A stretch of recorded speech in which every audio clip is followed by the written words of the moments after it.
Well, hello everyone, Dan Hurd with Dan Hurd Prospecting here. Welcome back to my channel, and if you're new, welcome. I hope to earn your subscription today. It has been a fabulous year at the Fraser River for finding gold. The year has now come to an end, and I thought I would show you everything I did on the Fraser River this year. So I've compiled all the videos together, one after another, everything I've done on the Fraser River. It is epic. So if you'd like to see what the Fraser has to offer, what I do on the Fraser, and all of my exciting adventures, here they are, all at once.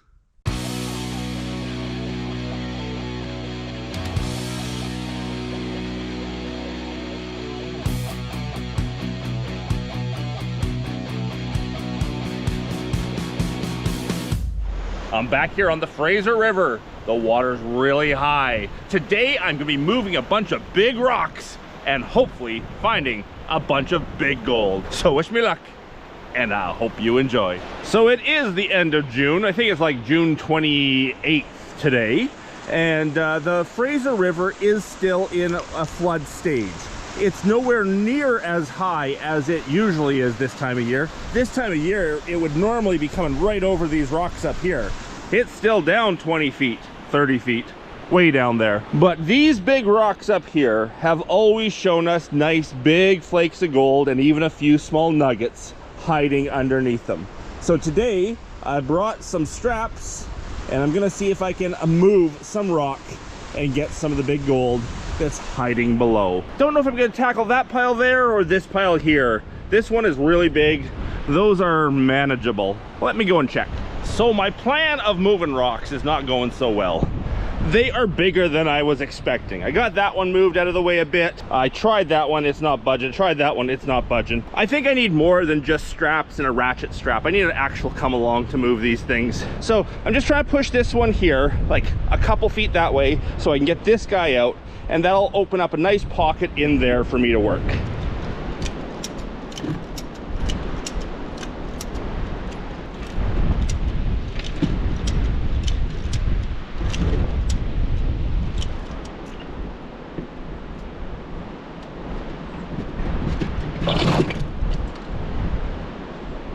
So the question is, in the 2 hours that I have failed to move rocks, how much gold could I have been finding? Is it worth getting underneath those huge rocks to find hopefully big pieces of gold versus just digging where it's easy?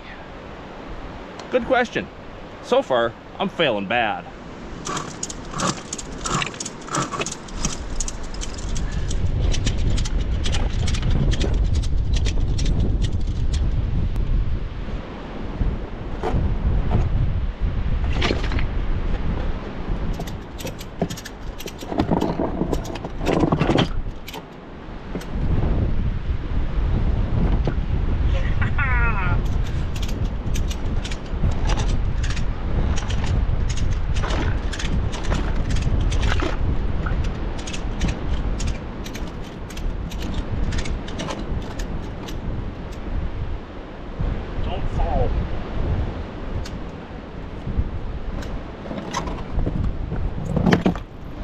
So this guy was budging a little bit. I have to make sure he's not unstable, but that leaves me a good little pocket of gravel to start working. It's been 2.5 hours. I got the rocks moved. Not the ones I wanted, but we got something. I'm hearing a train. I hear a train a-coming.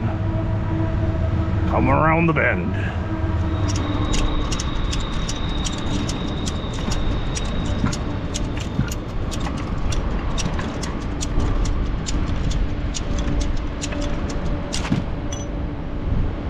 Okay, I've pulled it back into a safe spot. Let's get digging.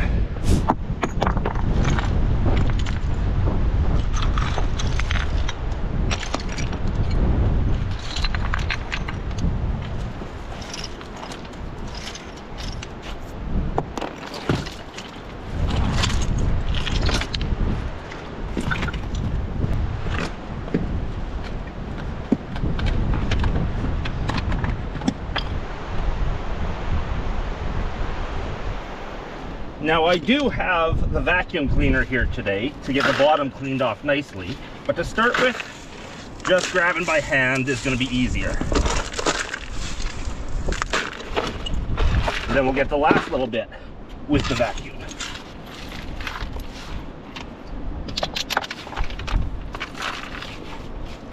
Also saves battery.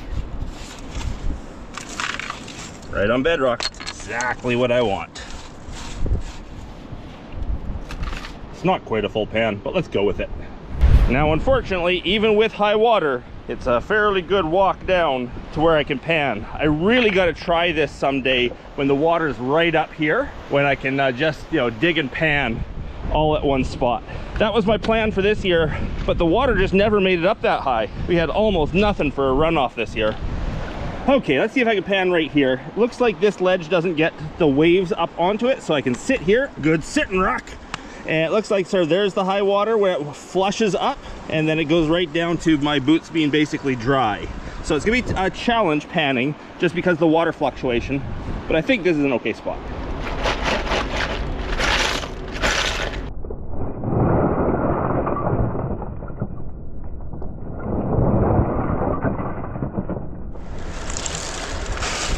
Let's see if it was worth 2.5 hours of moving a couple of rocks.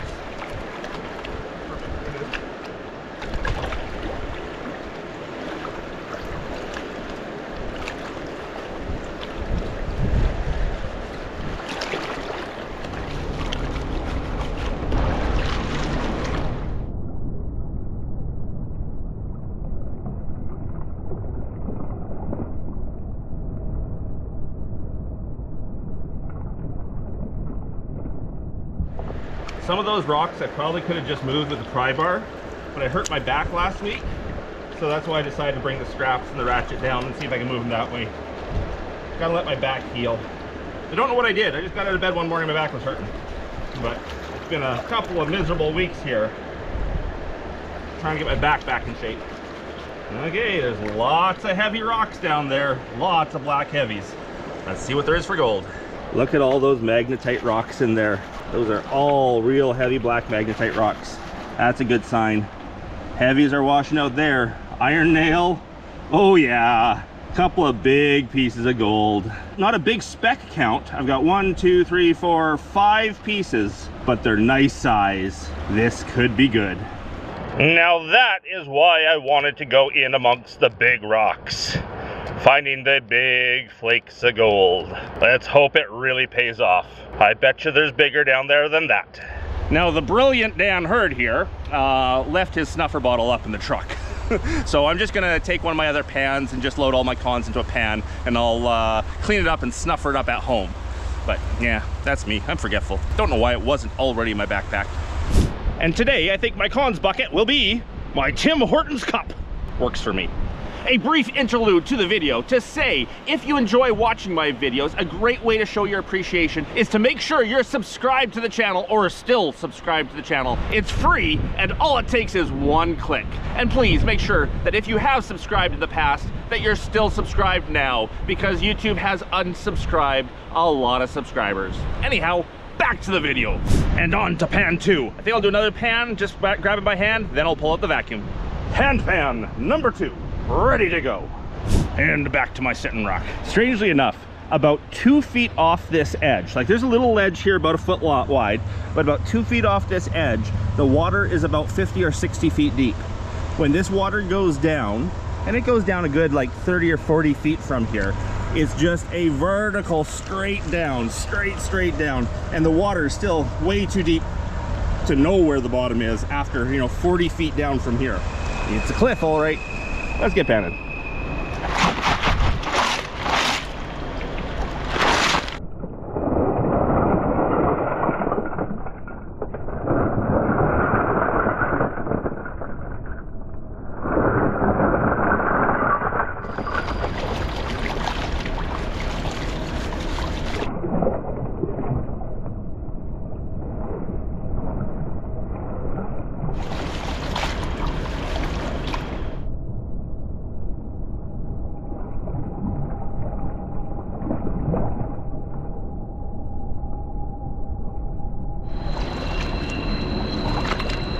If you hear another train going by, they go by about every 15-20 minutes around here.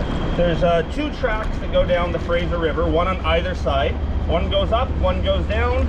and it's one of the main corridors for freight coming from the Pacific Ocean into Canada. Hopefully we got every bit as good a gold, if not better, than the last pan. After this pan, we'll break out the vacuum, see if there's any big chunks hiding in the crevices. Don't see as much heavy blacks in this one as I did in the last. Not as many heavy blacks might mean not as much gold. Let's have a look. We still have, you know, 4 or 5 pieces of gold, but not the same as the last pan. Vacuum time. I'm kind of surprised there's not as good of gold as the last pan. I thought I was on every bit as good of gravel. Typical down here, it's windy again. Wind howling through the microphone and the camera, I'm sure. Nothing to complain about, but last pan was better. Okay, I have 3 batteries for the vacuum today. One big one lasts about 20 minutes of vacuuming. 2 little ones, they're about 10 minutes each. So that's about 40 minutes of vacuuming time. Let's utilize it well.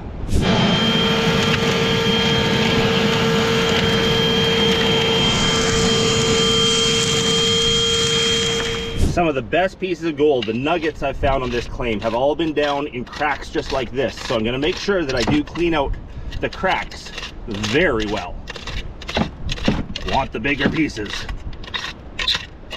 And that there is what it should look like when you're done vacuuming. Nice and clean. Okay, everything that had been cleared by hand is now vacuumed. Let's throw the vacuum into a pan and pan it out. All right, that looks like most of a pan in there. One-handed, this is always fun. Okay, half a pan. Half a pan worth of vacuumings. My goodness, it's windy out here today. Windy. So what do you think? Is there gonna be a picker? I think there's gonna be a picker. I'm hoping for a couple pickers. Good looking stuff. Let's hope for a nugget. Woohoo. So when vacuuming, there is no classifying needed. The vacuum basically does the classifying for you. Nothing bigger than about a ½ inch can get through the vacuum. Mix it up real good in there. Oh yeah, yummy stuff. Yummy, yummy, yummy. Hey, where'd my water go? One-handed panning.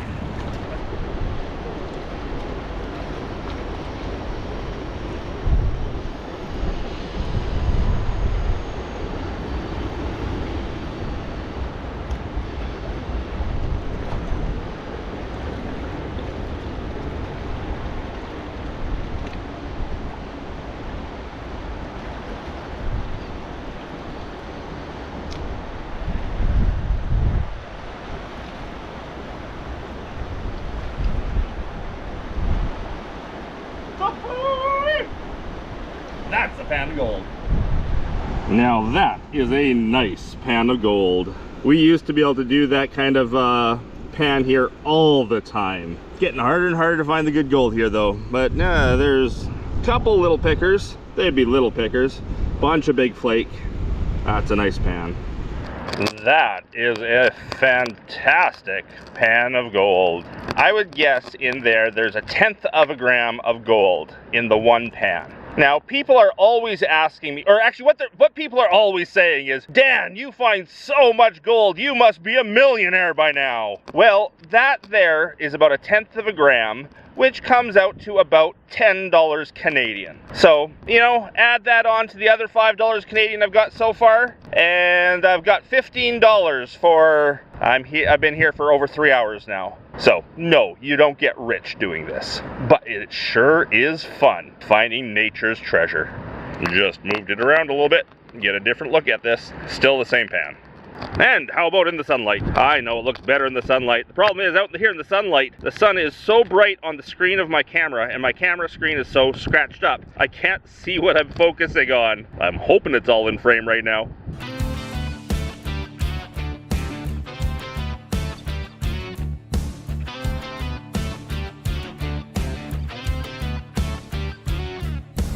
All right, the next pan dug by hand. I'm not taking the camera down to the water with me. I'll bring the cons back up here to show you when I get back. Well, again, hand dug only came out with so-so results. Looks like I really need that vacuum to get the bottom of those crevices clean.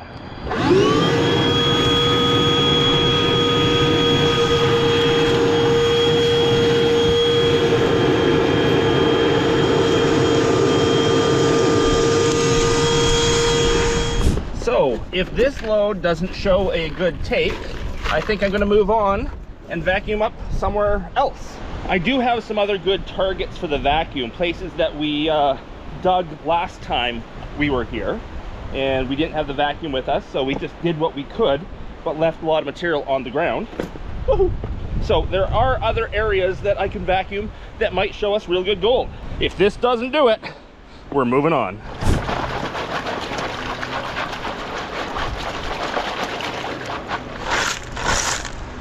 I had both hand dug and vacuum stuff in this pan, so there's a bit of everything.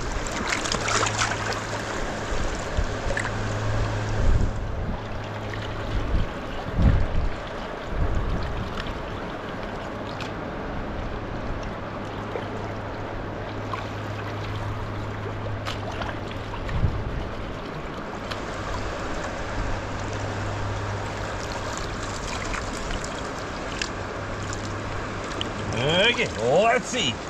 Looks like we're moving on. Moving on, moving on, moving on. Well, that's not enough for me to continue on that spot. I had high hopes for that spot. That's why I put so much effort into moving those rocks. But just didn't work out. I'm gonna move over to here where we were digging last day and see if maybe I can vacuum down into the cracks where we missed and find something.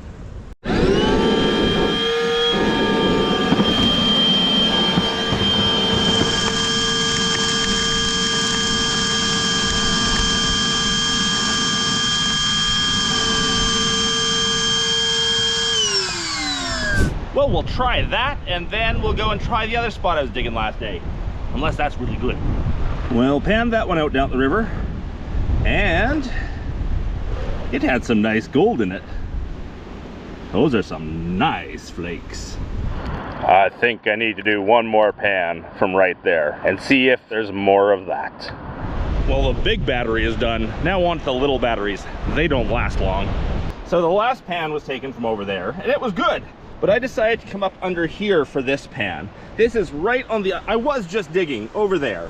This is just on the other side of that big rock I was down beside. And I found some really good gravels in it. Apparently the train's honking at me. Found some really good gravels in it, and yes, let's hope there's some good stuff down there. Well, let's see what under that rock held. Uh-oh, that wasn't even half a pan. Good looking stuff though under there. There'll be flakes in there. I even think I saw one go in. I saw something bright sitting on bedrock that got sucked up by the vacuum. So, hey, at least one. Oh, hey, at least one. Look at that one. I'm gonna get close up on that. No, that's not a plant. I just happened to be pushing my fingers through there and exposed one. This could be good. Whoop, there it is. I don't know what setting I had my camera on. I just had to reset it. Everything looked like it was at midnight or something. Probably had a night setting on. But yeah, reset it. There's the piece of gold in my pan. How exciting. Okay, this could be a good pan.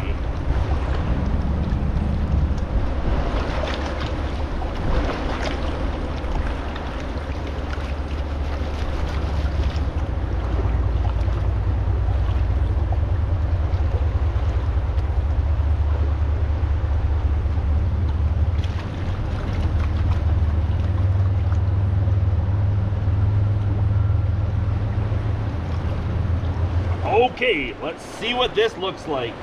I see gold. I see more gold. I see a whole lot of gold. Holy smokes. Fraser River gold, baby. Okay, wow. I was expecting a good pan. I was not expecting that. Look at all the black magnetite rocks in there. And then the gold. Multiple pickers. Probably 20 good size flakes in there.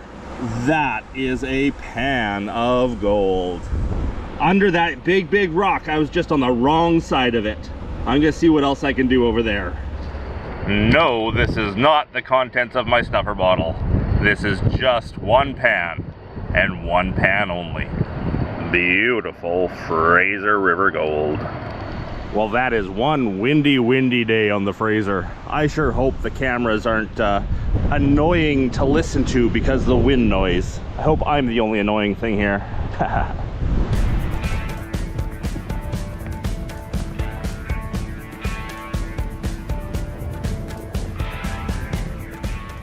I think some of my batteries are getting old and tired, just like me. Did not last long at all. Last and final battery. Last and final? Sure, last and final. Well, there's the last battery gone. Milwaukee vacuum works really well, but boy, does it eat batteries. The big one lasted probably like 40 minutes, but the little guys, it was about 10 minutes each. Anyhow, let's see what's in there. More gold. Well, it's not as big of a load as the last one. Let's hope it has as much gold. I wasn't much up under this rock this time. I was mostly under that rock. This is where all the good gold was, but there's no gravel left under there. That sure is a lot of water moving by me in one heck of a hurry. Anyhow, pan of gold.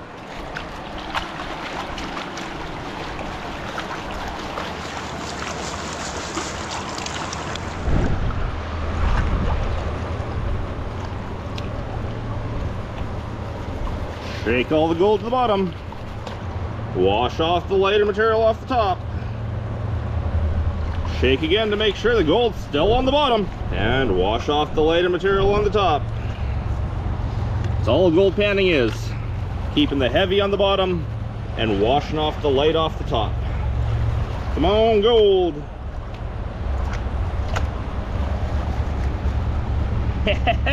Gold! But obviously the good stuff was under the one rock that I cleared. Well, that's not even a tenth of what was in the previous pan. I must have hit one heck of a good pocket down there. Now, I'm not done for the day. There's still lots of panning to be done, but my vacuuming is done and my boulder moving is done. So I think I'm gonna look around and see if I can find some crevices to clear out and hope for a big piece.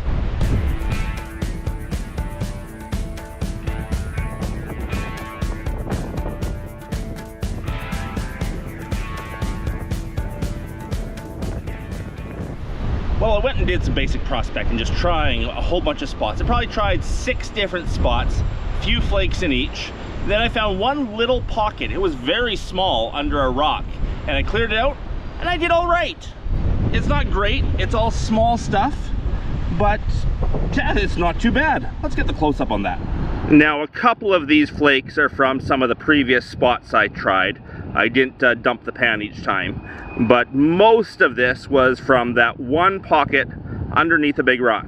Now, at best, I probably took 9/10 of what was in the pocket, and there is still a little bit left there, but yeah, it's not enough to continue and do another pan. That's not bad. It's mostly small stuff, but there's a fair bit there. Now, my back is telling me I'm done for the day, but I got a almost full cup, Timmy's, of cons here for us to take home, clean up, and see what we got for the day. I'm guessing we got probably 0.3 to 0.4 of a gram. That's my guess. Let's see if I'm accurate.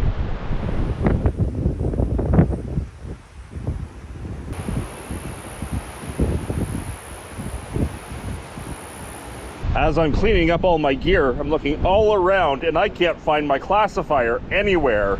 I have been really good all day long putting batteries or rocks or something in them. Apparently I didn't this time around. As you can see, it's just sitting there and the classifier is not. Okay, let's get this all cleaned up.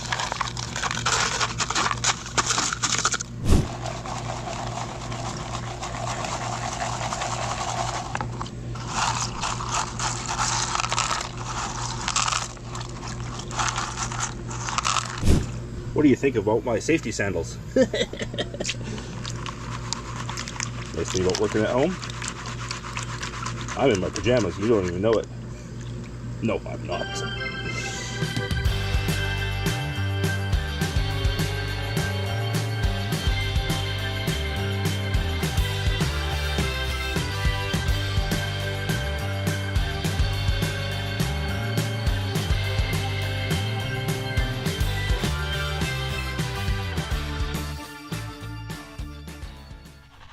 So that's about as far as I want to take it down panning. I will pull out the magnet now and take out some of the magnetics, and then I'll do my backwash method, and get the gold clean. And don't worry, if you saw that flake go over the edge, I saw it too. Any gravels that are left in the pan afterwards will be dried out, and this will go into the mix that I use to make my pay dirt bags from, because I like having a lot of black sand in my pay dirt bags. So I will be putting this stuff directly into the tub where I have all of my gravels from all my different claims, and this is just a bit of a bonus. And yes, this has almost no gold in it other than that flake I lost, but when I make my pay dirt bags, I do add in the gold after I mix up the gravel. Any gold that's in the gravels is just a bonus. And if you want to know how to use a magnet to separate the black sands from your golds without catching the gold itself, I have a full video of that on my channel. How to do this without getting rid of gold getting caught up in the magnet.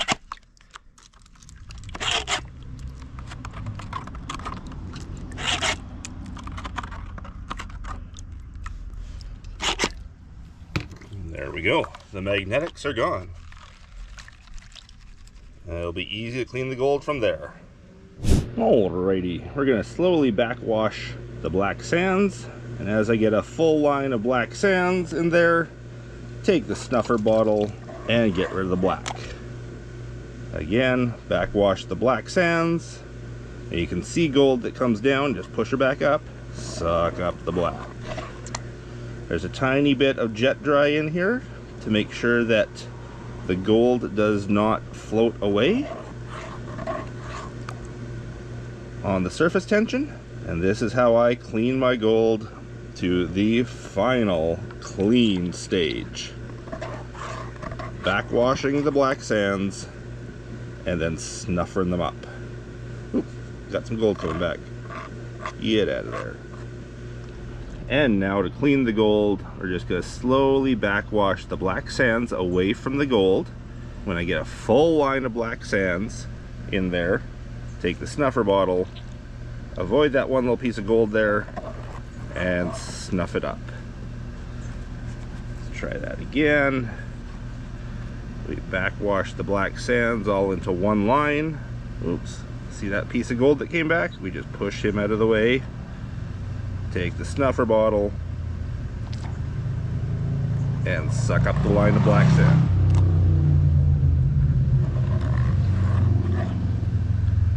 Backwash another line of black sand, watching for gold that wants to creep back.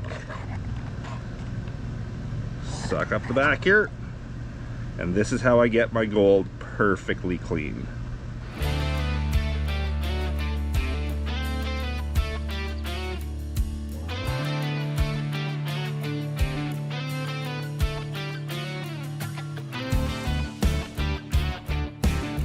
Now let's get that dried out and see what we have for gold weight. Well, there we are, all dried out and ready to weigh. After looking at it like this, I think I'm a little low on my guess. I'm thinking that's probably about 1/2 gram of gold. Let's put her on the scale and find out. Come on, all of you fall in. It comes out to 0.6, even better.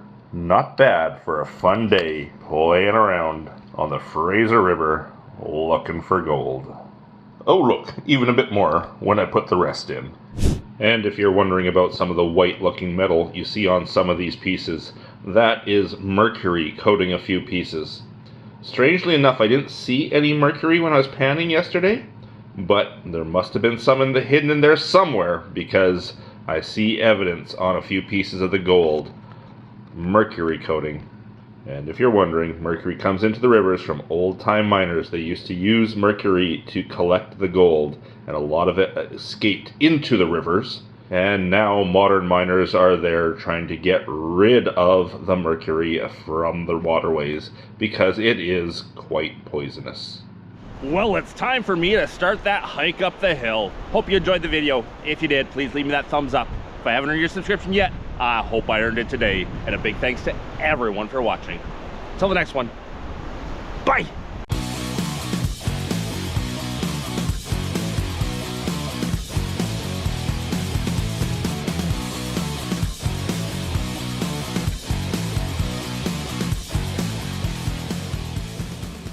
I am back here at my famous gold claim known as Pickerton. Today, we are gonna break that slump. Pickerton has not been producing lately. Today, we're gonna find that big gold Pickerton is known for.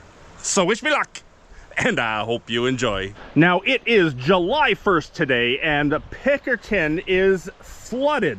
The Fraser River is still in its spring runoff flood stage, and the water is very high. But that is a good thing for me today, because the water is right there, and I want to start digging right here. So I don't have to hike down the treacherous cliffs to find the water way down low. It's usually like 40 feet down from here. Today, it's going to be an easy dig once I find the right spot, and then the water is just right there. I can dig and pan and dig and pan and dig and pan all day long. Today, I'm gonna find Pickerton's pickers. I'm not getting skunked like I did last time. No. And to show you where I'm working, this is the area here that I've pulled dozens, if not hundreds of pickers. That's pieces of gold big enough to pick up with your fingers. Pickers out of this area right here. But the last couple times I've been here, I haven't been able to find them. So I think it's time to abandon where I have worked to death and move on to the periphery. And I think I see some spots just down in here that look like a good spot to try, and it's right beside the water. I've found pickers, I've found nuggets, I've found a lot of gold right there, but not recently. Let's break that slump by digging right there. This looks like a nice looking crevice going along here, all the way up to even underneath that big rock. I could work here all day long. The rocks are loose in the bottom, there'll be lots of great material underneath. But I think I will go a distance, and if I haven't found any nuggets or pickers, then I will find a different spot, like right in there maybe. When you find the spots on Pickerton that have pickers, there's usually lots in that one spot. But the trick is to find that one spot. Gloves on so I don't cut myself. Let's start moving rock.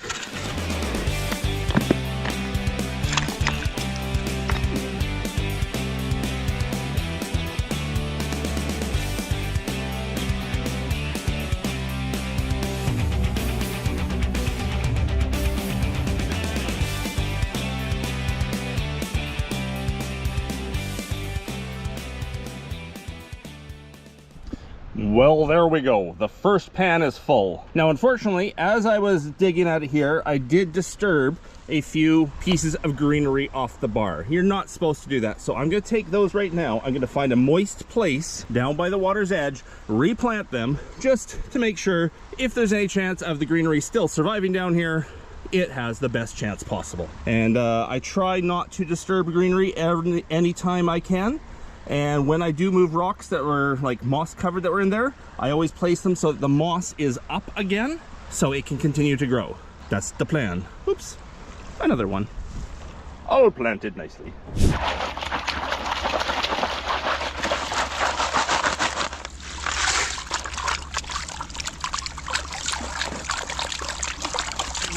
I like getting the very bottom of the cracks. That's where the gold usually settles. This stuff was sort of up high, but there were lots of rocks that I scraped up high there that could still have good gold on it. So it'll be interesting to see what this has. The real tell will be probably not the next pan. The next pan I'm also going to be getting the top stuff. There'll be the one after that when I scrape the bottom. If you just notice that water surge that came through here, the Fraser is always known for surging water like that. You have to really watch where you put your boots and whatnot, because the water can fluctuate in some places up to a foot. Here I would assume we're probably got about a 6-inch fluctuation between the high surges and the low surges. It's been a while since I found a nugget here. The last trip I got skunked for pickers, but the trip before that I did get 4 or 5. But I haven't had a really good day like the early days here for a long time. Today I break the slump. Okay, what's in the first pan? Anything good? Few small pieces of gold, no pickers. There's probably 20 pieces of gold in there, but they're all small. So that there is a typical Pickerton pan with no pickers. We've got 20 to 30 pieces of flour gold, some, medium flakes, but nothing big. Pretty much anywhere I dig on this claim, I can get that much gold in every pan. But that's not why I'm here. I'm here for the big gold. We will find a piece of big gold. Okay, down to the end of the second pan of the top stuff. I still haven't scraped the bottom. The next pan is the scrapings, and that's, if there's gold in that crevice, that's where it's gonna be. But yeah, hopefully there's some here too. I know there'll be gold here. Is there big gold? That's the question. Big piece of lead, their fishing weight. Again, just small flakes of gold. Not quite as many as the last. No, there probably is. We'll get a close-up on it, but still no pickers. So again, just the little stuff. Now don't get me wrong, I still like getting little gold, but not when you can find big gold as well. I'm really looking for the big gold. And a big chunk of lead as well. These things are used in fishing weights here. The First Nations fishermen, so when they throw out the fishing nets, they have these weights on them that pull them down. And you know, some of them get lost, ripped off, whatnot, and we end up finding them when we're panning fairly frequently. Now we pull out all the scraping tools and we clear the bottom really well.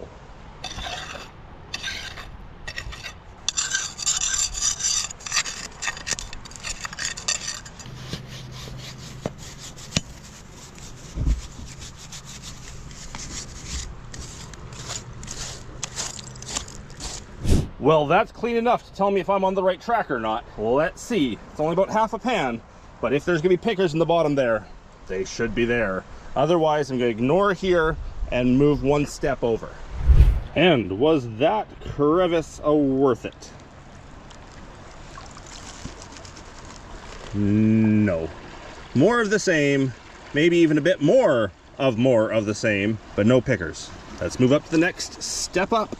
Well, kind of the same as the last pans. Bunch of fine gold. I don't think I could do a pan here at Pickerton without finding that fine gold in it. It's everywhere. Again, moving on to the next step up. So the next step up didn't happen to not be a step up. It happened to just be a continuation of the same crevice. Once I removed the big rock that was in the bottom, it was clear it was just one big crevice. So let's see if it's any better. A step over.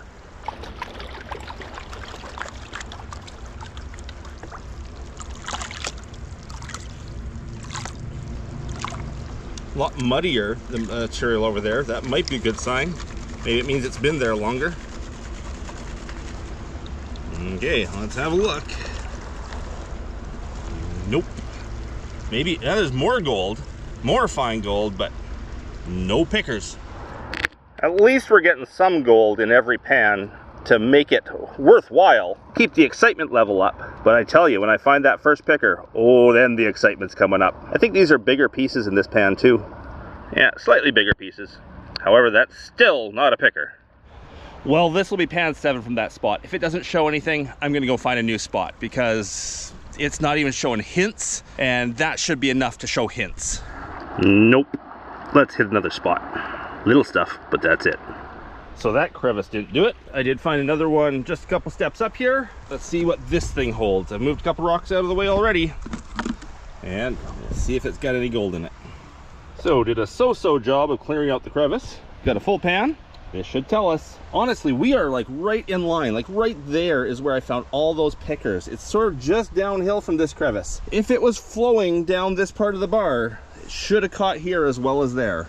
Now, if it's coming from over the top down, I can see it being there, not here.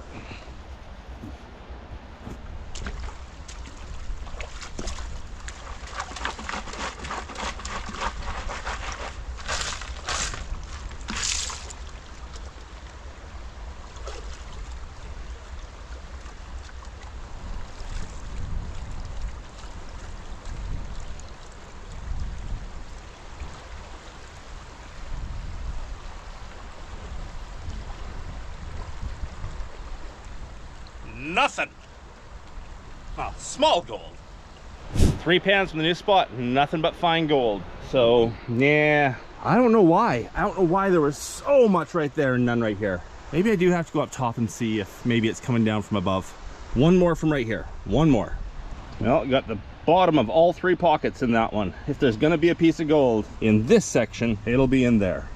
Where to go from here? Yeah, I don't know. Within like 5 feet of me, I know there's 100 pieces of gold, 100 pickers. I just gotta figure out where they're hiding. Now, I do have all day long here. I can go till dark if need be. I am going to find a piece of gold. I am going to find a picker somewhere on this claim. Even better yet, maybe even a nugget. I'm pretty sure if I head back to the spot that I have done before, if I do as much as I've done already there, I will find something. I can probably get one picker every 5 pans up there if I really put my effort into it. Okay, let's see. Anything in the last pan? Oh, two really big pickers. Heck, I'd even call that one a nugget. There we go. Oh, yes. Oh, that feels good. Oh, look at that long skinny one and a big guy. Oh, that there is probably like a 0.4 or 0.5. Oh, that might be a 0.8. That was probably a 0.1, 0.1, 0.2, 0.6, we're gonna say. In that pan right there, I'm gonna guess 0.7 of a gram of gold. Yes, that is $70 Canadian worth of gold in that one pan. A few little specks around, but that's what we're talking about. Pickerton! Ha ha! Gold, baby. Gold. Redeemed at Pickerton. Redeemed. Now let's go find some more. Pickerton strikes again! There's not much material left in this pocket, but I am going to clear every nook and cranny, hoping for another one. There's a big crack going back in there. We'll get that cleared back as much as I can as well. Don't know where they were hiding, but they were in here somewhere. Okay, these cracks are cleaned about as good as I can clean them without my vacuum cleaner. Let's hope there's another two in there. Pickerton! It's amazing how quick my attitude is adjusted by finding a little bit of gold. I see rain in the distance. It wasn't supposed to rain today. I'm here in my t-shirt. No rain.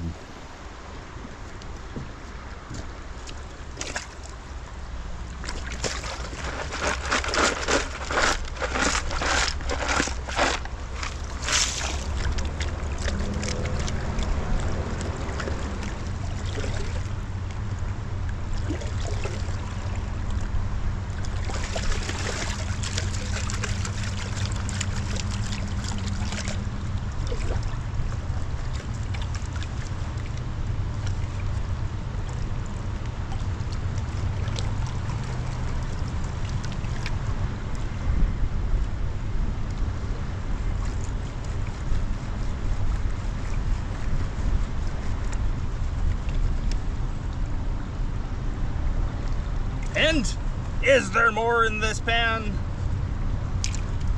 Nothing. Two in the last, none in this one. Just when you think Pickerton has let you on to its secret.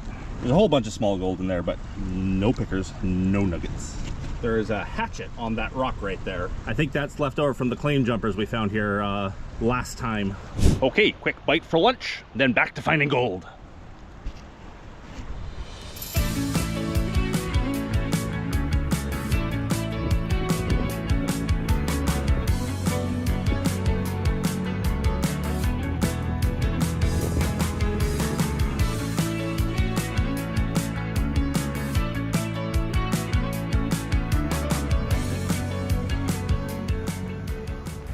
Lunch has been had. Let's find some gold. So somewhere in here had two nice pieces of gold. I think I'm just going to take one step up and work up there. Now I will come back another day with my metal detector and go over all of this to make sure there wasn't, you know, one big piece that was just a millimeter below the surface somewhere. The detector will find it now that the big rocks are gone, but I can't like detect below that rock the way it is. The detector doesn't go that far. I have to move that, clear it before I can detect that area. So I find sometimes the easiest way to find the big gold here is just put in the elbow grease, move rocks, dig dirt, pan pans, and that's what we're gonna do right there. Well, I cleared a nice big area right in line with that crack. Time to start filling pans and panning it out. Okay, first little pocket of the new little plateau. Pan is full. Oh, let's go get the gold. One thing that really baffles me about Pickerton, my first trip in here, I found a deposit that showed me a whole bunch of pickers. My second trip in, I cleared out that deposit more and I went looking and I found another deposit that had a whole bunch of pickers in a slightly different area.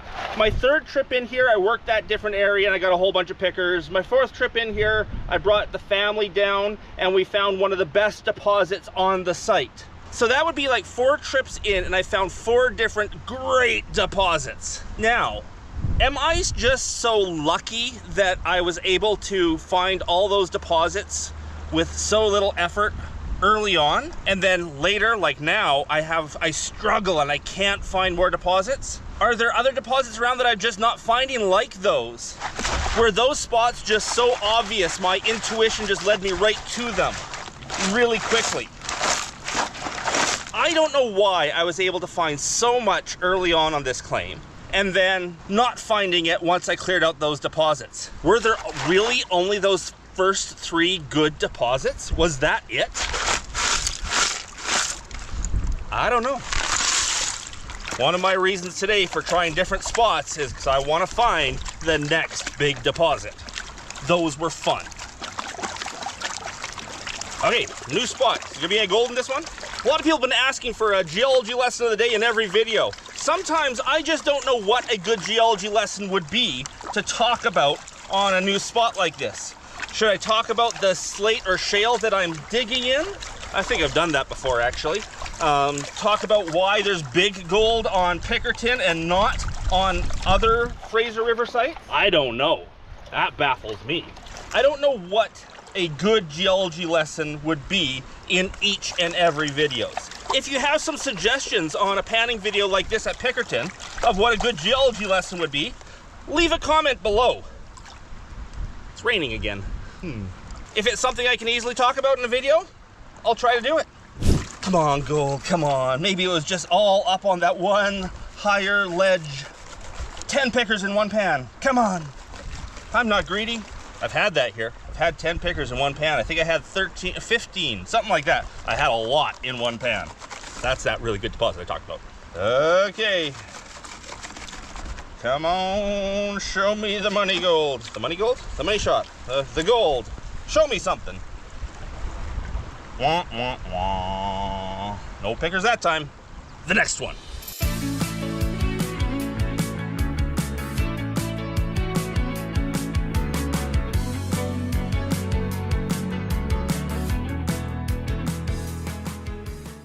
So while the time lapse was on trying to catch logs floating down the river, I found a picker. But I didn't want to interrupt the time lapse, so I let it go. I left the picker in my pan, and I've filled my pan one more time. So there's a picker down there. I should, theoretically, find at least one picker. It was a very orange, it was smaller, but it was a very orange picker. And maybe, if I'm lucky, I've put more on top of it. Let's get this panned out and find out.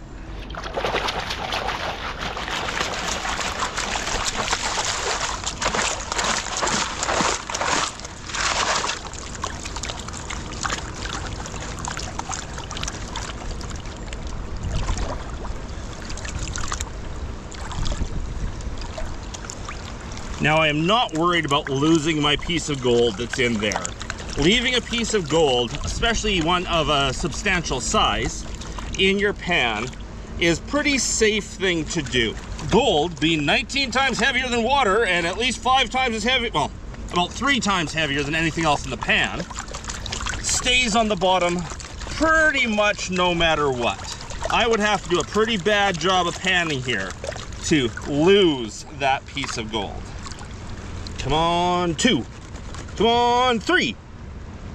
Come on, 4 pickers. Okay, let's have a look. I'll let the camera have a look. Should be one in there. There it is.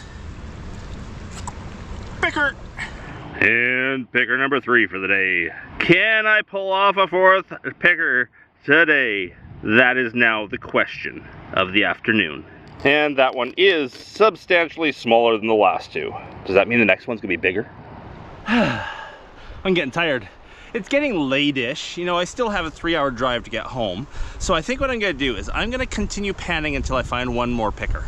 I'm not sure if that is an overly ambitious charge, but whether it's in this pan or in 40 pans from now, I'm gonna find one more picker and then call her a day. That's the plan. Anyhow, is the picker in there? Let's find out. Well, not that pan, the next. Is it this pan? Now there's a big log going by. Fraser River and runoff brings all sorts of debris down with it.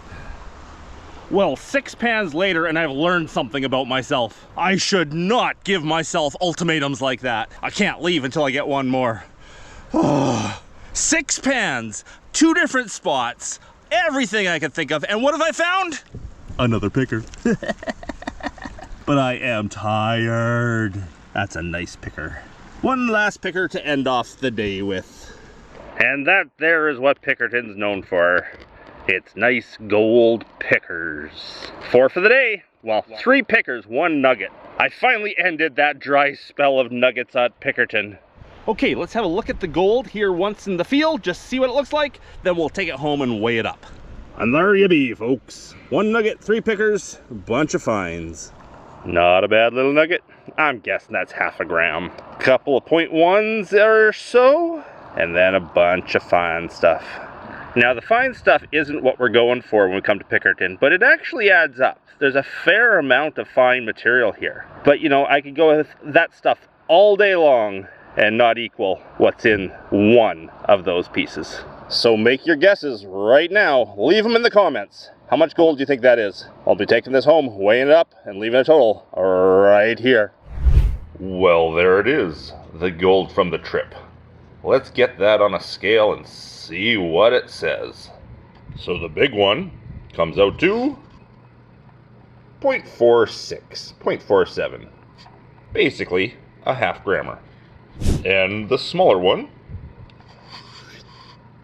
1.7, 0.17 I should say. That's surprising. I didn't think it was that big, but there we go.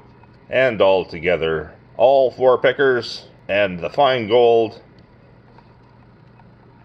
0.7 of a gram for a fun day panning at Pickerton. Right now, 0.7 of a gram is roughly $70 Canadian. Well, was that breaking the dry spell? 1 nugget, 3 pickers? I'm gonna say so. I broke the dry spell at Pickerton. It's gonna be all uphill from here. Haha! Hope you enjoyed the video. If you did, please leave me that thumbs up. If I haven't earned your subscription yet, I hope I earned it today. And a big thanks to everyone for watching. Until the next one, everyone. Bye! Gold panning the Fraser River with my buddy Pioneer Pauly. We're gonna find some gold today, and lots of it.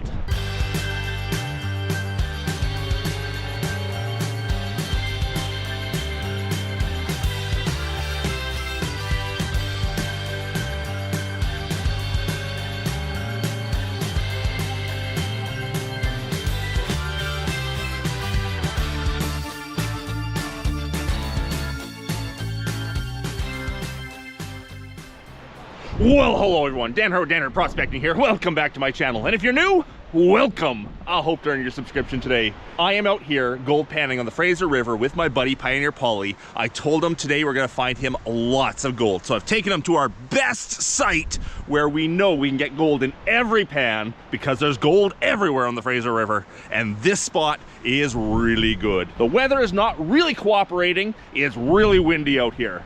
So wish us luck. And I hope you enjoy.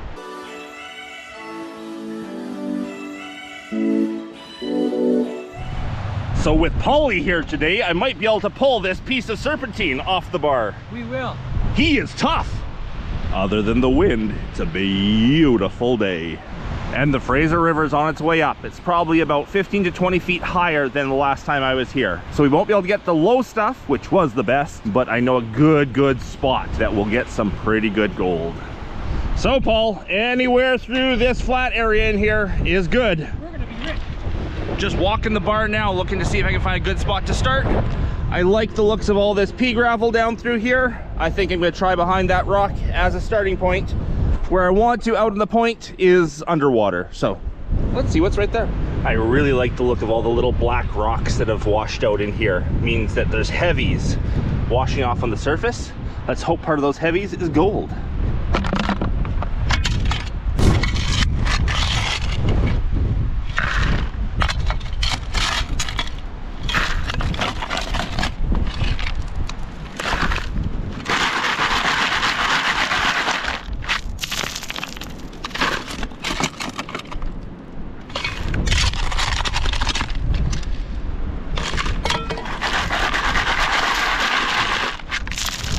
Gravels are really dry today, making it really easy to dry sit.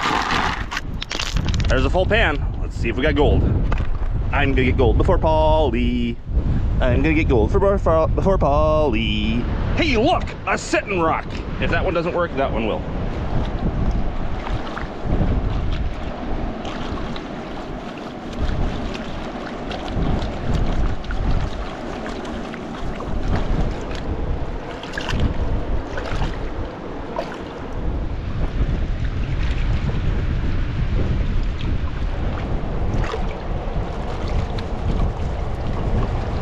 Okay, the first pan of the day. Let's see if it's a good one. If it's good, I'll stay here. If it's not good, I'll move. It will have gold in it. Oh yeah, there's the gold. Nice big flake. Whole bunch of little flakes. That's not bad. I can do better. Let's get the close-up on that. Nothing wrong with that, but this bar can do better. So I'm gonna look for another spot. Pauly always tells me he doesn't like how hot it is here in the interior British Columbia. So I ordered him extra cold weather today. Oh, it's cold out here. Okay, here's another spot to try. See if I can move that rock. Okay, that's nice looking gravels.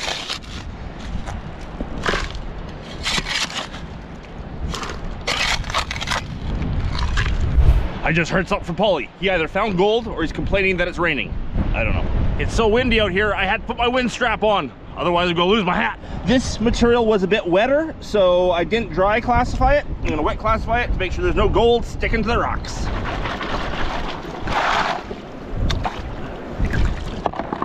Well, pan 2, any better? Let's have a look. Whoa, there's 2 nice flakes in that one. Not much fine gold, but those are 2 nice flakes. Oh, a bit of fine gold too. Worth doing another pan from right there. So those are not bad flakes at all, but I'd say there was actually more gold in my last pan. Considering they're bigger flakes, I'm gonna go back and do one more pan from right there. This wind is nasty. Pauly just challenged me to a panning competition. He wants to see which of us will get more gold today. So I'm gonna bust my butt and get as much as I can. I'm putting all my money on Dan, so if I lose, I still win. Nice, nice.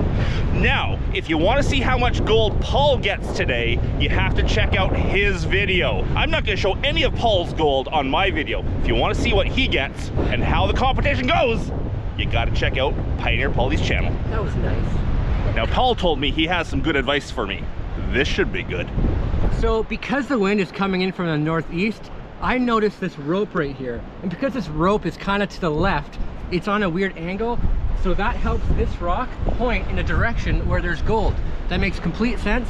And that's why I got some of this. Pure sand? Well, there were 2 really good flakes here. Let's go for 4. Ah, we don't need to see that. Ha! There's a pan of gold. Oh no, Paul found the good ground. I do apologize if the audio is bad because of this wind. I do have a wind muff on the camera, but it's good for wind. This is a frickin' hurricane out here. Hurricane Fraser hit us today. Is Paul gonna find Fraser River gold? I'm hoping. Now my expectations are really high coming back from New Zealand, but I need to dumb it down a bit and just enjoy it. BC gold is definitely not the same as New Zealand gold. Yeah, no How much did you get in New Zealand, Paul? 5 ounces, 5 Troy ounces. 5 Troy ounces of gold. There's 151 grams of nuggets. In 1 month, 28 days, yeah. Jesus. I could beat that today if I work hard. Again, if you want to see what's in that pan, you gotta check out Paul's channel. One thing I really like about this claim is because there's gold in every pan, after every pan, I get to show the gold, and that's great for a video because people love seeing gold, and being able to do it so many times over makes for a good video. I can't pan left-handed. I am not that talented. Okay, I just had a peek. This is what we're talking about. Nice big pieces and lots of them.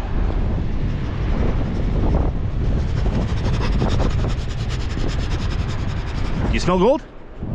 So a couple of the pieces floated back and away, but there we go. That's basically what's in the pan. Nice big flake. A lot of medium-sized flakes. Great gold.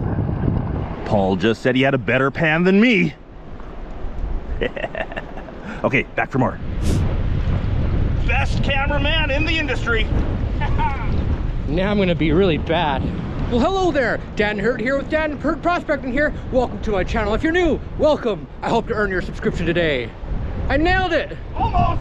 Went on the other side of the big rock there, and I'm seeing a lot more sort of small magnetite rocks washing on the back edge as I'm washing, which let's hope that means there's even more heavies on the other side of the rock. Could be better gold.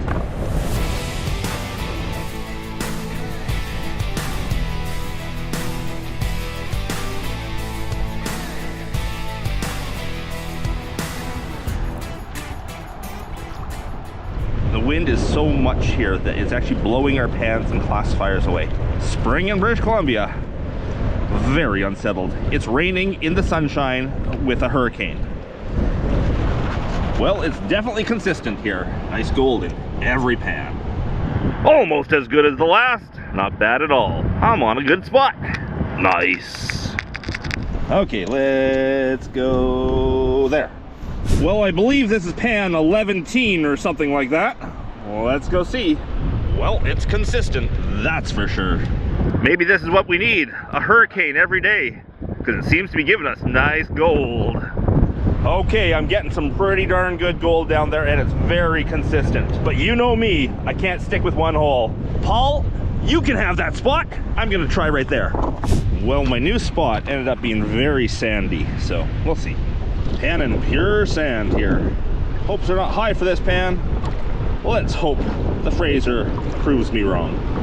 And the verdict is gold. But not very much, and it's really small. There's a lot of specks, but they're all very small. That move didn't pay off. Wind is just howling through here. Love Fraser River gold. So flat. This stuff has traveled so far down the river and been pounded so hard by rocks that every flake is pounded flat. So yes, there's still gold. It's just much smaller than what I was getting at the last spot. It still feels a little too sandy, but we are finding consistent gold, so it could be. And another new spot behind this rock here. There's a full pan. This could be a good pan. I've already seen 3 flakes wash out in the back corners. I've stratified them down, shook them back down to the bottom, but this could be a good pan.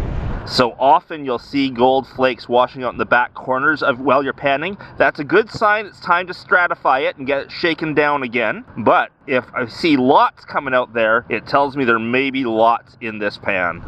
I'm taking it slower than usual because I've seen so much gold already in there. Could just be I've been doing a bad job of panning. Could be that this thing is just loaded. Few too many rocks in here. Let's get some of them out. There's no nuggets on this bar. Here we go, down to the nitty gritty, as someone I know says. Gritty nitty. Let's see if we actually got some gold today. Still, it's everywhere through there.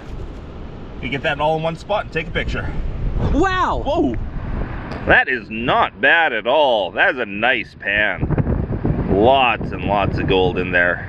Not bad at all. Not bad at all. Oh no, my hole filled up with water. Waves are coming in. Okay, this is gonna be a good one. I can feel it in my bones. This has to be some of the nastiest weather I've panned in. Even though it's sunny, it is nasty. Cold, rainy, sunny. Look at the speckles on the rocks. That's the raindrops blowing in. And again, a flake washing out in the back corner. That's a good sign. Look at all the big magnetite rocks washing out with the heavies there. Big, heavy iron rocks. You know that spot is collecting the heavies. Gold is heavy. Should be in with that. Big magnetite. And yes, this pan is loaded in gold. One side to the other. A huge smile of gold. Let's get that all in one spot for a shot. I just told Paul I was doing well. He wants to change holes now. This is just one pan from that hot spot. Not my snuffer bottle contents. This is just one pan. Okay, my hole is now right full of water, but that last pan was so good, I've got to do another.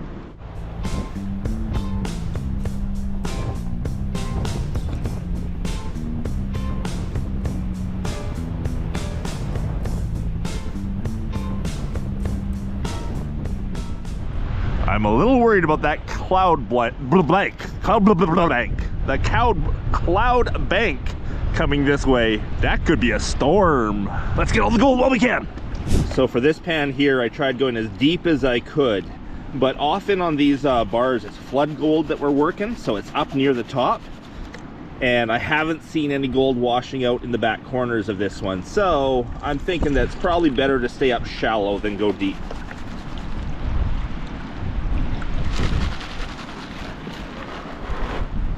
There's still some nice gold in there. Maybe not quite as much, but still some pretty nice gold. Okay, actually there wasn't much at all down deep. So I'm gonna try another shallow pan then. All right, Chris Vogus showed me this. Hey, there's some nice gold in there. Got some gold, baby. Right there, right there, right there, right there, right there, right there. It's hilarious watching us try to get new, unique shots for our videos. We've done so many videos that you can't have the same thing over and over and over again.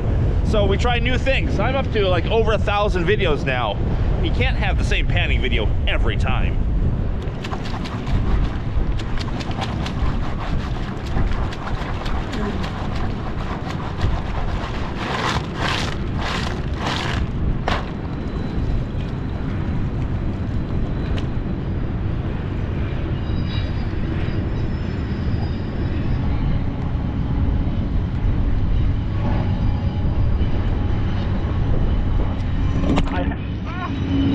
Oops, just dropped my camera in the water. Waterproof camera, but the microphones always sound funny afterwards.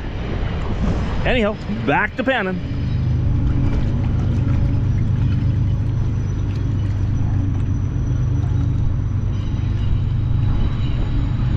I just saw a big flake.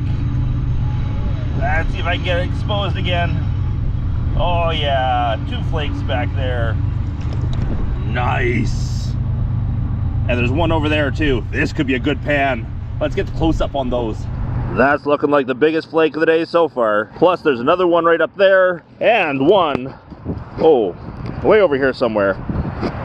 This is gonna be a good one. The back corners are washing out so much right now. 5 flakes right there in that one little spot. Okay, I have a feeling this is a good one. Let's have a look. I have seen so much gold flashing back at me. Look at all that ironstone. It is everywhere. Oh, I see my first flake down at the bottom, right in the middle of the pan there. Good flake. There it is. Anyhow, the gold should be up top, the majority of it. Oh yeah, baby. There's the best pan of the day. Wow. Okay, before I take the time to put it in one spot, there's the biggest flake of the day, but it's definitely the best pan of the day. Let's get all in one spot for a shot. Even though there was one more place I wanted to try today, I think I have to finish the day off here. I don't mind leaving a mediocre spot and looking for a good spot, but when I'm on a good spot, not much better you can do than that. Let's get another that looks like that, for sure. Paul just showed me one of his pans. He's on it every bit as much as I am. Well, let's see if it's every bit as good as the last one. Pauly's doing really well right beside me, and I'm moving that way. Eventually I'll break into his pit and fill him up with water. But let's see if there's as much gold.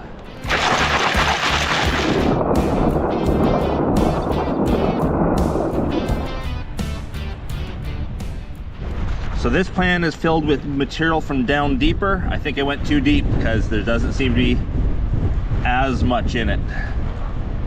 There's still good gold in there, but not as much. So definitely not as good as the last pan, but still darn good. Looks like we need to stay on the surface. Paul and I both found the same thing. Going deeper, less gold. And is our theory of shallower gravels holding more gold correct? Let's find out.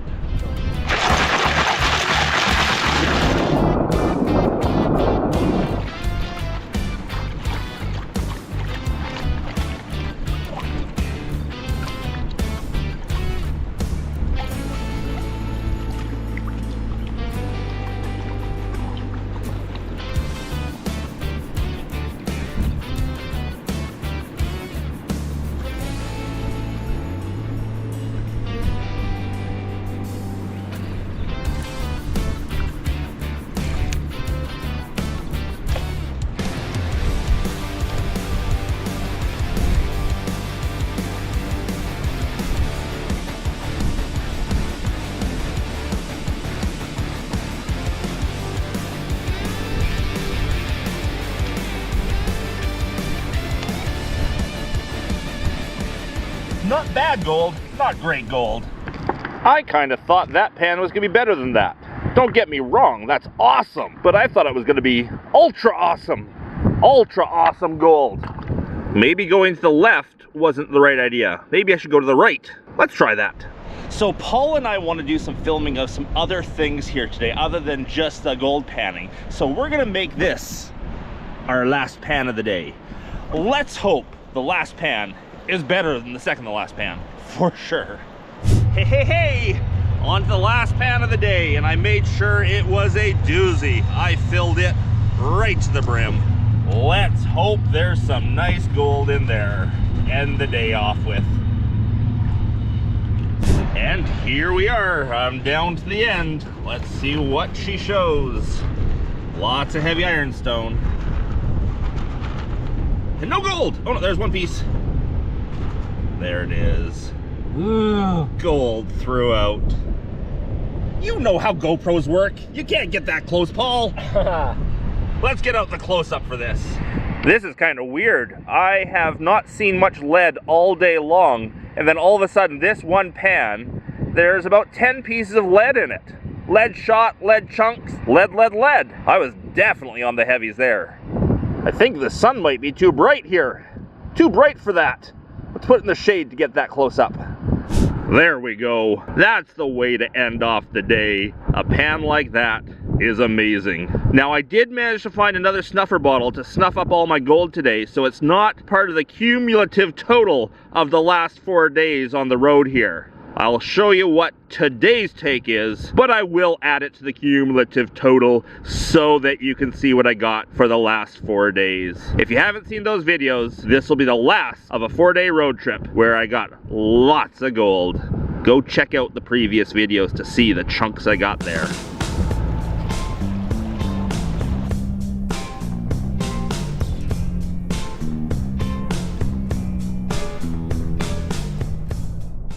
Okay, let's dump out this snuffer and see how we did for the day. Yeah, for sure you beat it. The audience doesn't know that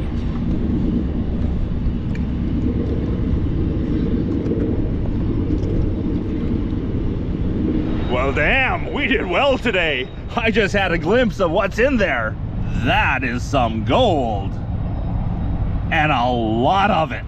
Now let's get the close-up on that. Definitely sucked up some mercury today. I've seen a lot of silver pieces in there. Mercury left in the rivers by old-time miners. We're doing our part to clean up the river every time we pan. Now, did I find more gold than Paul did today? Well, I'm gonna take this home, dry it out and weigh it. I'll give you a total right here. But to find out what Paul got, you're gonna have to check out his channel. Link in the description. All right, she's all cleaned up and dried, ready to throw on the scale and see how much gold I got for the day. Looking pretty good. So, a fun day panning with Pauly on the Fraser River, and I got 0.67 grams. But as I said in my last 3 videos gold panning, this trip was going to be a cumulative total. So let's add that with everything I got from the last 4 days of my trip and see what it all comes down to. And here's the rest of the gold. Let's get that on the scale and weigh it up as well. We'll put it all together for one good weigh-in. And the cumulative total, yes, this is everything from the last 4 videos all put together, comes out to almost exactly 2 grams. Now that's not great for 4 trips panning, but that's not bad at all. And what other hobby actually pays you back a little bit for getting out in the wilderness and having fun? And at today's gold value, that is just over $200 worth of placer gold. 210, I think. Great day on the Fraser. Hope you enjoyed the video. If you did, please leave me a thumbs up. If I haven't earned your subscription yet, I hope I earned your subscription today. And a big thanks to everyone for watching, especially my patrons. Hope you're all having a great day. Until the next one. Bye! Say bye, Pauly! Ah!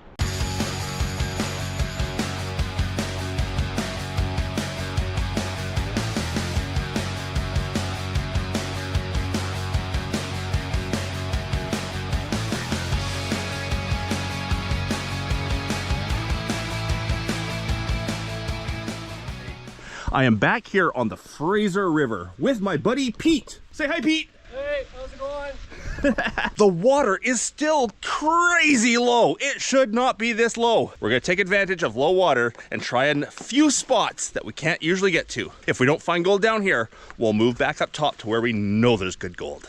So wish us luck, and I hope you enjoy. This low water is crazy. We have never seen it this low, and never this late into the year is it even slightly low. So we got some cracks down here that show some promise. I think I saw one over the edge over down here somewhere. We're gonna see what we can find. Pete's already at it. Found gold yet? No gold, but gonna get some. Gonna get some. Well, let's do it.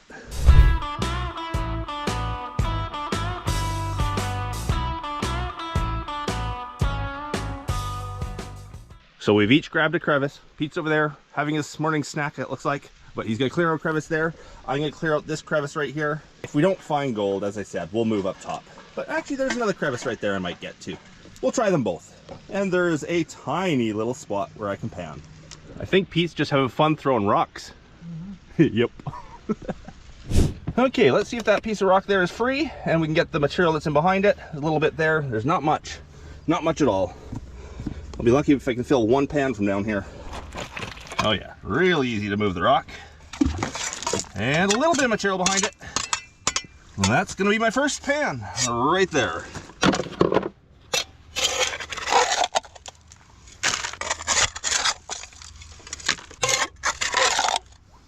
Not gonna be much material at all.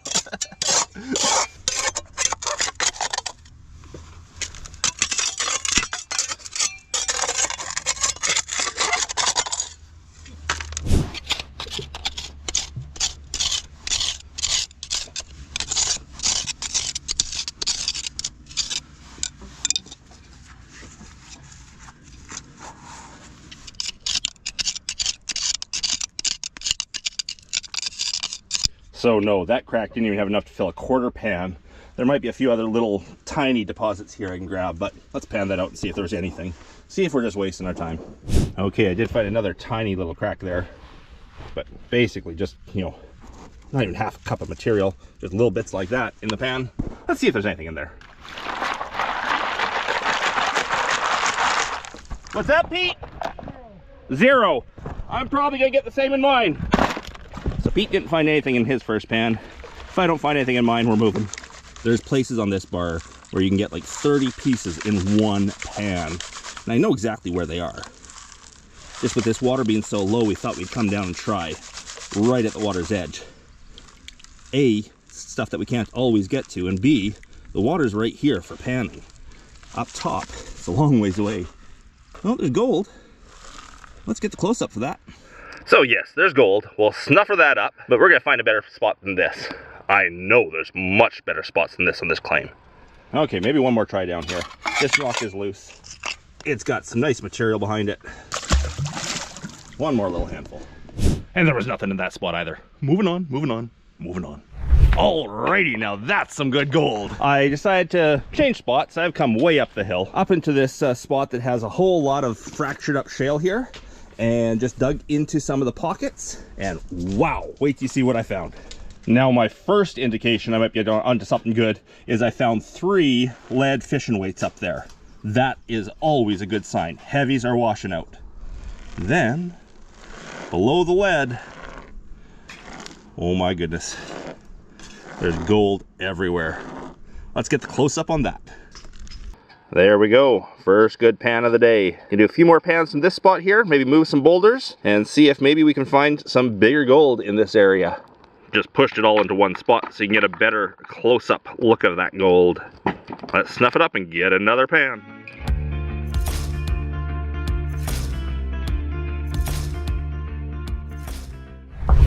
Whoop, there it is. First piece of gold sitting on bedrock. Let's get in on that and get a good shot. It's too bright out here, I can't see the camera. I don't know if the gold is in frame. I think it's in the center there somewhere. Let's hope. Well, that's what was sitting on bedrock. Little flake of gold. In the pan she goes. So I either walk way down to the water's edge to pan, way over there to pan, or there's a little puddle up above Pete that we can pan in, but it's very small. I think I'm going to the puddle for now. We'll fill that up in 2 or 3 pans though. Now it's a very small puddle here. Very, very small. Hopefully it's enough to pan this out in. But as the tailings will plug up this puddle in no time.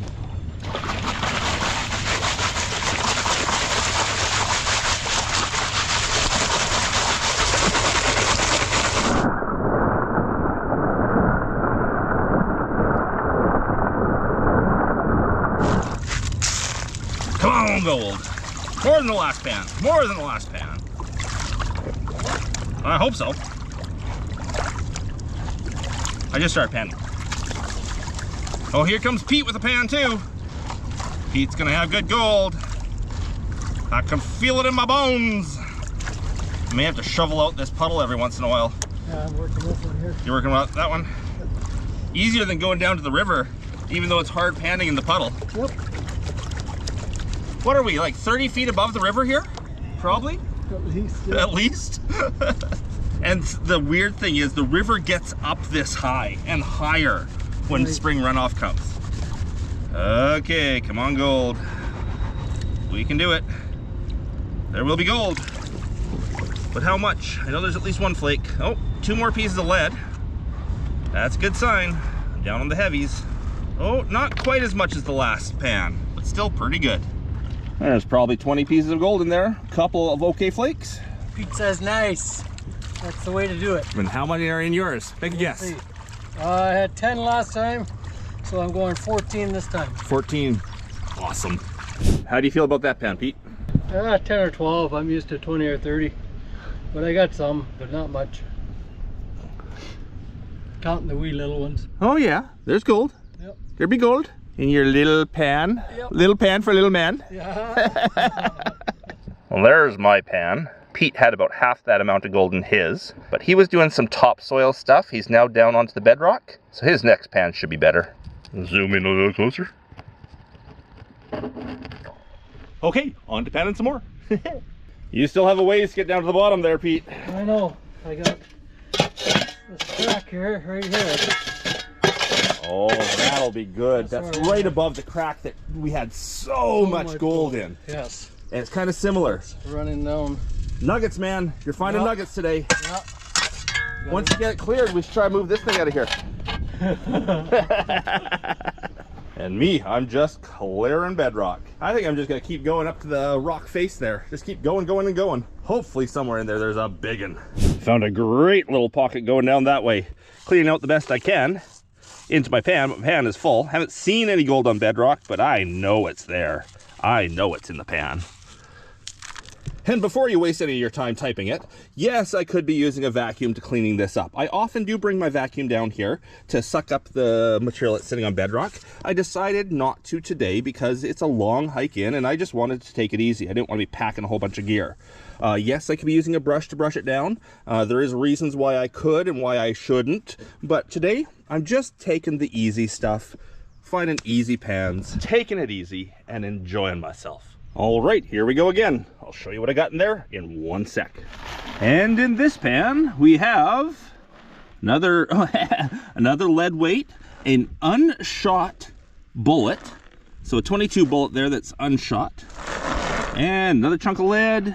Not much gold. There's flakes of gold there, but not very much. So that pocket I went down into wasn't holding it.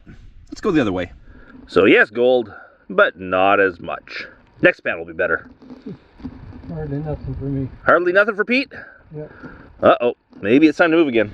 Well, Pete's not ready to go to the good spot yet. He says a couple more pans here before we move over there where the good stuff is. I think you're gonna find it there, Pete. Okay, down there didn't seem to have it, so let's move up there and see if it's better up there. Maybe it was just that pocket. Maybe that's all that had it. Who knows? Okay, panel 17. Let's see what it's got. I think Pete's up there panning right now. Pete says nothing. Nothing, nothing? Nothing. Nothing. Well, one. Maybe it's time to move. 2. The material I'm panning sure is looking good. It's got the heavy black rocks in it. It's got all the lead pieces, bullets, all that kind of stuff. It does have lots of gold, but I'm hoping for the bigger pieces of gold. It's kind of why I went here rather than the other side where I know there's lots of gold. I was looking for some bigger chunks today. So far, haven't found them. No lead in that one. Ooh, but lots of gold. Lots of gold. Oh yes, moving the other way was better. That's a good pan. Ho ho! Good one, Dan? Yes, this is a nice pan. Nice pan. Definitely doing another from that direction. And back for more. Pete, you changed spots? I'm trying a new spot. Okay, good luck there. I'll let you know real quick. Watch Pete speed panning. Ooh, lots of heavy rocks I see. I see the black rocks in there. Yep, and then tilt it a bit more. That's good enough for me. Oh yeah, there's some gold. Look at the size of flakes. Yeah. Those are nice. There's a nice one there. Good stuff, eh, Pete? Yeah. If we could move those rocks up there, I tell ya, there's big gold up under those rocks. That pile right there, I know there's nuggets underneath it. That's a good pan. Yep. That's a really good pan. Happy with that, with the size especially. Yeah, and it's right there. It's like a 2-second walk. I didn't even scrape that much on that pan. I was kind of just digging the big layer of dirt that's underneath the shale. So, yeah, do it again. Pete found a picker. Pete's picker. Nice.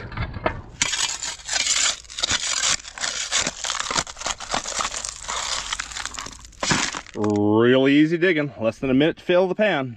Not as nice as the last pan, but still better than any of the pans before. So I'm sticking with that spot. So yes, not as nice as the last pan, but still pretty good. Gold everywhere. Could be because I wasn't scraping bedrock quite the same way, but definitely up there is where the gold's at.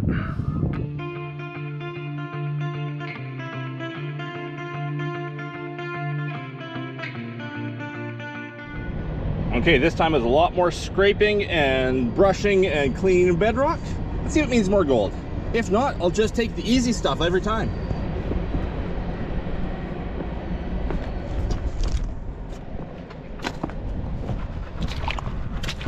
Pete found another picker while I was gone. Yep, there's a nice one. I'm gonna have the picker in here. So as the puddle fills up with our tailings, we're just shoveling it out, putting it aside, meaning that we're actually able to pan in this puddle for a lot longer than I was expecting, for sure. Now, before you say I should bring a bin down to pan in, we do that once in a while. We bring bins down here, fill them up, and pan right beside where we're digging.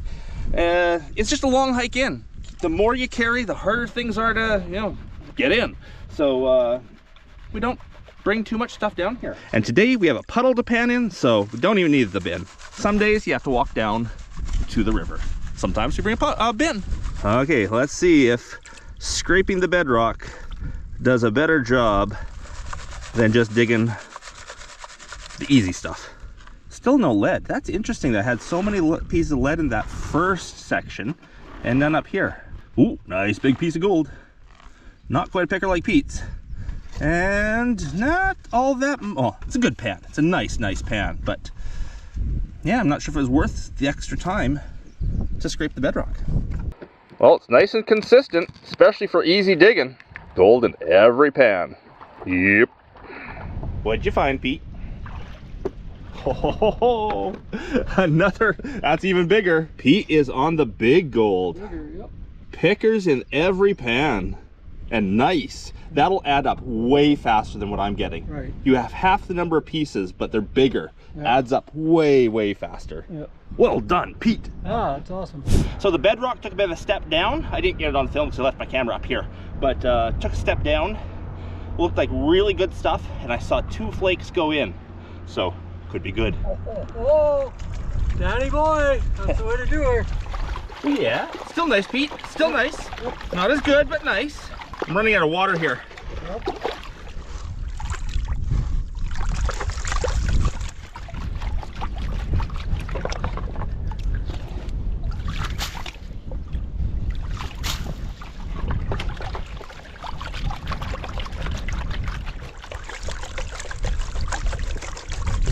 I'll come and lend some wimpy muscles in a second. Oh, I just want to.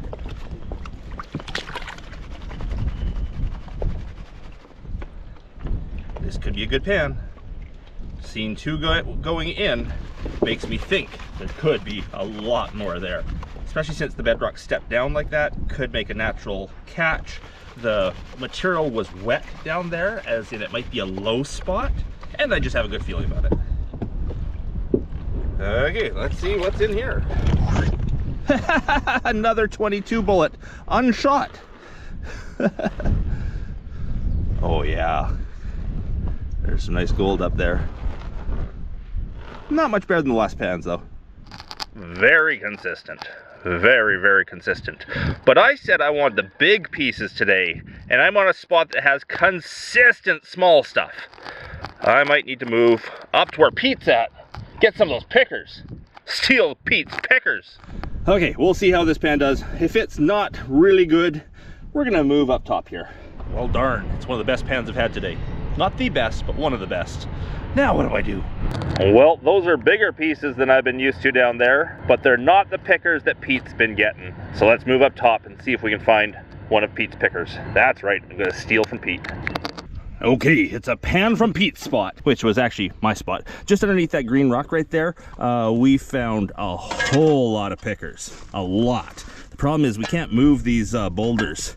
Underneath we know there's good stuff, but we've just gone in behind to see what pickers moved the other side. Pete's already found a few.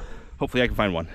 Okay, let's have a look. There's still a lot of material in there. Oh yeah, bigger flakes, more of them.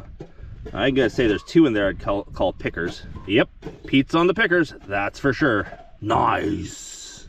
I think Pete's picker was bigger, but look at that, there's 4 of them in this pan, plus a bunch of small stuff. 4 pickers in one pan? I'm going back there.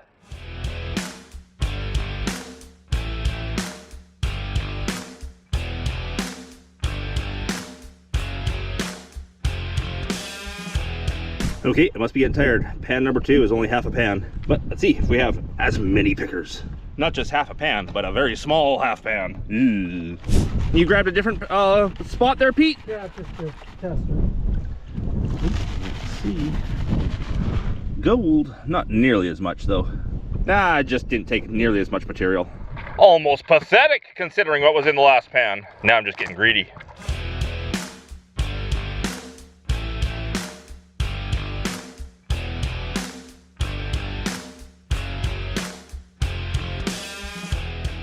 So I found a nice deep hole right beside where I was digging last, right beside where all those pickers came from. And a couple of big flakes, less gold overall, but 3 big flakes in there. All right. So big gold does add up a lot faster than small gold. Far less speck count here, but bigger pieces. And that's what I wanted today. I want some bigger pieces. This pan seemed to have exactly the same material as the last pan. You know, same crevice, same type of stuff.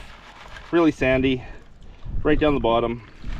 I'm guessing 3 good flakes.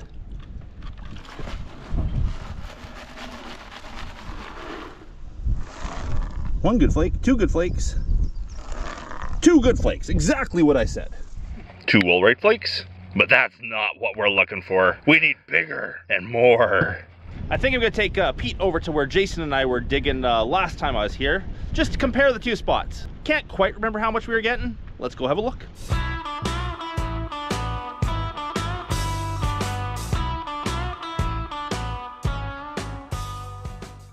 Quick bite, quick drink. Now let's go find more gold.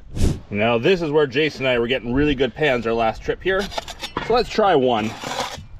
See if it matches what we were getting over on the other side. We're both getting big full pans and pre-classified up here. So we're gonna have good gold, guaranteed. Here we go for the long walk down to the water's edge with the pan. Uh-oh, is there anywhere to pan? The water's up a little bit from when we were here because our panning spot is missing. Oh yeah, we can pan right there. Hey, a sitting rock. Nice place to pan.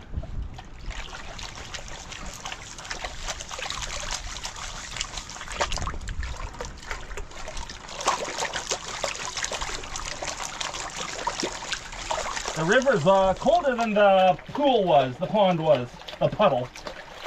Pete must have peed in it. Ah, but it's nice having space to pan.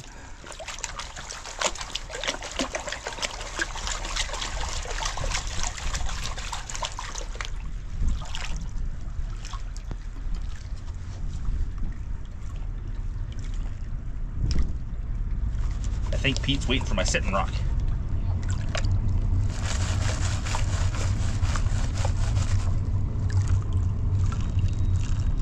And how is it compared to the other spot? Ho ho ho! Petey! Biggest piece of the day for me. Not bad, not bad, not bad. Nice picker and a bunch of big flake. I see why Jason and I like that spot so much. Okay, Pete, your turn. Sounds good. Here we go. Still got to clean up mine to show you with close up, but gotta see how Pete does.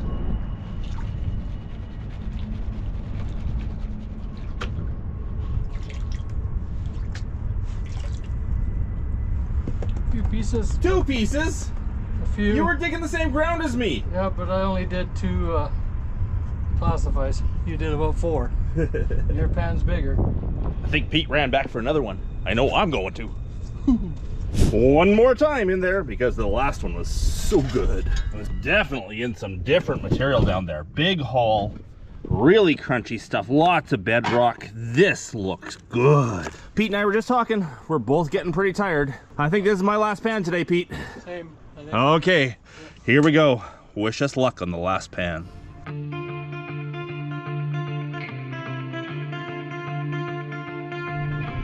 Love this place. The wind's not too bad today either. Okay, one last pan.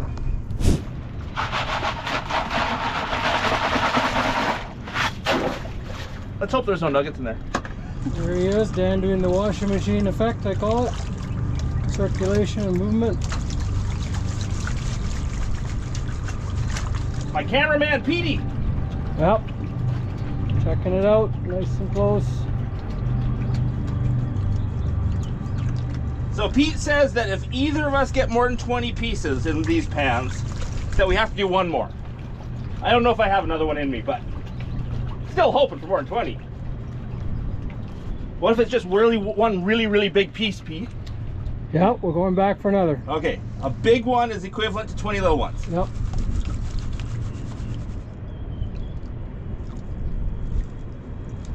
Okay, the moment of truth. Here we go. 20 pieces.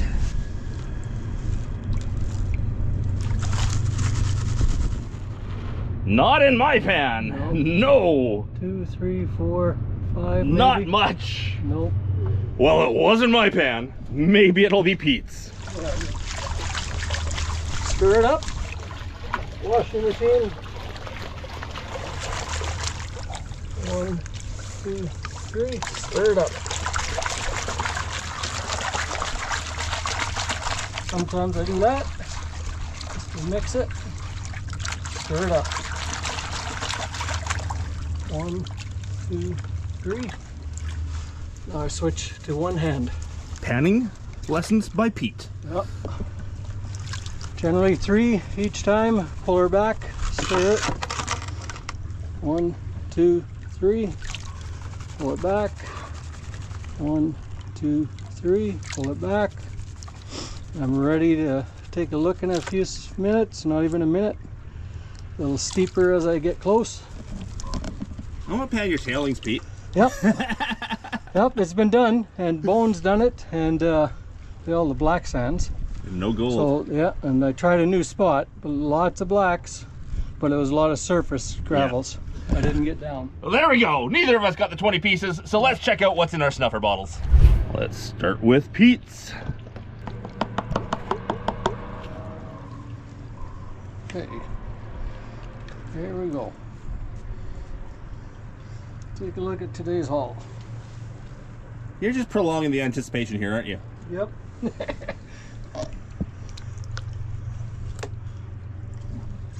Get rid of the muddy murky water from yep. the puddle, yeah.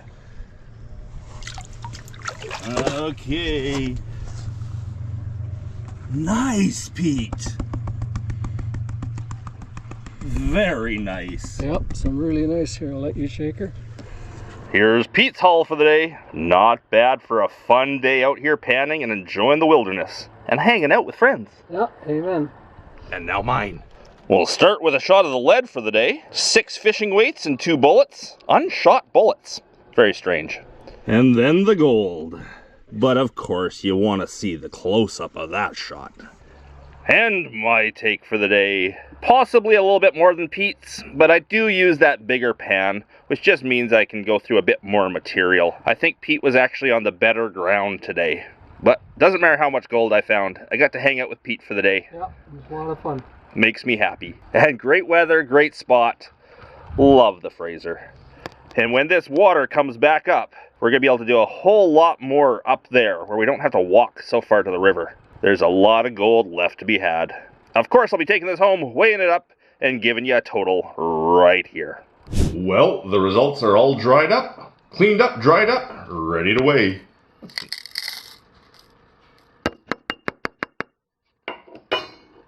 And it comes out to 0.45, basically half a gram of gold. Great day hanging out with Pete and finding some of that nice shiny gold. Looks like I left a piece of lead in there. Oops, that's probably a piece of iron. Mostly gold. Amazing day at the Fraser River. Hope you liked the video. If you did, please leave me that thumbs up. Hope I earned your subscription today. And a big thanks to everyone for watching. Have a great day, everyone. Bye.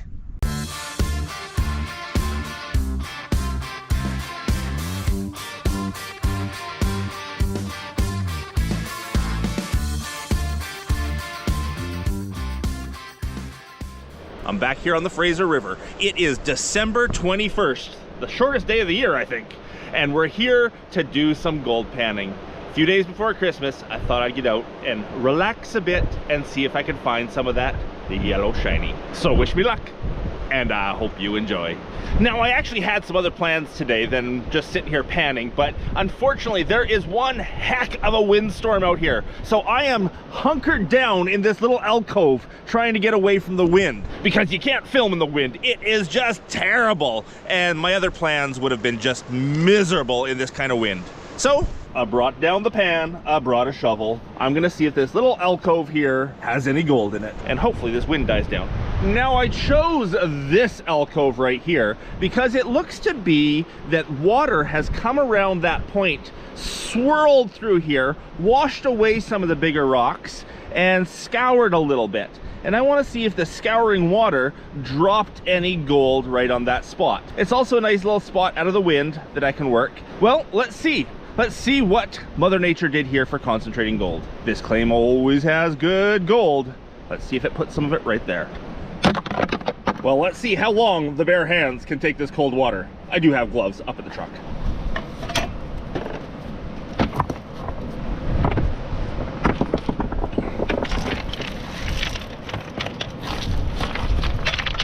I like the looks of this. One of the rocks I just pulled out shows a clay layer just inches below the surface, not even an inch below the surface. So any gold that was up in this material that may have settled down through probably hit that clay layer and stopped, meaning I don't have to go through a whole lot of overburden to get to the good stuff.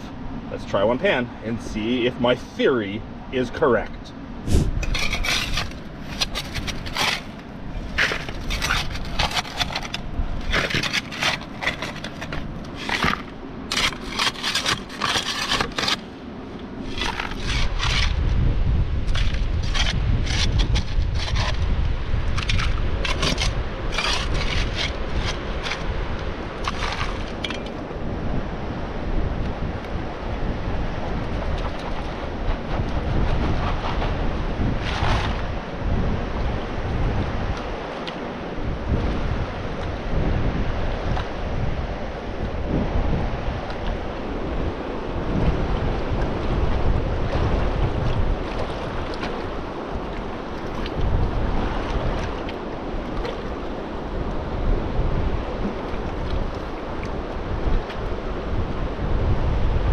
One nice piece and maybe 10 smaller pieces. Not as good as some other places here. I can do better. So not too bad at all. There's probably 20 small pieces and then one real nice flake. I'll do one more pan from there, but if it doesn't show me more nice flakes like that, we will move on.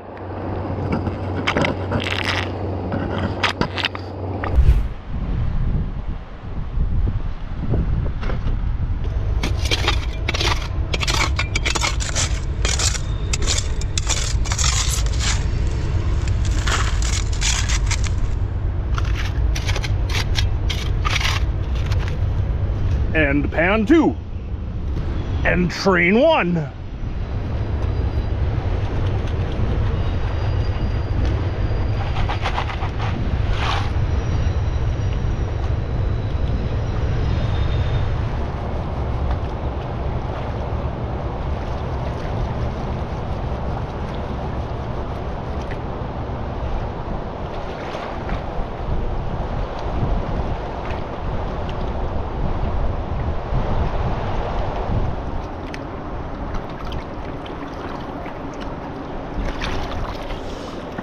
One okay piece, bunch more small stuff.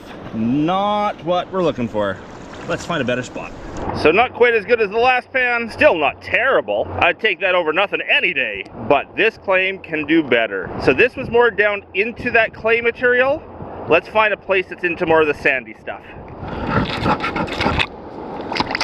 So that spot wasn't quite doing it for me. I see gravels over here, sandier, gravelier stuff. Gravelier stuff? Yes. Let's see if that has better golder stuff.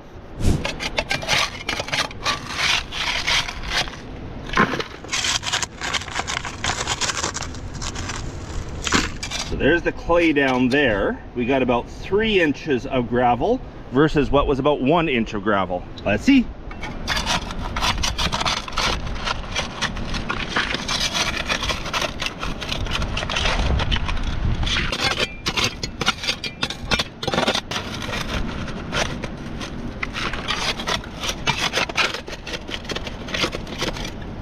And if that doesn't show it, we'll move on to the other side of the point over there, where I know there's good gold.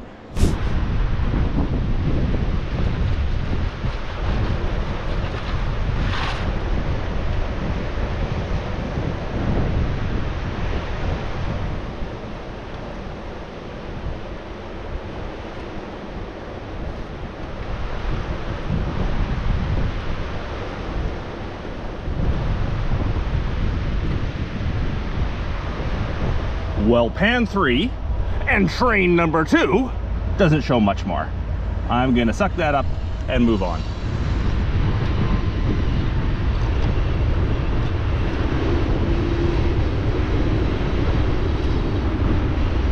Moving on. Well, I think the wind's dying a little bit. That's kind of nice. I'm just gonna grab a random spot. Gravel's right there. Just gonna try a spot and see what it has. This bench over here has always treated me very well.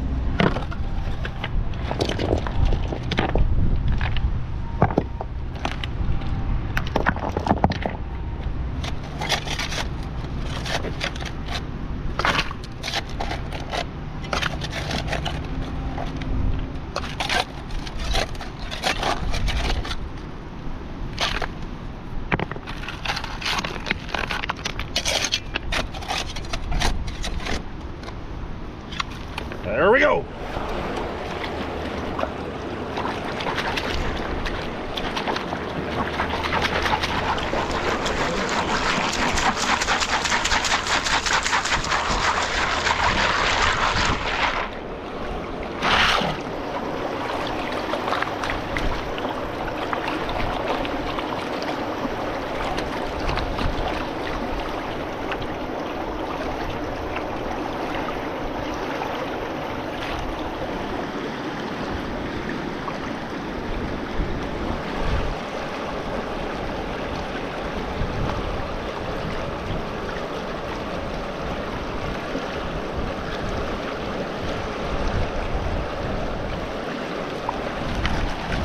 Let's see if this is any better than the other spot. Oh yeah, look at that big piece. Oh yeah, one real nice piece and dozens of better specks. Much better. Let's get the close-up on that. Way better. I think I got 4 nice flakes there, plus a bunch of smaller stuff.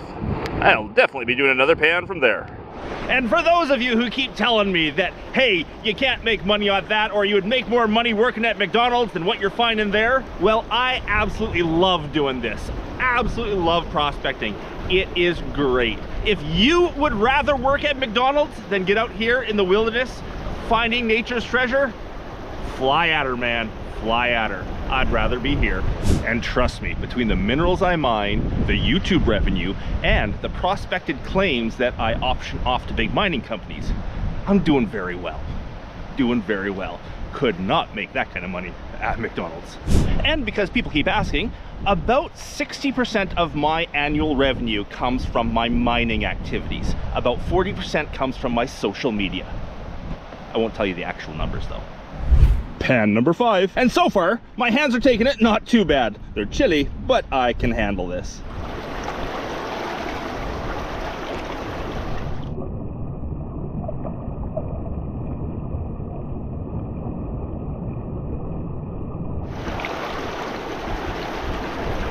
Let's see if second one from this spot is as good as the first. Oh yeah, maybe even better. Look at all that gold. And pan number 6. 6? 5. 5. 6. 5, I think. You know what they say, there's 3 types of people in this world. Those that can count and those that can't. They also say 4/3 of people have a hard time dealing with fractions. Now there's pan 6.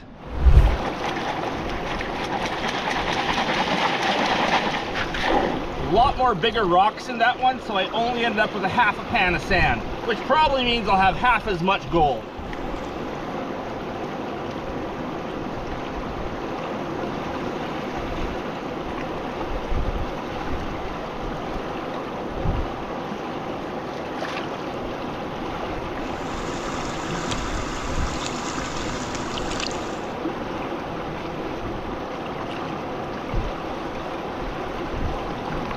Yep, about half as much in there. Well, even maybe less than that.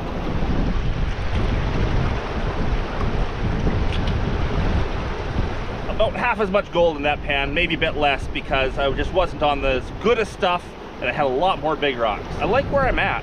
I think I'm gonna move around that area a bit and see how the rest of that area looks. I think I'm just gonna move that big rock there and move over a foot or 2. Okay, moved the big rock, moved a bunch of the smaller rocks. Let's get digging. I think that's 7. Look at that agate just washed out in the pan. It's only maybe a ½ inch across, if that, but beautiful agate. One of Fraser River's little gemstones. Well, how do we do under the big rock? See if it's better than beside the big rocks or behind it. Not quite there, not quite to the reveal stage. For some reason I end up with a lot of rocks in this one. Okay, let's have a look. Any gold under the big rock?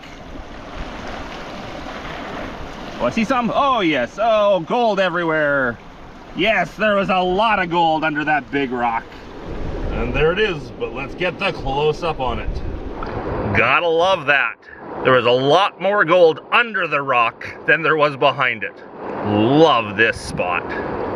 And a piece of lead too.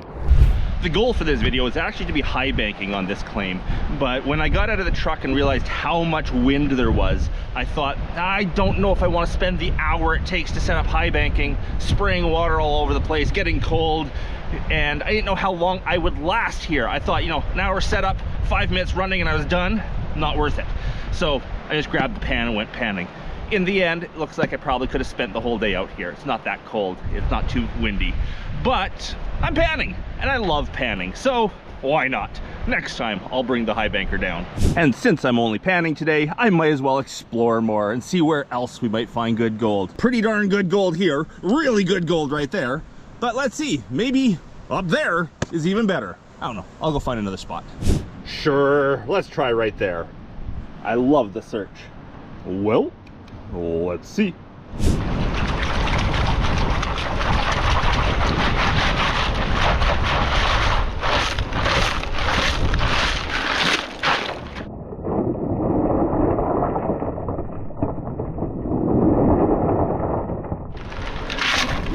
Fraser River turquoise. It's not real turquoise.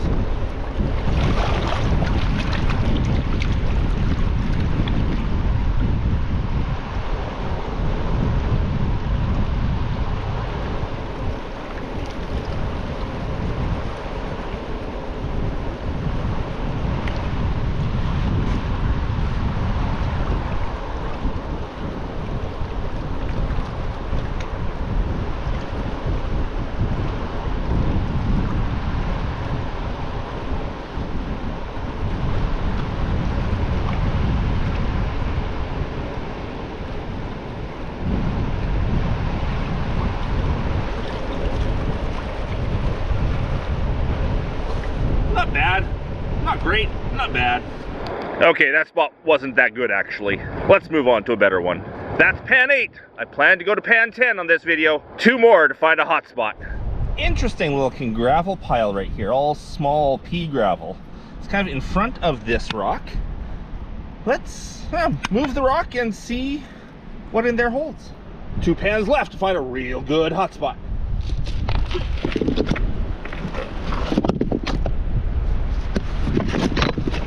Weird sounding rock. Sounds like jade or a very hard serpentine. Nope, it broke it. Just a very, very hard basalt. Let's see what's in there. It is just a light, loose gravel. I'm gonna pan it out all the same. We'll see what it holds, but ooh, that is weird. Well, that's an awfully light, loose gravel. I would not expect to find gold in that stuff. Very, very loose. But then again, at this claim, we even find gold in the sand, which is not something you typically find. So let's pan it out and find out.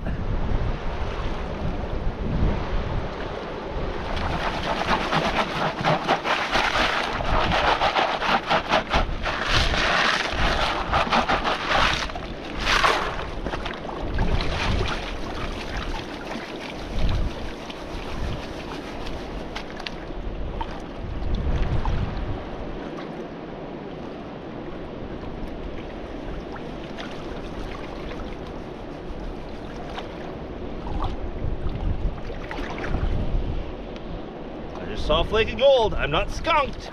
There's at least something in pea gravel. Often you see flakes of gold washing out the back corners of your pan, and when you see that, you know it's time to re-stratify and bring everything back down to the bottom. So there's at least one flake in here, in the pea gravel. Hands are starting to get cold now. Well, let's see. Is there anything in this pea gravel?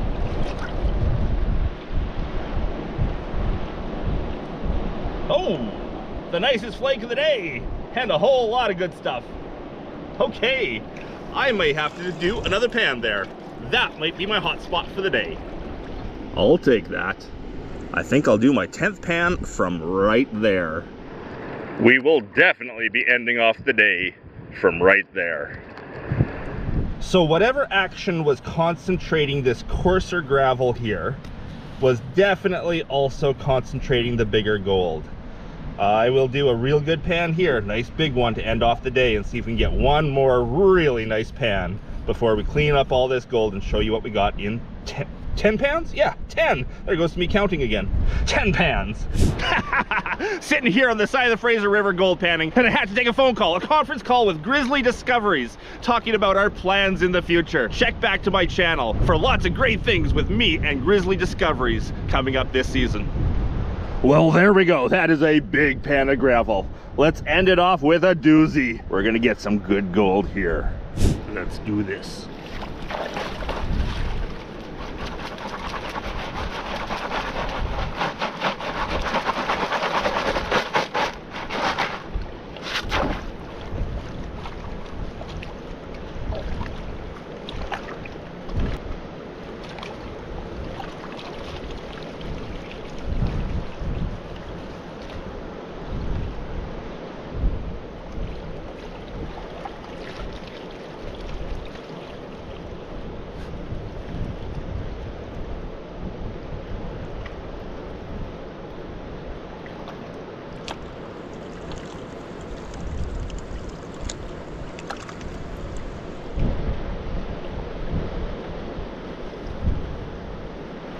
And no gold. No, that's not true. There it is. What a way to end the day. Look at all that gold. That was a very large pan of dirt. And there it is, one piece of gold. No.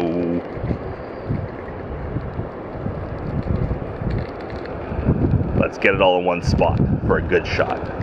Now that's the way to end the day. And that's just that one massive pan. This isn't the content of my stuffer bottle. That's just that one pan, big pan from the end. But don't worry, I will show you it all together. And And now people are saying, Dan, how can you stop when you're finding such good gold? Well, that's because of two reasons. One, I actually have a second video I want to do here today, and I'm gonna go off and do that right now. Check back to my channel for that one. Second is, this is December 21st, and I got here at about noon. It starts getting dark about 3:30. I only have about 4 hours to work here today, so I gotta utilize my time. Off to take that second video right now. But don't worry, I'm gonna time warp home, clean up that gold, and show you right here. There we be. Not completely cleaned out yet or anything like that, or dried or weighed or anything, but I can tell you now, that's about a half a gram of gold.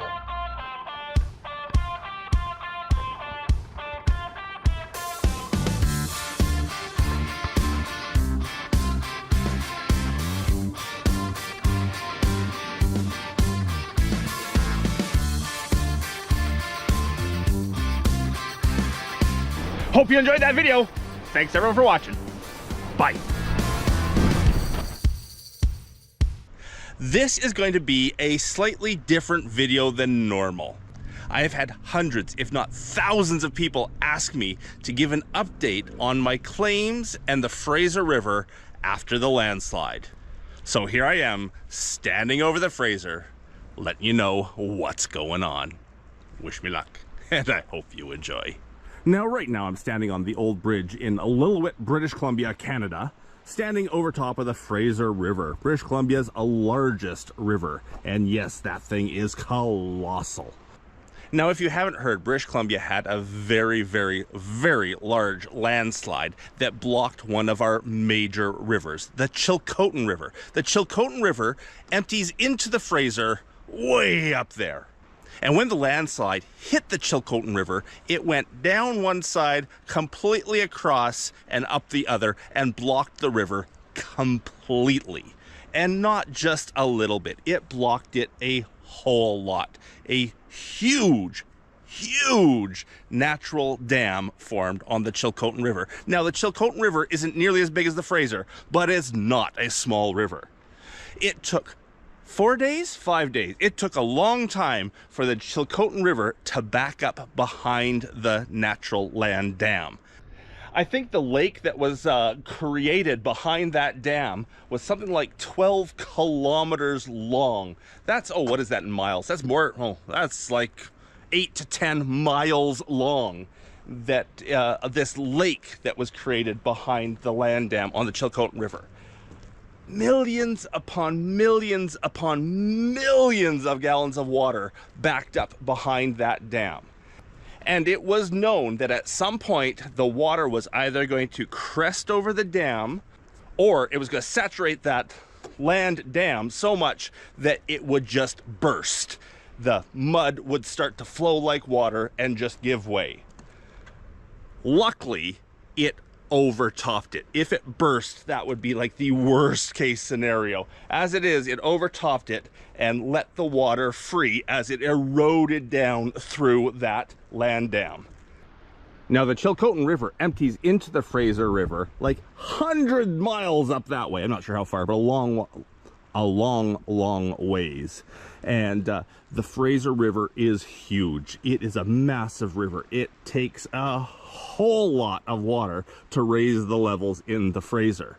But the Chilcotin River, not so big, and that much water was absolutely devastating for that river valley. When that water was released, and it released really quickly over a day, it washed out banks, it washed out ranches, it didn't wash out the bridge. That was very important, but it made a huge, huge mess of the Chilcotin River. My heart goes out to all those people who lost property and stuff along the way. As far as I tell, other than one injury, there were no other human injuries or deaths. Now, the reason my fans asked me to do a video about the Chilcotin Dam and the Fraser River is I have claims, gold claims, all up and down the Fraser River, and they wanted to know how such a surge of water will affect my claims. Well, first, let's talk the Chilcotin. A lot of people ask me about what there is in the Chilcotin River for gold.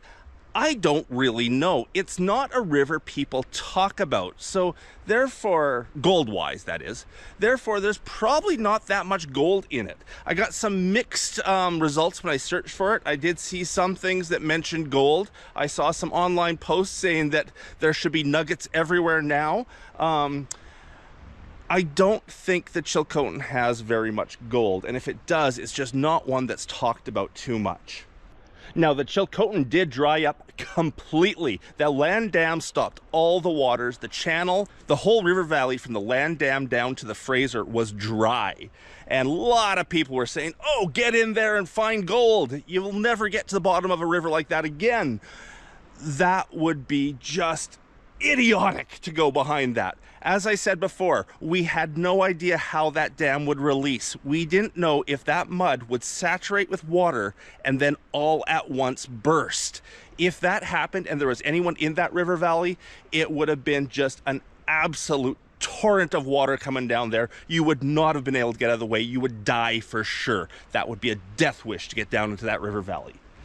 As I said before, it didn't burst, it overtopped. But even with it overtopping, the water came down really fast and really violently. There's no way you would want it to be in that river or anywhere near the banks. The banks were so unstable, so unbelievably unstable, and the river rushing down like that washed out banks everywhere, including some old ranches. But that's another story. Gold-wise, Chilcotin, I don't think this will affect it very much because I don't think there was much gold in the Chilcotin to start with. If I'm wrong, please leave me a comment below. Tell me what there is there for gold. I don't think there's any there, or not much at least. And if there is actually gold in the Chilcotin River, this was such a violent, fast flood that any material, any gravels that contain gold are going to be so mixed up right now, so crazily mixed up, and so overloaded. These gravel bars, these new gravel bars just had so much put on it so fast that's all mixed in there. Even if there was good gold on the Chilcotin River, I don't think this would be a good time to go panning there after the flood, of course, because I don't think Mother Nature's had time to sort out those gravels, depositing the gold where the gold would normally deposit, depositing the heavies and the lights, washing away the lights, all that kind of stuff that creates a good gold deposit just hasn't had time on the Chilcotin River. Now, if there is gold in the Chilcotin, and if we leave it a couple years, yes, we could find some really nice deposits with that much new gravel being added into the river valley. But as I said, I've never heard of people panning there. I've never heard of anything on the Chilcotin. I don't think it's got anything. But what about the Fraser? Here we are in Lillooet, British Columbia. Bit of a smoky day out there. There's some fires in the area. And the flood from that dam break has gone through. It went through about 2 days ago. The water levels in the Fraser River did rise. But as I said before, the Fraser River is huge and it can take this kind of fluctuation of water. In fact, during spring runoff, the water is way up. You can see the high water mark over there, way, way up. And this flood that came through didn't even get to the high water mark. In fact, if you see the logs on that little island right there, those are fresh logs from the dam break.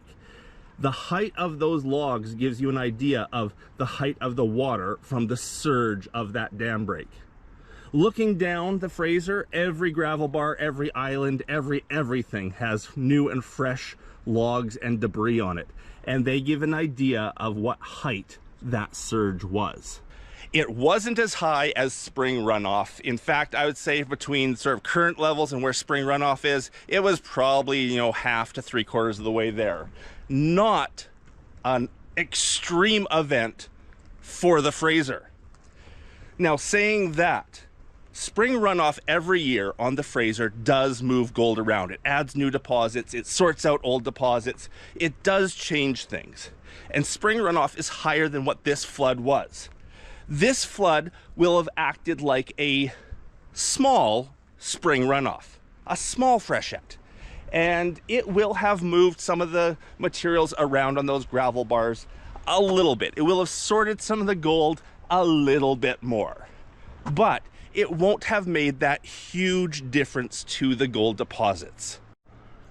What I am noticing along the shores is possibly some new mud from the flood.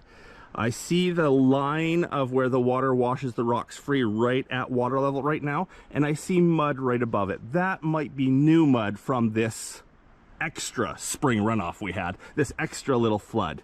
But I don't think it's really even added that much mud to our gravel bars. Some of these big ones out here look kind of like they would have regularly. Not much of a change. What we do see is a big change in debris. We see logs, twigs.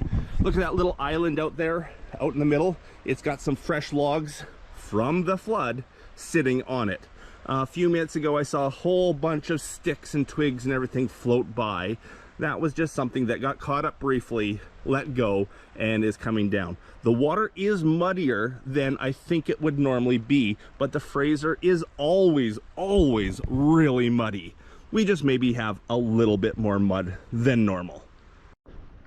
Is this going to affect the gold deposits on the Fraser River? I don't think so. Maybe some of them have a little bit extra mud on top that they normally wouldn't have had.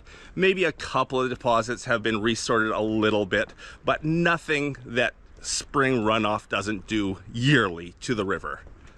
There are a few things that this may have affected though. We are just about to start into our salmon spawning season. In fact, down at the coast, the salmon are just coming into this, our biggest river. How this extra mud and debris coming down affects the salmon is hard to say. Some people are saying it's going to add so much extra feed to the system that they're just going to be like gorging themselves on so much food. Some people are saying that the muddy water might actually hamper visibility enough for them that they can't feed. It's really hard to say. It's a very quick, like 2 to 3 days surge of water and surge of mud, and the salmon are only just now coming into the river. So it's really hard to say how this extra mud will affect those salmon. One way or the other, this will affect them. They will either have a boon of food or they'll have a hard time getting food. They might get stressed with all this extra mud. They might be having a great day. I don't really know how it's going to affect them, but the salmon will be affected. The sturgeon, they're mudfish. They're used to working on the bottom. I have a feeling the sturgeon don't even care what's going on with this mud. Other wildlife, I don't think the other wildlife, the deer, the bear, all that will even care that this happened to the Fraser. It doesn't really affect them. There is a lot of extra wood debris around the shores. That might affect things a little bit. But I think overall, that extra wood debris probably just helps with the biodiversity of the ecosystem down there. I'm not sure if the flood watch evacuation has already been lifted or not. I don't plan to go down to any of my claims for about a week still. So I don't think it's going to be a problem when I go down there. And honestly, when I get down to my claims, other than a few logs, I don't think I will see any difference in the gold, in the ability to find gold, in pretty much any way.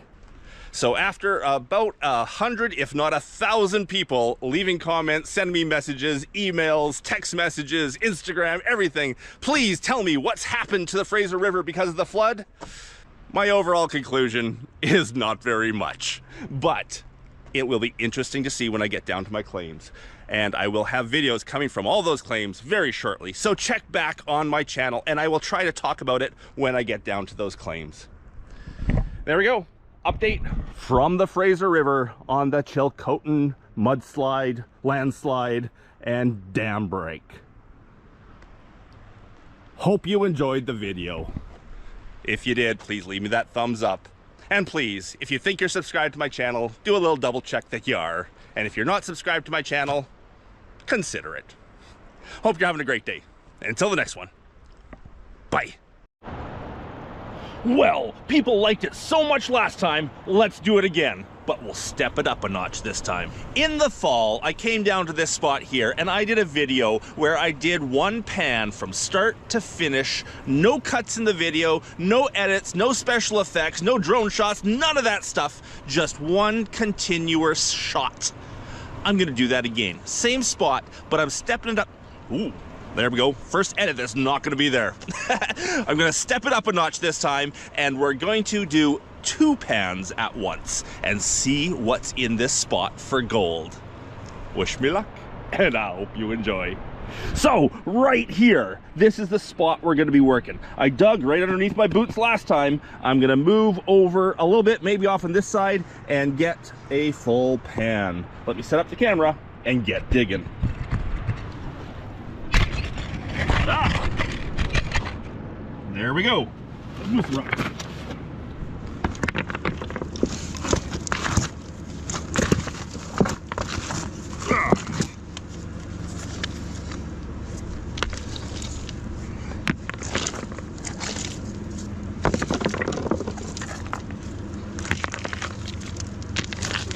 Okay, there's a clear spot.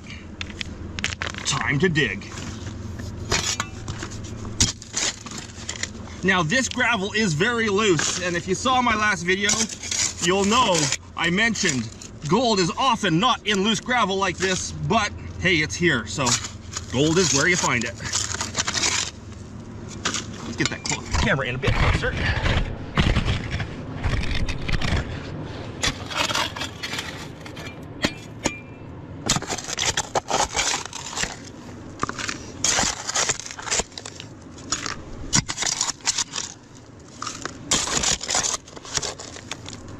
Nice full pan. Good material.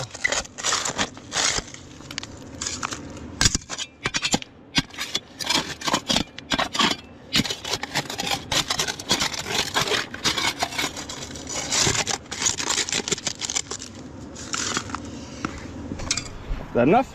One more shovelful in there.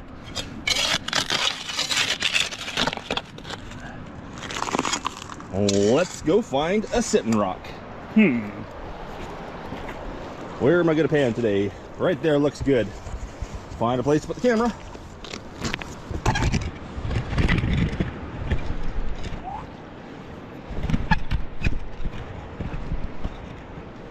Hopefully it stays there.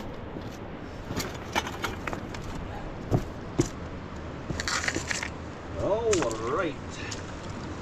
Don't swamp the boot. Nope.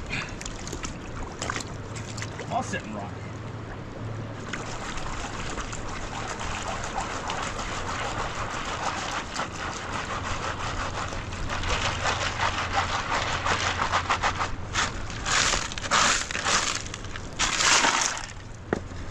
That camera's too far away.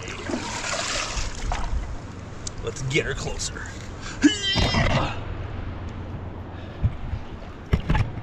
I think I just got water in my boot. Oops.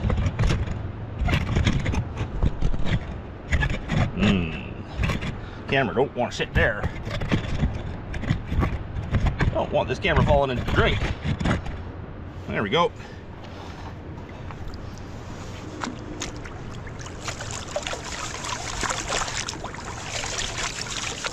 I think people like the one single take because they got to see it all.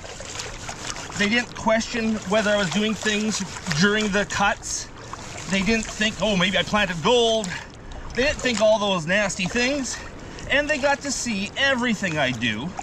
Clearing rocks, how I shovel, how I pan, how I choose a spot, camera work. I think that's why they liked it so much last time. So, again, doing it again, but step it up a notch. We're gonna do 2 pans worth. What I'm gonna do is I'm gonna bring this down to just a tiny bit in the bottom. I'm not even gonna reveal what's there. And then I'm gonna go and put a whole pan worth on top again. Pan it all down, and we should have 2 pans worth of gold in the one pan.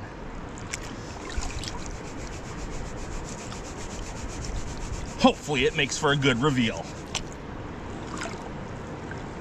And again, you get to sort of see how much time it takes me to do the whole process. I know, someone out there is saying, hey, just pan, Dan, stop talking. I like to talk. It's what I do. Turn so you can see it a bit more.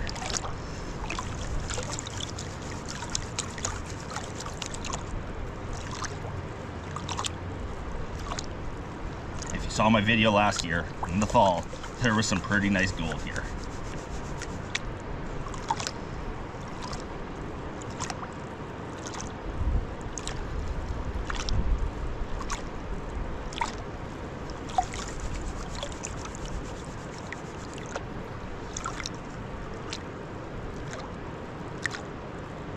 Now this is the Fraser River, so it is fine gold. There's some big flakes here, but they're very flat. Gotta take your time so they don't surf on the heavy sands and surf out of your pan.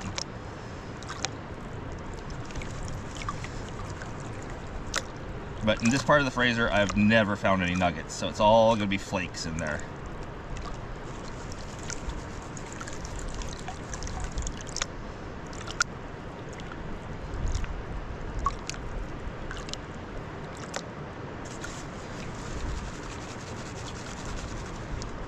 Okay, that's down to the nitty-gritty. Let's just bring that into the bottom of the pan. I'll step off the water. Bring that in the bottom of the pan. Put the classifier back on top of it. And let's go dig again.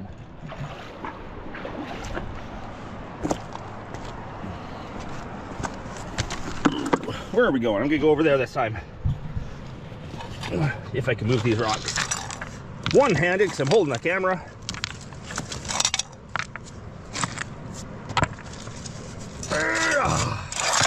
There we go. Ooh, that's juicy stuff. Put that in. That's good looking stuff. Okay, setting down the camera. And let's dig.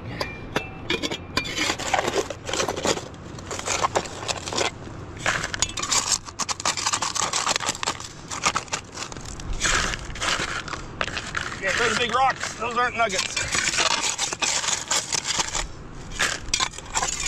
No point taking up space in the pan with big rocks.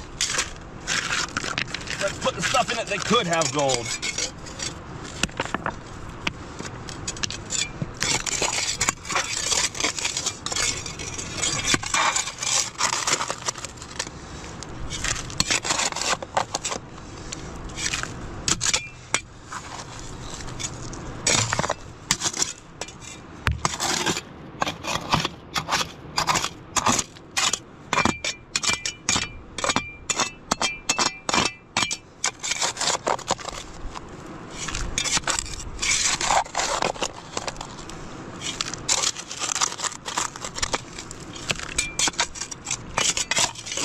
Fill the pan to the top as much as I can get in it.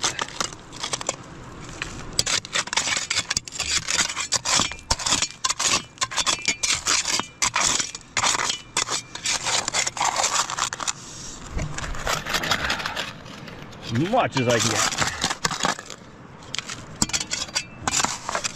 I want it to be a good one.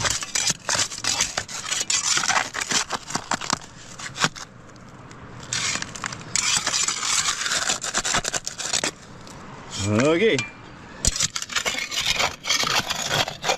that's it. Again, set down the camera somewhere here. Try this rock. This might do it better.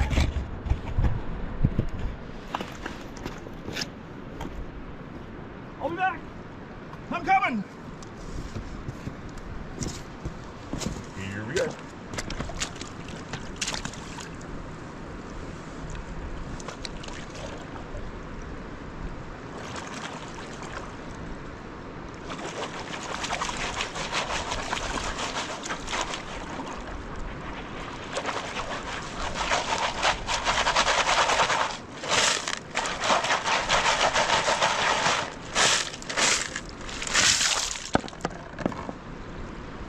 That's a full pan. Lots of gold.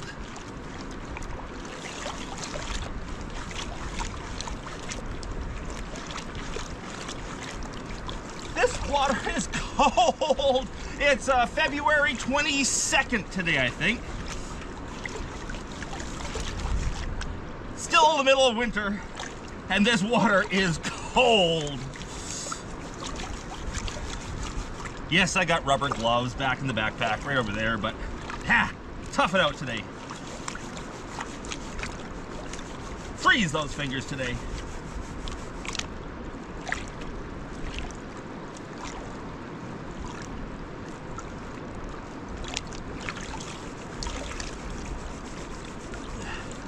I hope it's recording. I haven't checked to see I actually hit the record button.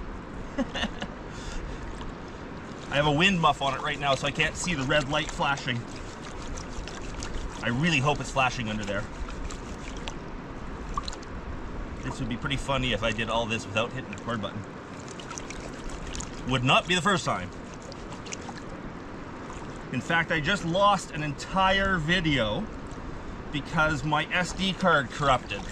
And even after I did a bunch of the programs to recover lost videos on SD cards, every program just said there was nothing there. Very annoying. I hate losing videos. All that work for nothing. Ooh. I think we should get the camera in closer now. Ugh. That's what we're at right now. Right there. Oh, look, it is recording. Okay. One-handed panning. I can do it now, it's later.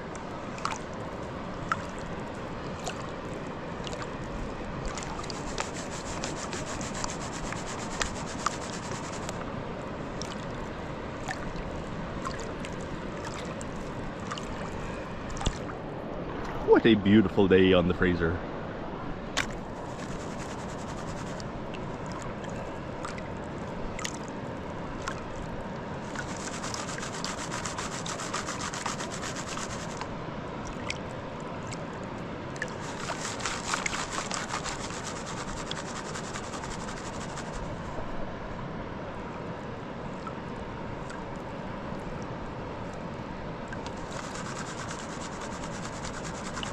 I'm really hoping there's gold in here.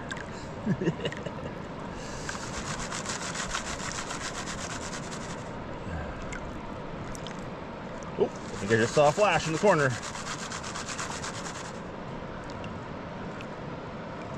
Often gold will wash out in the back corners, and you can see a flash of yellow back there once in a while. If you didn't know that little trick, I just brought everything back to the bottom for a second and then shook it and moved forward, and that keeps all of the gold, well, tries to keep the gold in the back riffle and not working forward into the front riffle. Okay, let's do this one-handed. Pull out some rocks. No nuggets. I sure hope there's gold.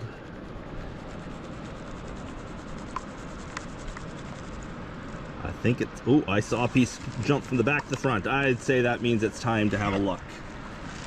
Is there gold? I see gold. Nice. Ooh, not as much as last time, but still a nice amount. Okay, let's tap that all into one spot and get a nice close-up picture. I'm gonna set the camera down for that. Camera, right there. Oh, tripod. Tripod error.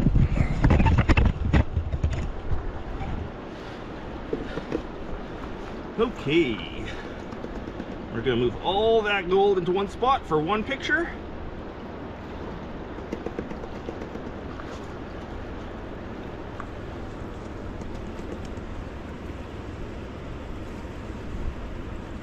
I think last time I did this, I had about twice as much gold as this.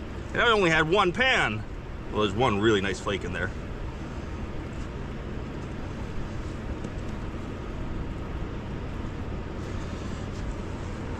Okay, when I'm putting gold in one spot for a picture, I like leaving some black sand with it, and that makes a nice contrast for the camera. So there we go. Ah, swished too fast. Let's put shit back into one spot. Okay, one runaway flake. One more smoosh. There it is. Pull out the close-up. Take a good shot of that.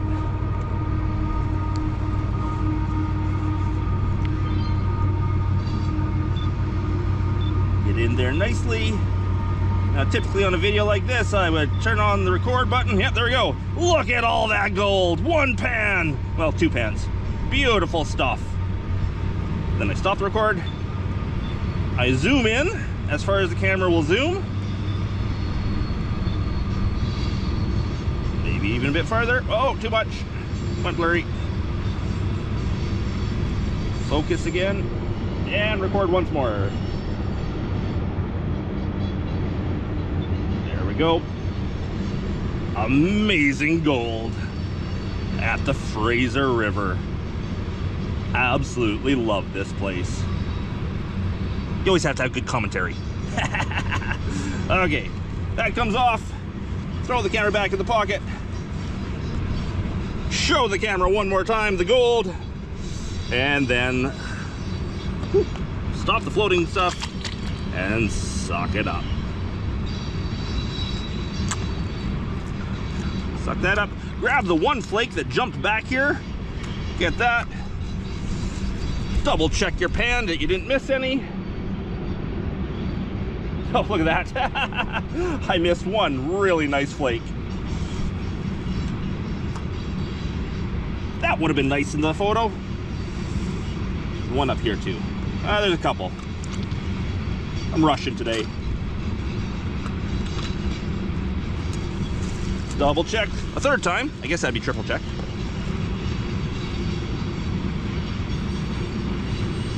Still one good flake in there.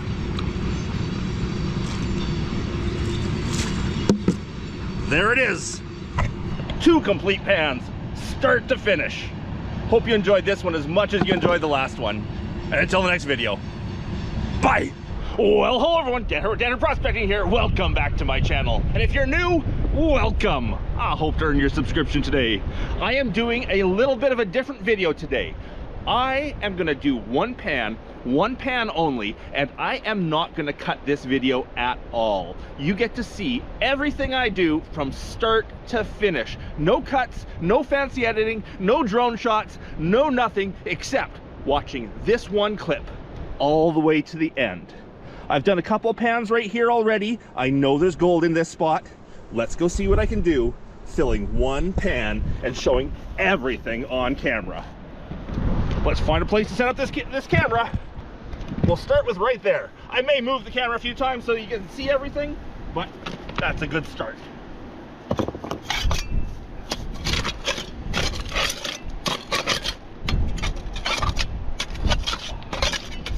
Why doesn't someone time me? Tell me how long it takes to do one good pan. I guess the video timer will do that.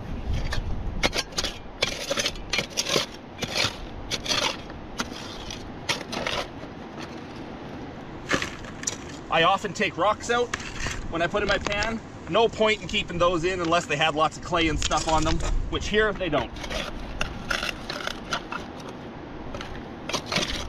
They just take up space.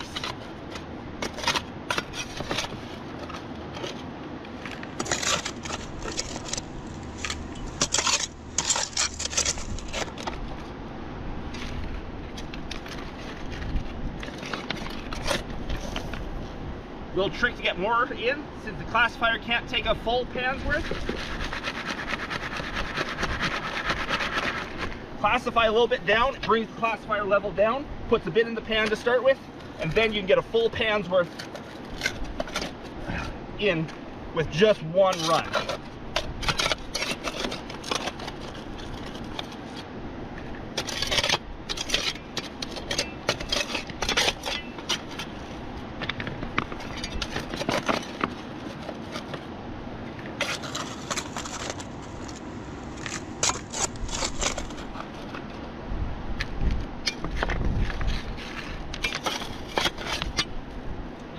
Get in a little closer with this. Here you go. Gonna try some from over here.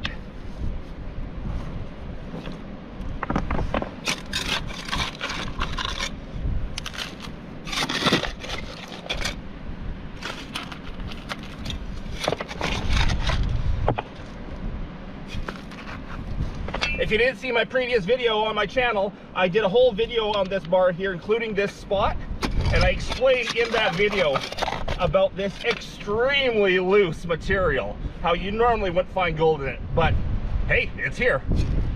Gold is where you find it, and we found it here.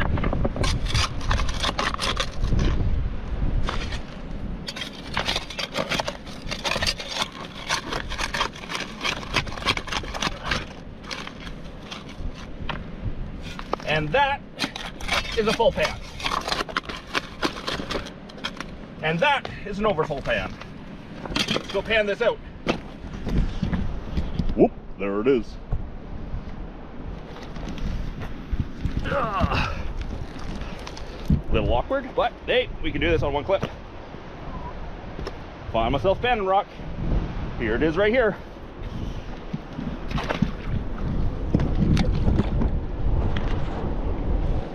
No cuts to the video. You get to see it all.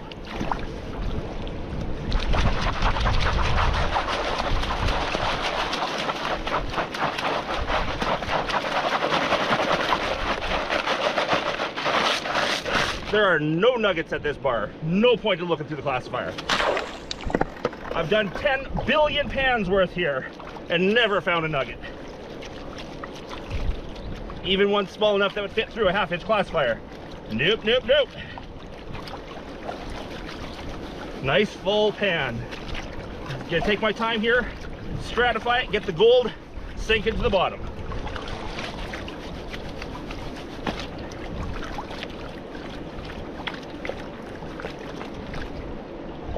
There you go, wash off the top layer.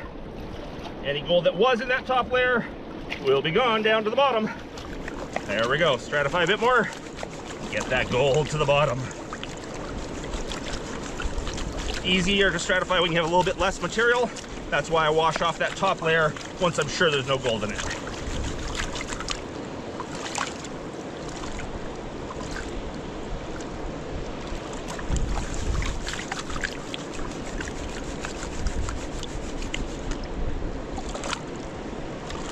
Now let's get you in a little closer. Camera in the water. Woohoo! Baby, baby. Okay, there we go.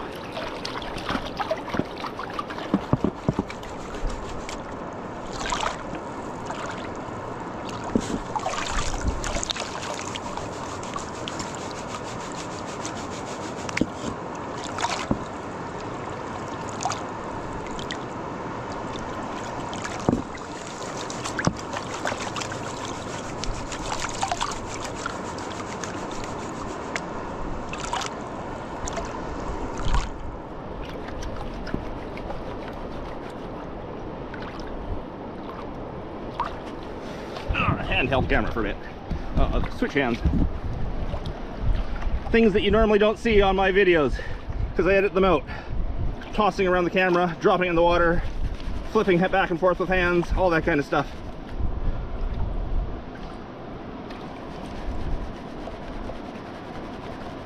There better be gold here. All this and no gold, that'd be kind of funny, kind of sad.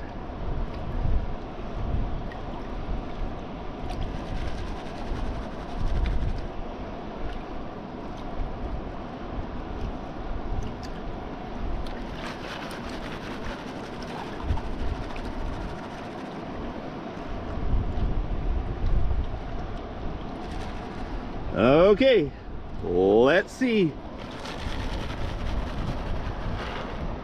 I see gold. 2 pieces right now, sitting out over there. There we go. Look at that. That is a pretty good hot spot. Let's get all into one spot and show you all together. Again, no cuts. So let's get this camera back over on the rock.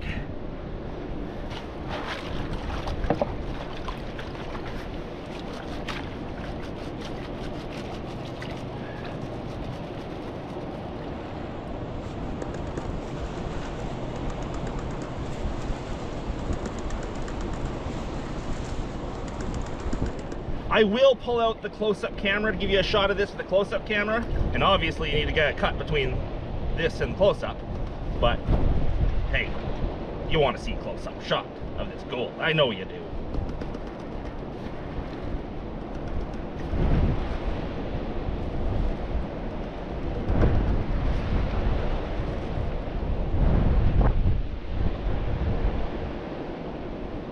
Again, something you don't normally see is the amount of time it takes me to put it into one nice spot for the camera shot.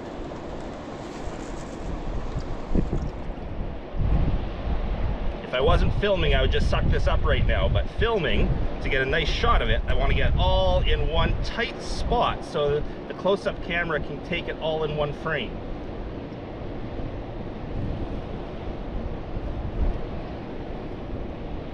And I like the look of the gold with the black sand for the camera, so I usually leave a tiny amount of black sand with it so that it gets that contrast. But there it is. 1 or 2 flakes made it back. That won't affect the final shot. Let's get in there with this camera. GoPro only focuses at 18 inches, so when I get in close it gets blurry. I have to be way back here for the GoPro. But with the close-up, I can get good shots. Let's keep this one running in the background while I get the close-up on it. Baby. Okay.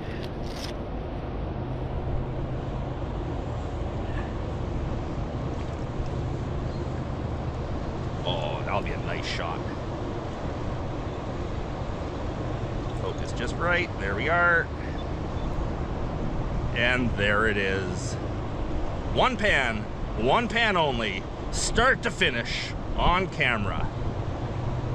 And that is a nice spot. Nice gold.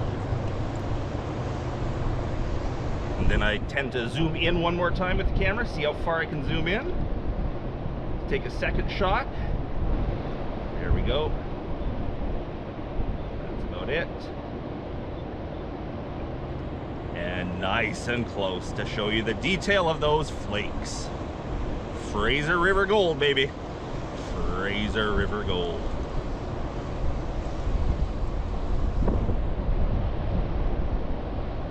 Nice.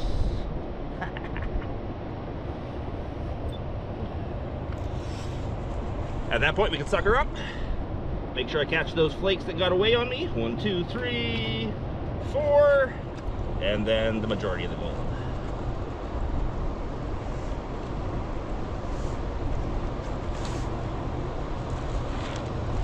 Double check I didn't miss any pieces. There you go. Start to finish, all in one clip, and it looks to be exactly 11 minutes long. Hope you enjoyed the video. If you did, please leave me that thumbs up. If I haven't earned your subscription yet, I hope I earned it today. And a big thanks to everyone, especially my patrons. Because of the support of my patrons, I get to make these weekly episodes of Dan Hurd Prospecting. Hope you're all having a great day. And until the next one, bye.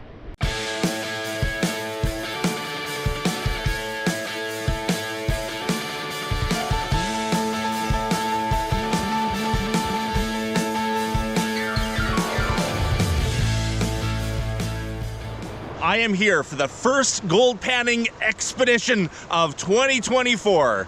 Spring is just around the corner and it's warming up enough out here that I can start to pan. We're here on the Fraser River on a claim I don't pan too often, but I'm gonna check out some new spots on this claim and see what I can find for gold. So wish me luck, and I hope you enjoy. Now, I think it's February 22nd today. I think that sounds right. And we have a bit of a break in the weather. It's a little bit warm today, up to 10 degrees above freezing, 10 Celsius here in Canada. And it is okay to be out here. It's not bad at all. It's quite pleasant, actually. However, tomorrow it's saying it's gonna snow here again. So I'm taking the window while I have it to come and do some panning and find my first gold of the year. Now this claim here is actually my jade and serpentine claim. This is where I come and find all that gem serpentine that the Fraser River is known for. And yes, I found a few pieces of really good quality jade along here as well. But I don't often pan here. I've panned a couple times down along the river's edge, but if you notice, it's very steep. The banks are very steep. Great for hunting jade because it's constantly giving me new gravel to search through. But no great flat spots down along the water to capture gold. Now, I have panned down there somewhere a fair bit and got all right results. This time I tried to come to the head of the claim and see what I can find. That's enough talking. Let's get the first pan under my belt. This is the Fraser. There's gold everywhere on the Fraser. Let's try down there to start with. Okay, I don't want to dig in the water. Let's dig there instead.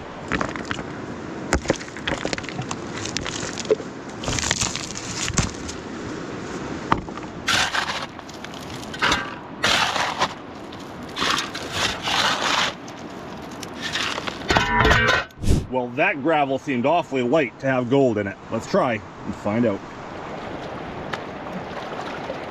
Woohoo, that part's gold!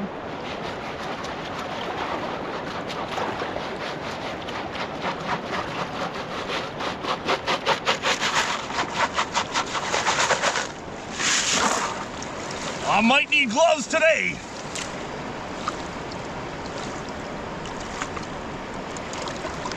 So what do you think? First pan of 2024? Will it have any gold? It is the Fraser. There's gold everywhere on the Fraser.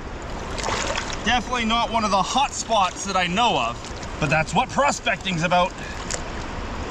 Difficult panning on the edge of the Fraser like this. The waves of the Fraser sometimes makes the water really deep, sometimes takes it away completely. I saw a flash of gold in the back corner. I'm not skunked. But this is the Fraser. Wouldn't expect to be skunked. Okay, let's see what we've got in the first pan of 2024.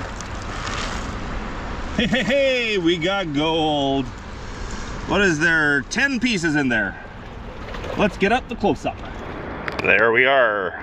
3 okay flakes, bunch of little flakes, and I think way over here somewhere, oh yes, one more okay flake. Let's get that in one spot and I'll get a picture of it all. Nice thing about the Fraser is you always find gold, but for the Fraser, that is not very good. I can do way better than that. Let's see what else I can find.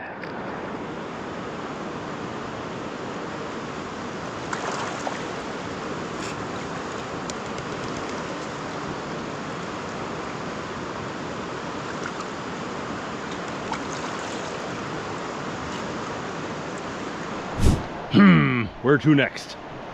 Over there. Well, let's try some random big rock to try behind. See what's there. Right there.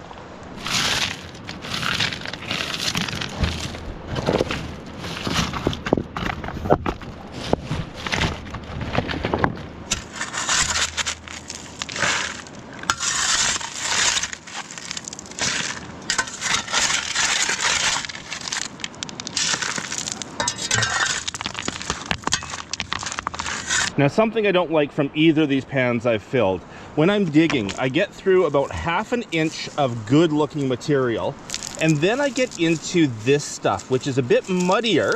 Muddier is often good when you're talking about gold panning pay dirt material. However, it's very angular rock, so it's not necessarily freshly river run rock. It's most likely slough rock from above, which means this bar has not been processed all that well by the river. The top ½ inch, top ½ inch has been processed, the mud has been washed away, heavy's left behind, but then down just a little bit is nothing but slough from above. That's not good for gold panning. Hopes are not high for that pan. Let's see if it surprises me.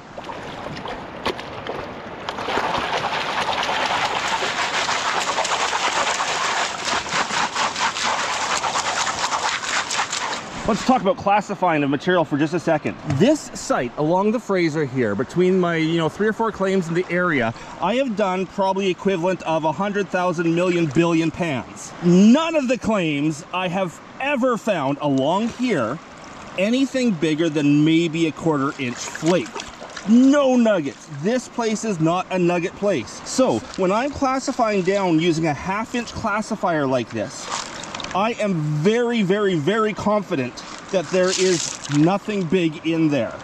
There's really no reason for me to spend any time looking through the classifier for big nuggets when I could be spending that time digging more material and getting more gold. The chance of me finding a nugget is so unbelievably small here that it's just a waste of my time. I may as well go dig more dirt that actually has gold in it. For those people that keep saying, why aren't I looking through my classifier? Why am I just dumping it? That's why here. At other claims, I do look through it. And yes, I know, people are saying, oh, but you never know. You could find it. You didn't check, so you don't know there's nothing there. There's all sorts of people saying that, A, it's better, that I should have checked through it. But experience tells me it's just a waste of time. And yes, I have a lot of experience here. In fact, on a claim like this, I should probably even be going down to a 1/4 inch classifier, because I have only once found one flake that wouldn't fit through a 1/4 inch classifier here. And I'm just panning a whole lot of material, all that 1/4 to 1/2 inch stuff that I know has no gold in it. It's just a waste of panning effort when I could be panning out stuff that had a lot more flakes in it. Just a numbers game. And I know people will disagree with me, but that's my experience.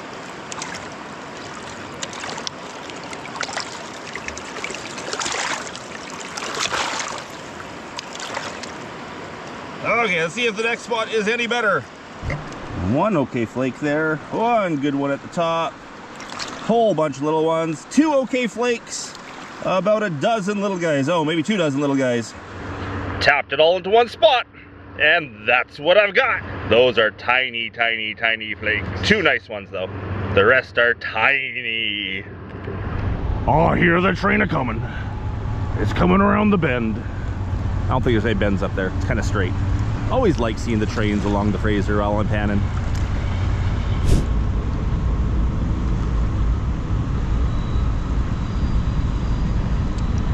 So 2 spots down by the water, neither were very good. Let's go up 10 feet and see what happens. Maybe there's a pay streak.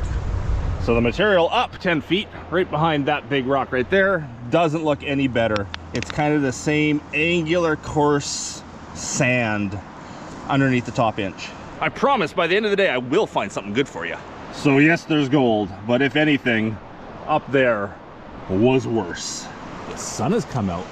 Nice. I'm liking that. Well, let's get the close-up on it. So up higher, still lots and lots and lots of little stuff, but no big flakes in this. Even those flakes there are pretty darn small. Okay, maybe time to change things up a little bit. I am noticing right now that the water comes fast by the point, goes really fast out there, and then comes back to the next point. But right here, it's dead. Back eddy, if anything. I believe I will do better out in the fast water. It gets fast by that point. Let's walk down to the point and find out. Okay, I've come down to where the water's actually flowing pretty quickly by this point here. And just looking at the gravels, I see a spot here that's showing a lot of dark rocks, black sand, and stuff like that down in the gravels. So I'm gonna clear a spot here, see if it's any better.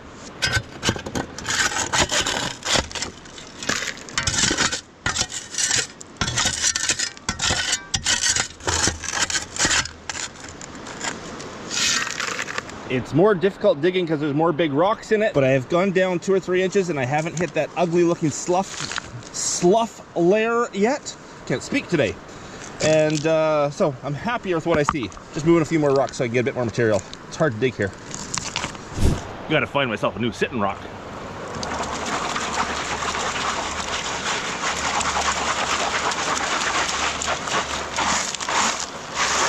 Less sandy material means I only have about half a pan here, but let's hope it's a much better half pan.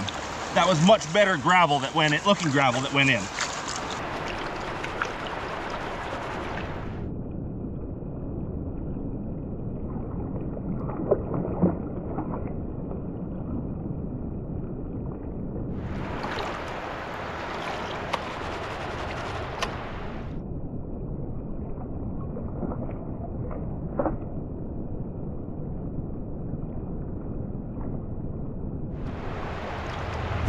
Well, shall we see if it was any better? Ooh, worse. I see half a dozen small flakes, and that's it. Keep looking. The rocks here in this section are all really big. Maybe that means that the water's moving a bit faster as it comes through here when it's up this high, washing away the lighter, smaller rocks. Let's go with that theory and try a pan from here. Right there, looks good. Why not? And look, an easy sitting rock.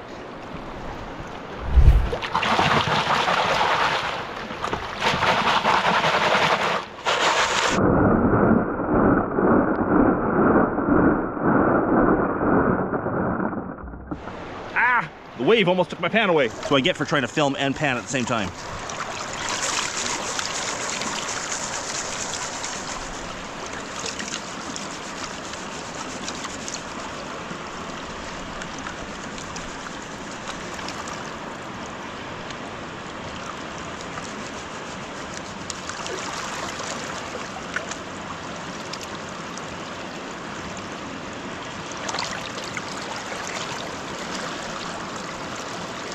Okay, let's see what's in there. Okay, looking a little better. I like the looks of that. Let's get that in one spot and put the close-up on it. Still, for the Fraser River, we can do better than that. But I'll do one more pan from here to find out. Beautiful day on the Fraser Hood.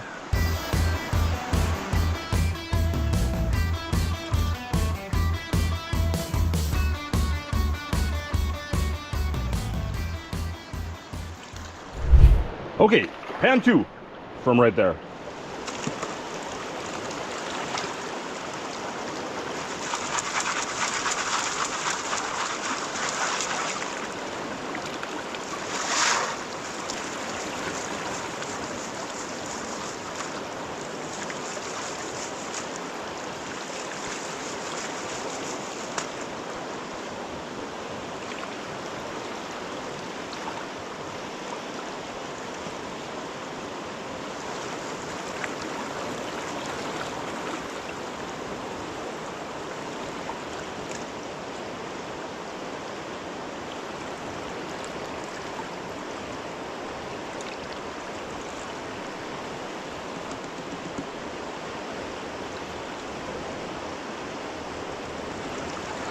So this may be the best place I've found so far, but I can still do way better than that. Let's see if I can find one of those better spots.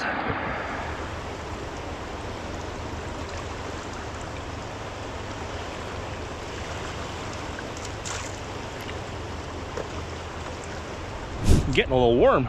Time to take the jacket off for a bit. And I found my next spot I want to try. So up above this spot, I see a big area where the river has washed a whole bunch of gravel free in the last, flood. And all of that big wash up there would have sort of worked its way down the bar. And I'm seeing one colossal rock right below that. Let's dig behind it. I know, I'm kind of grasping at straws now.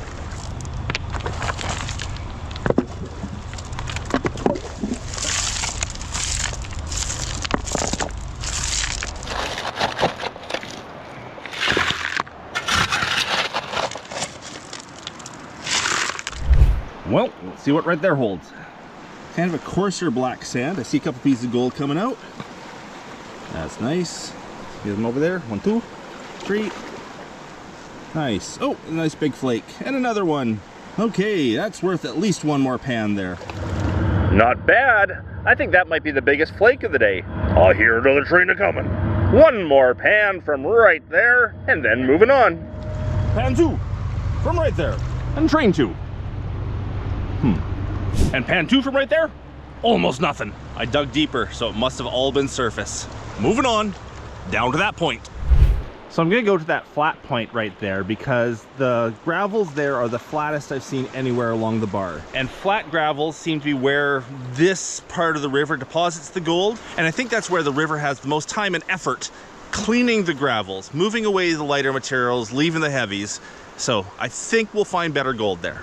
Now I'm sure there's people that know my channel and know my videos saying, Dan, why would you go there when you have spots that you know have good gold elsewhere? Well, for me, it's about the search. I love the adventure. I love the journey. Once I find the deposit, yeah, I can pan and I can get gold there, but I just want to move on. I want to find the next one. I love the search.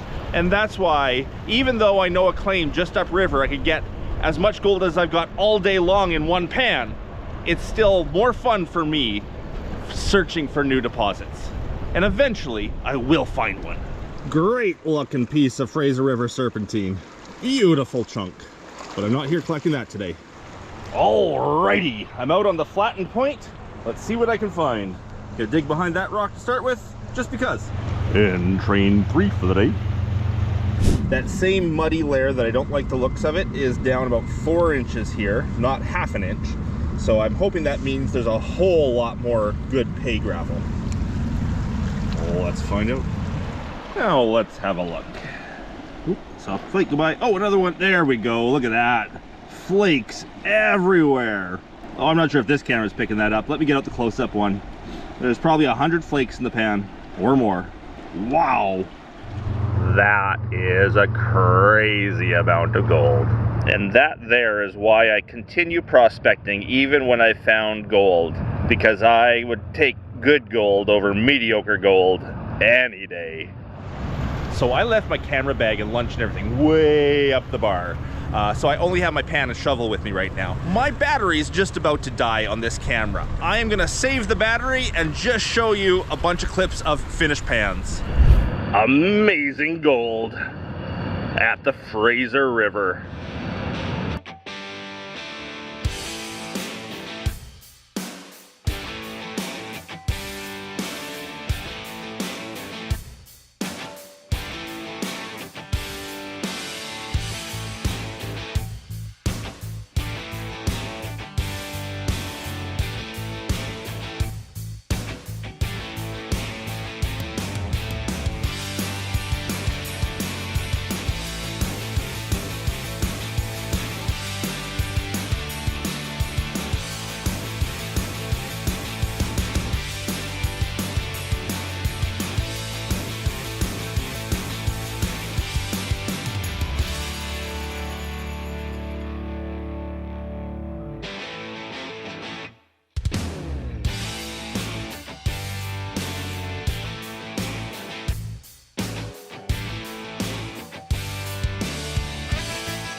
Let's see what the day gave us.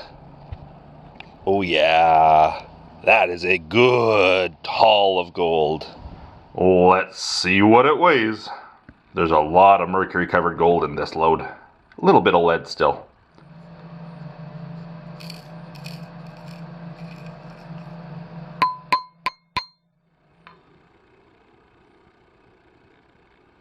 And for my first day back panning for 2024, I get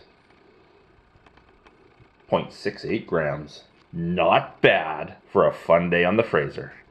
Now that is a literal pile of gold. A pile of gold from the Fraser River. Might not be a great figurative pile of gold, but it is a literal pile of gold.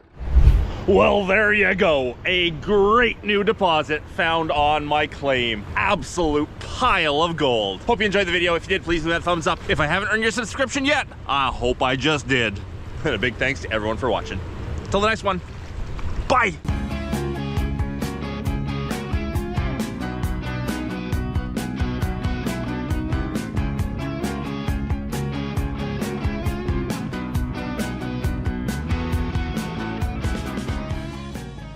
I am here in an undisclosed location on an undisclosed river that is definitely not the Fraser.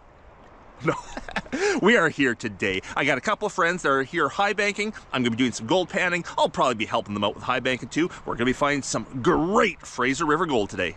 So wish us luck, and I hope you enjoy. The sun is just coming over the mountains. We're just getting set up. My buddies are gonna be running the high banker today, and I think I'm going to go and see what I can find in the gravels, panning for gold. So Lloyd's down there getting the tailings pond ready for the day, so it'll catch all of our tailings. And up here we're clearing out some gravels to make sure we got some new easy stuff for digging. So once the high banker gets up and running, we can just start shoveling and put as much through as possible in as short a time as possible. And guys at Gold Hog, recognize one of your old high bankers? Oh. This one has seen some days. Yeah, doesn't even have Gold Hog on it anymore. Doesn't even have the logo on it anymore. It's been run so hard, so long. But we made this little trap here for, you can throw bigger stones in, and lift it up. And let them go. Yeah, so that works. Few modifications. Yeah. Few modifications. Yeah. But it's an old Gold Hog. Yeah, and then the magnets. Magnets on it, and it's basically a beach box, being wide and open like this because of the sand we're running through here. So Yeah. Now, before I go do my own prospecting and finding my own gold, let's see what the guys will be running through the high bankers today. One good shovelful in the pan. That's what? Not even a quarter pan. Let's see what it has for gold.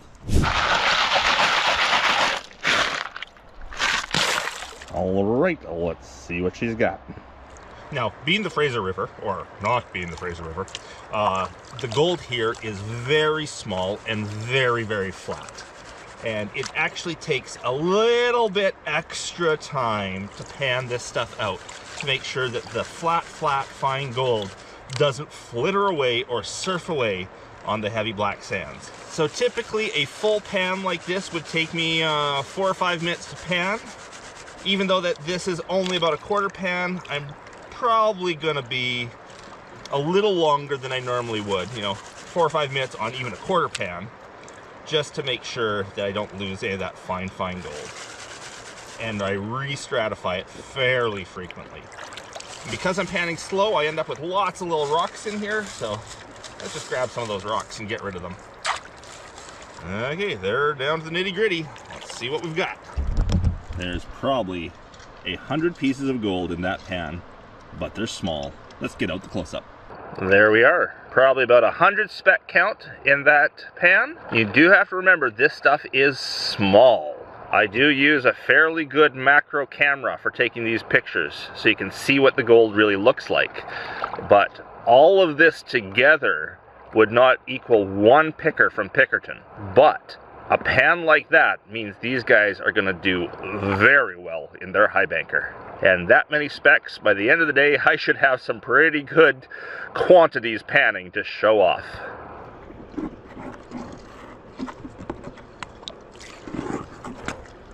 Well, now that I stole the gold from their location, let's go find a spot of my own. Now this is the Fraser. Okay, I gave it away, I guess. It's the Fraser, and there's gold everywhere on the Fraser. So I am just gonna grab a random rock down there, roll it over, and see what it has underneath it. I think we'll start first with a rock right down at the water's edge. That looks like some good gravel right there. Let's get that rock out of the way.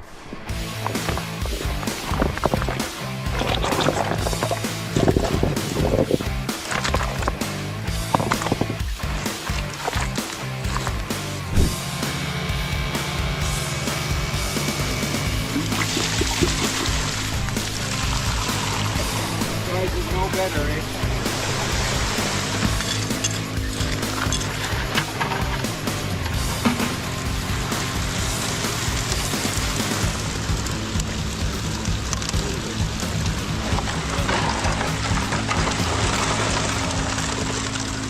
Okay, good luck, gentlemen.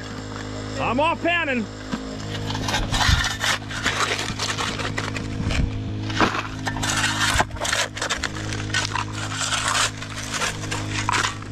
Well, there is a pan full from right there, and a sitting rock right there. Let's go get some gold right here.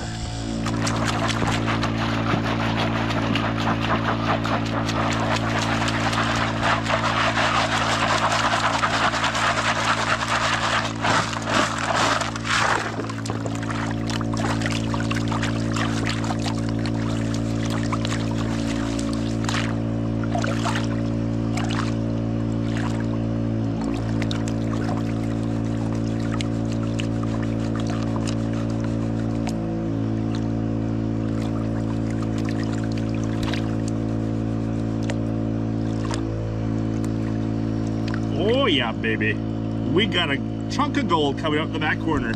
Check that out. That is a beauty. I'm gonna get close up on that long before I'm done. There's my first picker of the day. And this area is not known for its pickers. This area is known for its fine, fine gold. But let's pick that up to show you how big she is. On my pinky finger, of course. Very, very flat, but pickable. I will snuff that one up right now because the gold here on the Fraser is so flat it can surf out of the pan. I would hate to lose that one. And back to panning. Now the guys have given me access to the whole claim today for panning. This is not my claim, this is their claim. But they've given me the access to the whole claim today for panning. I'm still right beside where they're high banking, but I'll have a lot of exploring to do for the day. There's some bedrock, exposed bedrock, and I like that. Anyhow, there's the nitty gritty. See what we got. Any more big pieces? No more big pieces, but a lot of little pieces. Nice. Well, the material here isn't as good as what they're high baking, that's for sure. Though I did get that one big flake. I'm gonna take another pan from there, see if I can get a second big flake, and then move on. So I went down deeper in the same hole, but on the Fraser here, it's really known to be flood gold. Often on bars like this, deeper gets more big gold, but far less gold overall. Shallow, more gold overall, but you often miss those big flakes.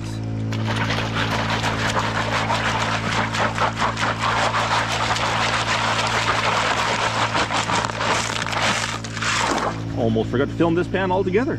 We're getting down there. Second pan from the pit right at the water's edge. And does it have gold? Yes, lots and lots of gold. Yeah, about the same as that last pan, except no big pieces. Well, that gives us an idea of what's down low on the bar. Now let's go way up high on the bar and see what up top looks like. How about right beside or underneath this huge rock of serpentine? That's a big serpentine rock.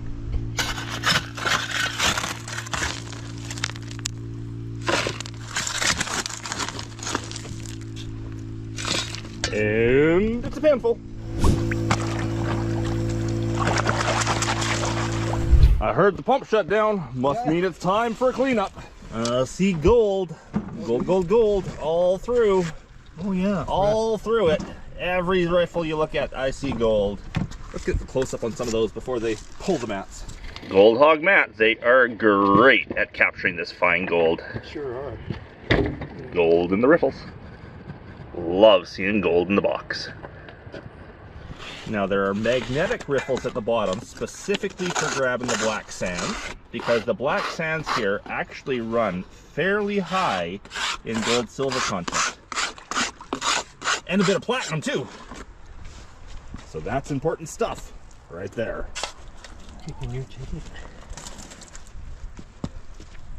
So they pull the lower ones every 20 minutes because they're actually trying to collect black sands. The upper mats where we saw all the gold, they do that every 40 minutes. And he says there's probably a full gram of gold in here already, but he'll wait for the second run before they pull those, and then we'll switch it back in a pan to have a look at how we're doing. Black sands in the magnets.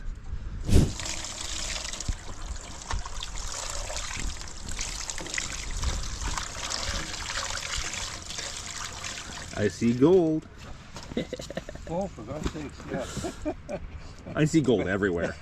Even where it's not, I see gold. Even at night when I'm in bed, I see gold. Now before that water gets dirty from the first bucket full, we can have a real good look. And yes, there's gold everywhere. Lots and lots of it. Okay, back to panning. So this is way up high on the bar, way up there. The guys say that up top there's usually a bigger speck count, but they are smaller specks. We're talking like 100 mesh gold up there.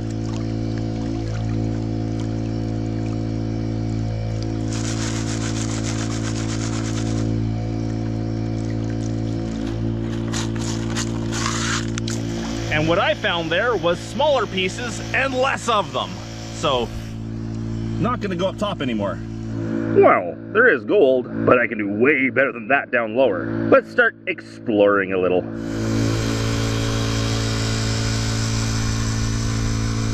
So just randomly choosing spots. I found this spot here that has lots of black rocks washed free, sort of behind a rock, kinda. I'm gonna just take a panful here and see if there's anything. I'm just out having fun today, so it doesn't really matter what I find.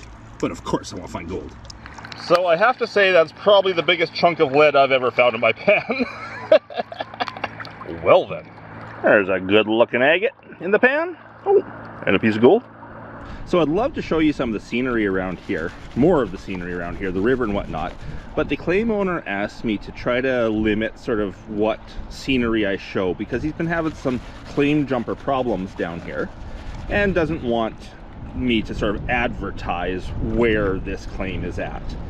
So gotta respect the claim owners, absolutely. And that's why today you're mostly seeing straight river shots rather than the mountains around and gold pan shots. Speaking of gold pans, let's see what's in this one. Oh yeah, bigger chunks and more of them. More than way up high, that's for sure. It'll definitely be doing another one from here. Gold, baby, gold. It's the Fraser. Doesn't matter where you dig, you find gold. One more pan from here, and then move on. And speaking of river shots, there's one. I can show a little bit of the river. So trying for some more gravelly stuff, not so sandy. Let's see. I just heard the pump turn off. They must be doing another cleanup over there. Well, that was a fast 20 minutes. Yeah, well, Gotta see what there is for gold. yeah. Aren't gold hog mats amazing? So easy to clean up right in a pan. Yeah. Just clean out really, really fast. You want to play around with that, Ken? See what's in there? And those are UR mats, you said? Yeah. UR mats in there. So we'll do a quick pan right into our concentrates tub here so that the fine stuff that we lose just because we're going quick will go straight into the concentrates. But you get an idea of what kind of gold is in that high banker. To do a pan like this properly would be like half hour or more of panning because that stuff is so fine and so dense in there. But if you're just looking and keeping your tailings, no problem, go quick. You can see It's all right coming off the end, yeah. Yeah, there we go. A smile of gold. Yeah, pretty nice pan. That is great. A lot of fines. Let's pull out the close-up for that. Gold, gold everywhere.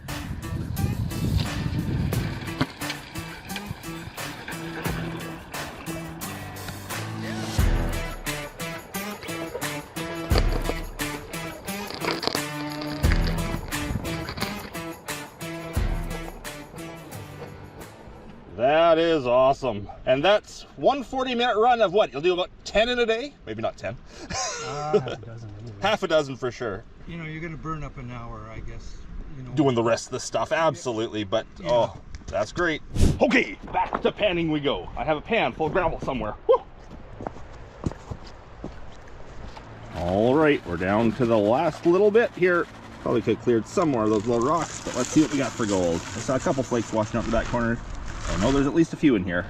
Oh yeah, there's a nice pan. That would be high bankable. Absolutely. Well, we will be doing another pan from right there. That might be the best pan of the day so far for me. There's a lot of gold in that pan. Nice. I think that one there has some mercury on it. Typical for the Fraser River. I think that's what I see. I'll know when I empty up my snuffer bottle, because a little bit of mercury like that can cover a lot of gold when it's all in your snuffer bottle. Not a bad little haul. Maybe I'll try it right there. That looks good too. Was over there, was over here, right in between them. Looks good. Another nice little agate. No gold with this one though. This could be a good pan. I see lots of flakes washing out in the back corner. And we're getting down there. Is it going to be as good as the last pan? That last pan was pretty darn good. Let's have a look. Oh, I see a big flake. Oh, I see another big flake. Oh, and lots of little flakes. Oh yeah, that's better. Full sun or shade? I don't know. Close up will be better. Well, I have definitely found a hot spot. That is good. I hear they shut down the pump for another cleanup. I'm not gonna go have a look at this one. I'll wait for the next one when they pull the mats again. Upper mats, I should say. There's some nice size flakes in this pan. Probably a 200 speck count here. Go for it, someone. Count them all. Even those little guys. I'm not going to. Nice.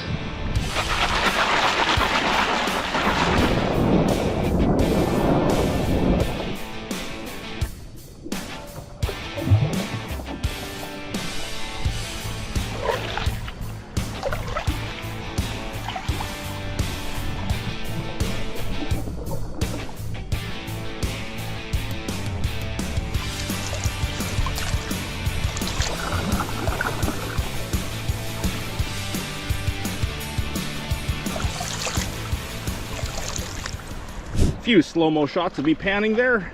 People seem to really love the slow motion shots. They really get to see what's happening in the pan as the gravels wash out. And if people like a certain shot, of course I'm gonna try to do it every time. Let's see if the third pan from here is any better, or not any better, every bit as good as the last two. Hopefully it is. And then I should maybe go back and try something different. I know I'm on the hot spot right now. Why would I leave? And it's because I'm not really concerned about a huge gold take. I just like looking for gold. If I was concerned about a big, huge gold take, I would have my high banker down here with the other guys, high banking, getting like many grams in a day. But I'm just having a good, relaxing day here on the Fraser River, enjoying myself, panning, finding some of nature's treasure, loving life. High banking's a lot of work. Making a video so everyone can see how fun it is to gold pan on the Fraser River. Uh-oh. I may have gone a little too quick on this one. I was a bit aggressive. Let's hope there's gold in the bottom. Let's have a look. Oh yeah, there's gold. Maybe not as good as the last pan, but that could be because I went quick. Maybe I just don't have as good a ground. I don't know. That's pretty darn good. Might not be as good as the last one, but it's still pretty darn good. Well, I know where this hot spot is. Let's go find another. I know some people can't stand it when I do that, but I could be sitting here all day long getting this much in every pan, come out of here with a gram of gold. That's like $100 Canadian. Or I could go have fun looking for new spots, come out of here with half a gram of gold, $50 Canadian, and have a great day. Work my butt off for the extra 50 bucks? Nah, let's just go have fun. And yes, I am having a lot of fun. So that bedrock right there is kind of where I was going to, but I can't quite walk to it just because of the way the river edge is. So I think I'm gonna go back, forget the bedrock for today, and see what more the gravel bar holds, because it's been treating me really well so far. Looks like the guys have started a second trench here. The first one up there, they've exhausted, I guess. Moved down a little bit. Yeah, we're getting some material from the second. Well, the guys say that there's a good piece of gold in here or something. Oh yeah. Oh, look at it all. There's a lot of gold in here. I should pull out the close-up camera and get some shots of that before they shut her down. That's a nice looking box. There is gold everywhere in this box. That's pretty nice looking. Time for cleanup number 4.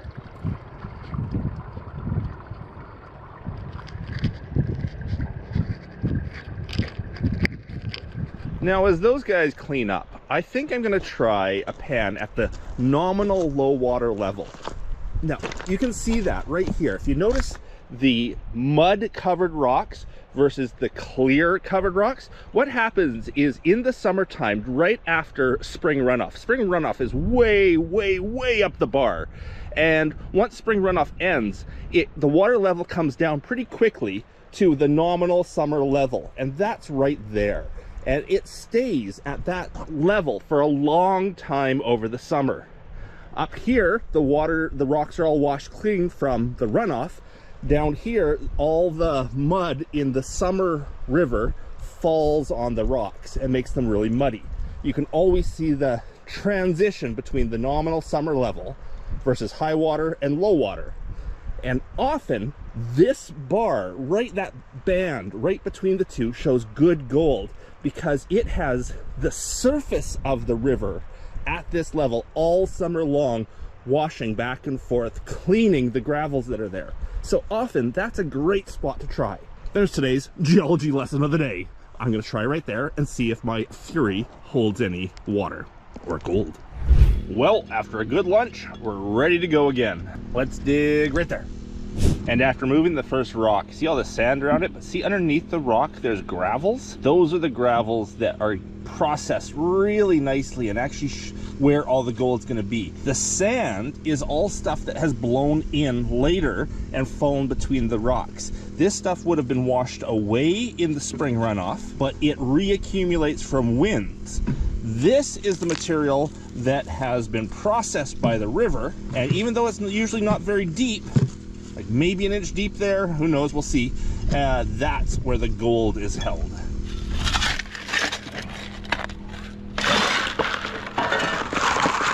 If material is very, very dry, you can dry sift it, otherwise do it in water.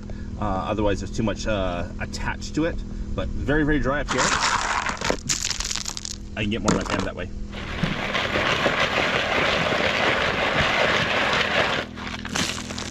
Okay, well, let's see what nominal low water shows for gold. It bubbles funny when you classify that way, then put it underwater. As all the air leaves, it bubbles up through it.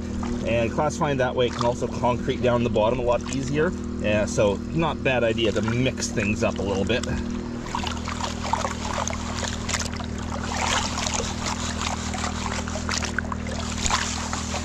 So I already had a quick look. Speck count is high, but nothing big in it. Speck count is really high. There's a lot up there. So yes, lots of tiny pieces at that sort of midsummer low water level. Processed a lot by the wave action of the river, creating lots and lots and lots of little specks. I'm not sure what's telling me to, but something's telling me to dig here. Intuition. Not sure what it is, but there's something about this spot that tells me there's good gold. And how did intuition do for me? Ooh, let's check it out. I would say intuition was on my side today. One of the best pans of the day so far. We will definitely be doing another from there. That's pretty nice. The speck count in here is frickin' crazy. Actually, I have to run back and show the guys because there is so much in here. It is ridiculous. Seeing how much mercury is on this gold, my whole snuffer bottle is going to be white gold by the time we're done. These are great looking pans. And for some reason, this pan looked better before I ran over and showed the guys. In my mind, that was much more gold. I think the last pan was actually better than this one. So I've gone all down the bar now, doing little pans, little half pans all the way down, seeing what I can find. I'm going to do one last full pan from right here, and then back to that spot where I found the big flake at the beginning. And I think those two pans will be my last two from the day, and then you get to see my take for the day.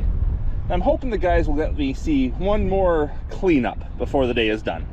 Now, for the second to last pan, how did we do? Look at it all. Like stars in the sky. There is gold everywhere. So this is not concentrated at all. That is just a swoosh back. There's pieces of gold everywhere. See if I can bring the water through it. I have been trying for 15 minutes now to get this all concentrated into one spot to give you a picture. There has to be, I mean there has to be 1,000 pieces of gold in that black sand. 1,000 pieces of gold in my gold pan right now. This is nuts. Okay, I'm just gonna snuffer all this up because I can't even concentrate in one spot. And then, before I show you my snuffer bottle full of gold, the guys are doing their last cleanup of the day. And I'm going to show you one more swirl of the pan of their top mats. Okay, again, we're gonna just pan this out real quick. So we are losing a lot into the tailings tub, but no, that's the cons tub, so it will all get processed eventually. We just want to get a really good smile of gold in the pan. And there we are, a smile of gold. Oh yeah, okay. How many cleanups today? 4 cleanups. 4 just like that in that cons bin. Of course, we're gonna get the close-up on that.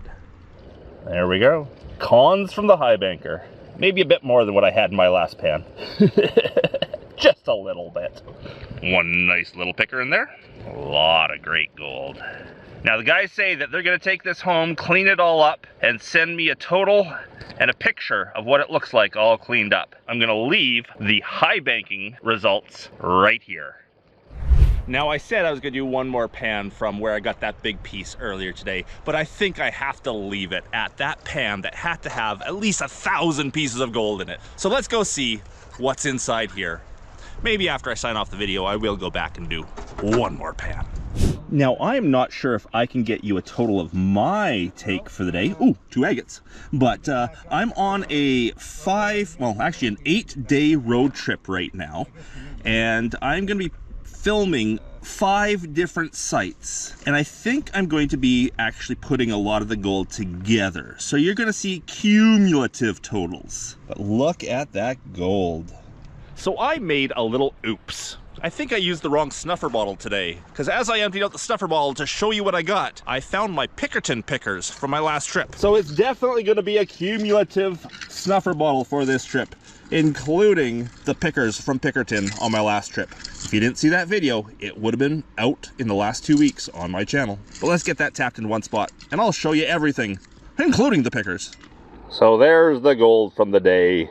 I tried to push the Pickerton pickers off to the side. That's pretty much everything from this site here. And some of this gold is unbelievably fine. Look at that top edge. Let me zoom in on that. That has to be between 1 and 400 mesh gold. Just absolute powder. Oh, and since it's here, let's look at the Pickertons. The Pickerton pickers! Look at the size of that compared to the size of that. Fraser River, flat gold. And yes, lots of mercury too. So the guys are now cleaning up the high banker, filling in their holes, taking pictures for the ministry so they can record their work, closing down for the day. Well, there we go. That was a great trip with some great Fraser River gold. And sorry, I didn't really get to show you where we were.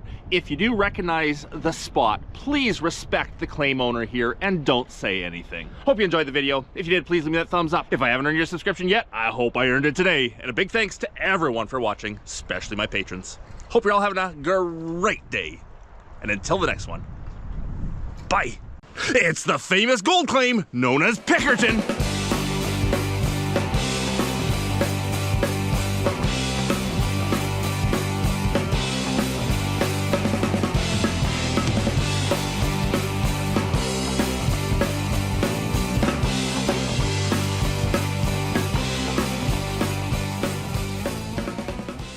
Spring is on us. At last. It's been a long winter. I'm on a 3-day road trip filming. Yesterday, it was all about panning gemstone. Today, I'm at my famous gold claim known as Pickerton to see if I can find myself some huge gold flakes that we call pickers. And tomorrow, we're off metal detecting up at the dream claim and see if I can find some nuggets. My first nugget of the season.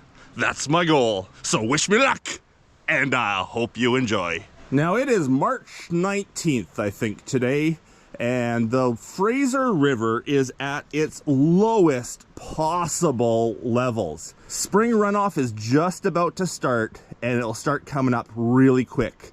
But just before spring runoff, we get the lowest levels, and we have ground exposed that only gets exposed once a year, just before runoff. So I have lots of things planned today. I did bring the metal detector down here to go over last year's workings to see what I missed.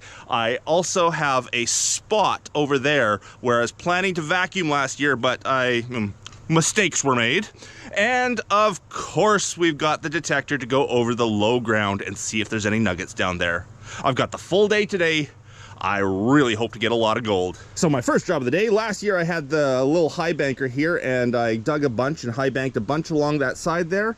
I now have the metal detector. I just want to go over where I dug and see if there was any nuggets that were just barely missed. Well, any pickers. This is Pickerton. We find pickers here. And I will be using the Gold Monster 1000. It is one of the best detectors on the market for finding small gold. There are better detectors for big nuggets, but for small gold, the Gold Monster 1000 is one of the best. Ooh, first signal, but it says it's iron. I'll turn the camera back on if I find anything that says it might be gold. Well, my first signal of the day, I dug up, put in the pan, and I saw it go in. It was a chunk of aluminum. melted up aluminum. Let's go find some gold. So I found another signal that's showing in the gold range. Right there. It's on and off gold. Now it's off. Now it's saying iron. Now it's saying gold. Let's go see what it is. Now it's on gold. Okay, let's see what's right there. So I have found many pickers in this area of the claim, so that's a good sign. We'll dig this up and see what it is. A lot of people ask me why I don't use a pinpointer. Yeah, I actually have one. I have two, I think. But I find it easier just to dig up the area, put it in a pan, and then pan it out and see what's there, rather than just using a pinpointer. That's just me. Just the way I like to do it. This will be my first pan of the day. Think I'll get first picker, the first pan? That would be freaking awesome.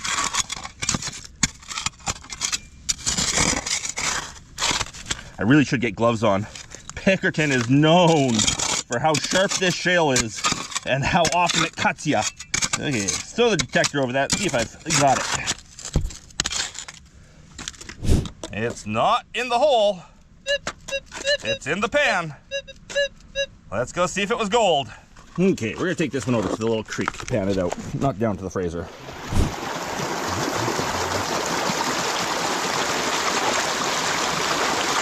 Water's chilly, but not all that cold.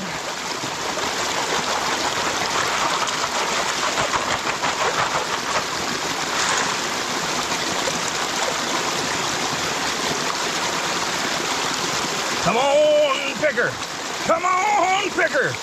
First picker of the year. Come on.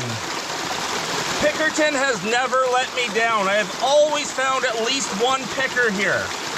My record is like 15 in a day, I think. But I've always found at least one. My goal for today, I'm hoping for 3. And as I said earlier, a picker is a piece of gold that's big enough to pick up with your fingers. But I've also found nuggets here. And there's lots of fine gold as well. Okay. First pan, have my first picker? Wouldn't that be something else? Nope. A piece of lead. Oh. And a nail. Lead and nail, and that's why it was going back and forth between the two of them. There is also gold in here, but not very much. Well, let's go find another signal. If you see a little bit of a smudge on the camera here, I scratched my lens yesterday. I'm hoping it doesn't come across. Oops, I dropped my camera on a rock. Well, another good signal. Right in the gold range. No back and forth on this one. Let's dig it up and find out.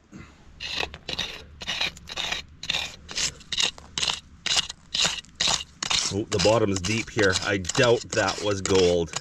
Not if it's that deep. Let's get the detector back on that. So it was right there. It's now right there. I moved it too easily, meaning it was on the surface, meaning not gold. There goes to show you always check. I put a little bit in there, I ran my detector over top of it. It had actually fallen through the classifier into the pan, so I just poked around a bit, and the first picker of the year sitting right there. Look at that. I gotta get the close-up for that. Pickerton never disappoints me. That is a great piece of gold. Picker number 1. Can I get 2 more? I haven't even been here for 15 minutes, and I've got all day. That's freaking awesome. Let's find another. Well, another good signal. I've dug down a little bit, dug down that stuff, and it gets better and better, straight on gold, but it's really, really big. So either I've got a nugget down there, or it's a chunk of lead, big fishing weight. Some piece of wire, copper wire or something like that. Well, the next signal was right there.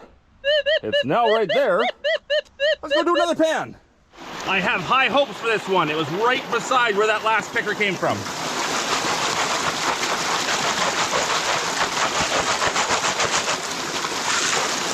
Look at that, not even a quarter pan.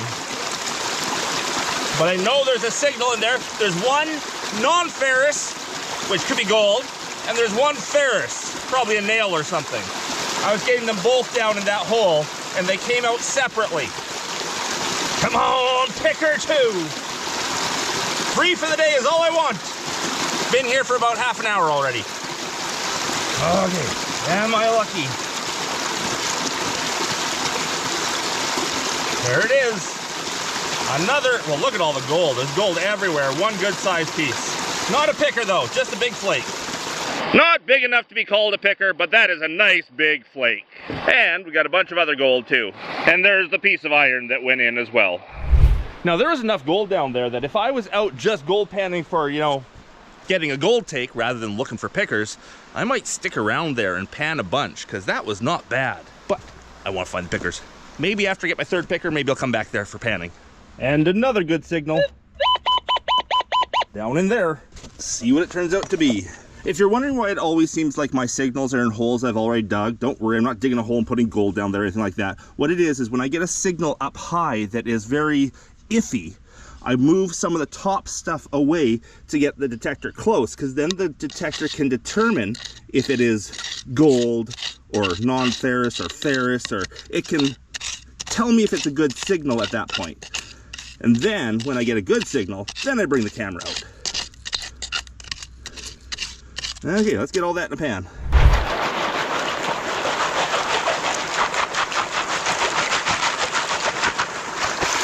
If you're wondering why I'm not checking through the classifier, when detecting like this, I can tell how big something's going to be.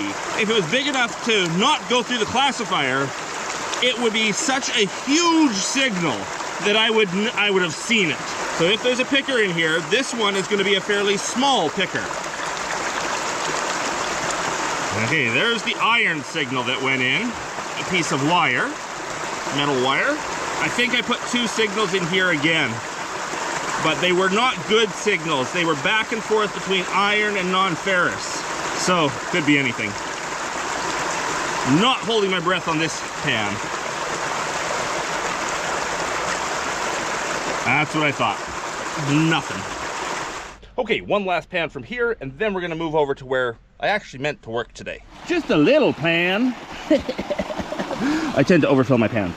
And the verdict is, no, that's not a nugget. Oh, hey, there's a flake. There's a big, big flake. That would have set off the detector. Not quite a picker, although I could pick it up with my fingers. I'm sure I could. So I guess it's technically a picker if I could pick it up with my fingers. But that's just a big flake. Let's suck that up.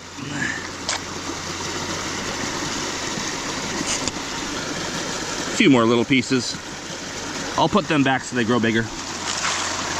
No, gold does not grow bigger. Okay, definitely some good stuff down here.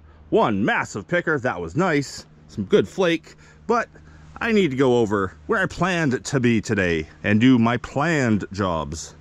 Well, last fall, I worked it right in here with, actually with my high banker and everything. We moved a lot of material, got a lot of pickers, but I didn't have my detector, I didn't have my vacuum. So I've come back with both to see if I can clean out some of the crevices and whatnot that I couldn't clean before. It looks a lot different than I remember it. There's a lot of rock there I don't remember putting there. I do have a bad memory though. Don't think anyone's been working. Anyhow, we're gonna take the metal detector over this, see if I missed any nuggets or pickers by just a few inches, and then maybe start vacuuming some. Maybe, who knows? We'll see what I do. I have no idea.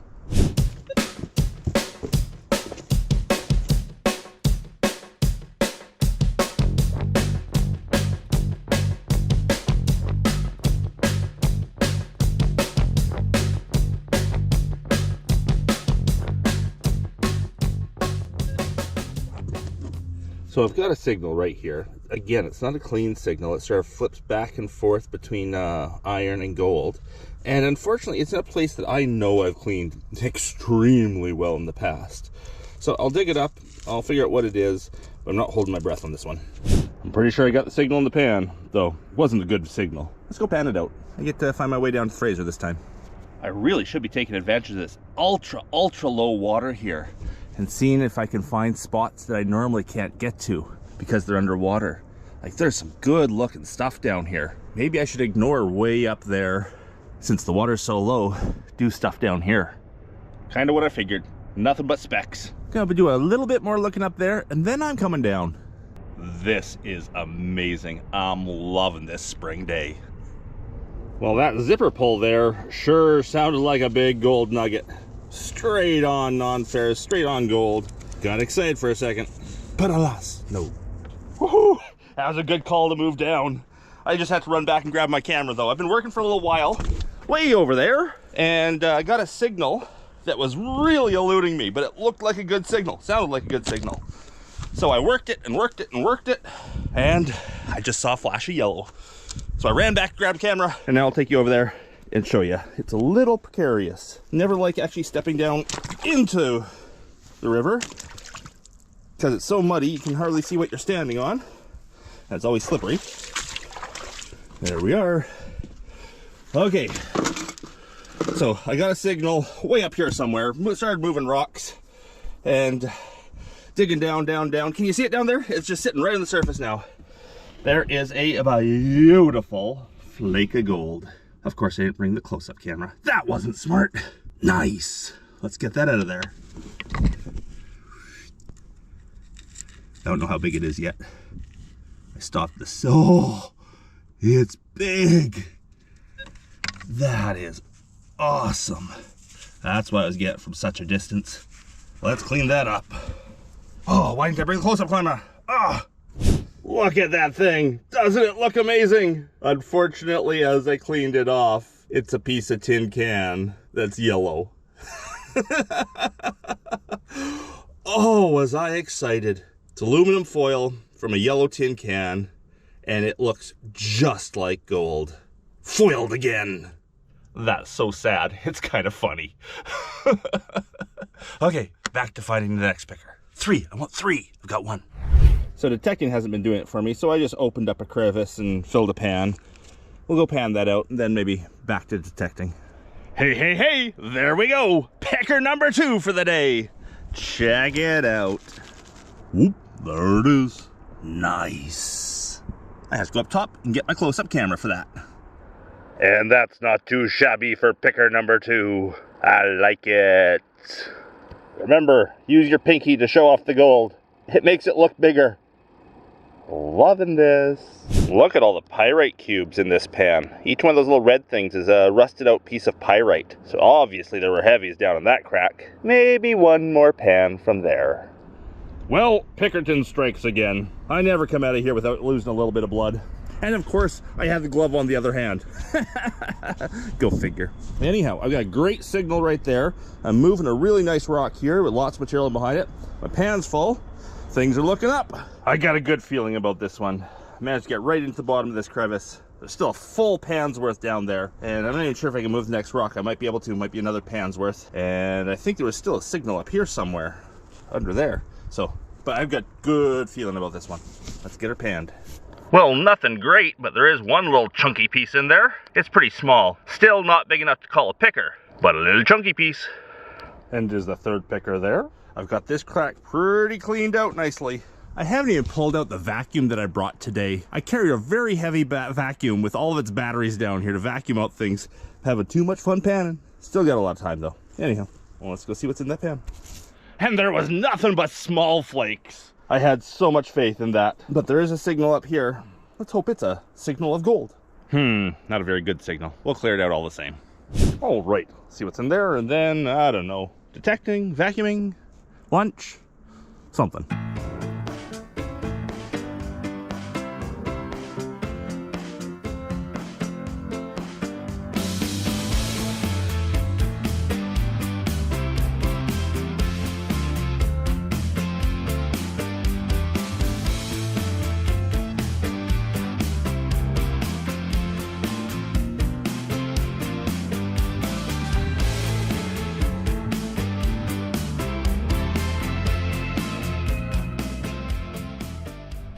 I'd go have lunch, but it's way up there. It would take me at least like 30 seconds to get to my lunch. That's way too much. Let's go detecting instead.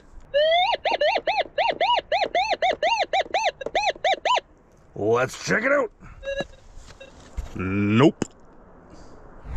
Just got back from quite the walk detecting. I found something kind of disheartening up there. I found a camp covered over with a tarp, branches and everything put on top of it to hide it. And there was classifiers, pans, crowbars, shovels. Again, illegal claim jumpers. And they're hiding their little camp down here. I'm gonna take what I can, get it out of here, but I'm only one man and I have to hike out of here, so I can't take everything. They know what they're doing, obviously. They're hiding it.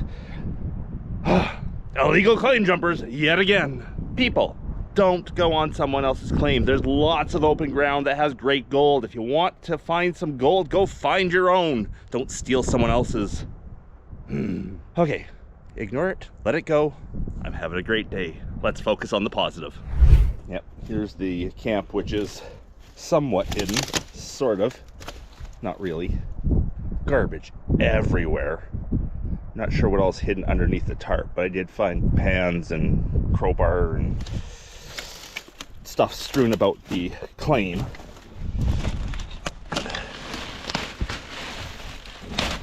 There's more garbage. That's all it is garbage under there. But just down over the edge there, there's a whole bunch of workings. That's where I found the crowbar. The pans are back over there. The garbage is everywhere. And I did see some high banking piles. Again, let's focus on the positive. Let's go find some gold. Well, I haven't turned the camera on for a long time because I've just been sitting here panning. And I haven't had anything to show you. There's been fine gold in every pan. Nope, third picker. We probably have 2 hours of daylight left. Yeah, I'd say about that. I gotta find one more. I know of a spot over there I've been meaning to clear off and try. Maybe I'll do that. Well, the sun is going behind the trees right now. Up there. Oh, just about to lose bright, bright light. We still have about an hour, but I gotta find one more picker. Maybe I should head back to where I started. I don't know. This might be it. I had a signal right there, and it's now in my pan. It's no longer there. It's there. That's a gold signal, or a non-ferrous metal signal. Let's hope, because the sun has gone behind the mountains now. There's still a little bit up there. I think I got a sunburn today. Oh, let's hope. Oh, come on. I arrived this morning at about 8:30-ish. It's probably about 6 o'clock right now. It's been a long day. I really want to make that quota. 3 pickers for the day. But honestly, I'm happy, even if I only get the 1. Or 2, I guess. 2.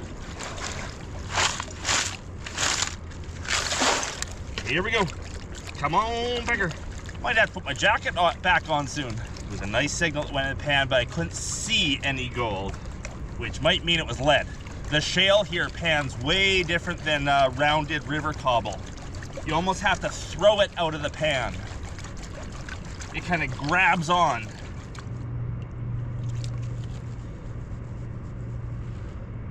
Nope. Not done yet.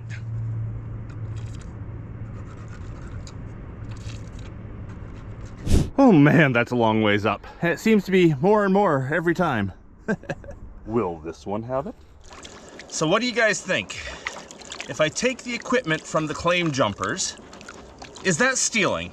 There's pans, there's classifiers, crowbars, shovels. If I take them, am I no better than they are? Stealing their equipment. If I leave the stuff here, it just encourages them to do more. I'm sure they watch my videos, so they'll know I did it. I took it. And does that just encourage them to maybe retaliate in some way and make my life miserable? I don't know. Spite says I want to take this stuff. My own sort of version of revenge. My morals say that that's kind of like stealing. Maybe I take the stuff with the caveat that if you want it back, just contact me and I'll get it back to you. That's not a bad way to do it. There we go. Claim jumpers. If you want your stuff back, contact me. I'm gonna take the 2 classifiers, the pan, crowbar, and shovel. I don't know what else is around here. I'm gonna take some of your garbage. You want that back, you can have it too. I don't know. Tell me in the comments what you think. Ha ha! The last picker of the day. Oh, that's good. I want to call her quits. You know, I always joke about finding the picker on the last pan of the day. Well, because there's a picker in here, it's the last pan of the day. I'm tired. That is nice. Let's get the close-up on it. I wonder how long I would have gone if there wasn't one here. I wonder if I would have gone to dark yet again. I still need to find some dinner though. There we are! Picker number 3! Woohoo! Let's quickly put the 3 in the pan, get a shot of them together, and then pack up and carry my vacuum out of here that I never used today. Well, there we are. The gold from the day at Pickerton. 3 pickers, 4 good-sized pieces, and a bunch of fine stuff. And they were found in diminishing sizes. The big one first, the medium second, the small one last. And I think some of those others could be considered pickers as well. Love Pickerton. And I found my 3 for the day. Now I'm still on my 3-day road trip filming. Off tomorrow to the Dream Claim to see if I can find a nugget. Hopefully. So I won't be able to take that home and weigh it up and tell you what it is. My best guess is that there's just under a gram of gold there. Probably like 3/4 of a gram of gold. And with the price of gold these days, let's see, a gram of gold is almost $100 Canadian these days, I think. So we're talking maybe $70, $75 worth of gold in that pan right now. Not a great take for the day, but it was a great day. Loved being here at Pickerton this spring. Hope you enjoyed the video. If you did, please give me that thumbs up. If I haven't earned your subscription yet, I hope I earned it today. And a big thanks to everyone, especially my patrons. Hope you're all having a great day. And until the next one, bye.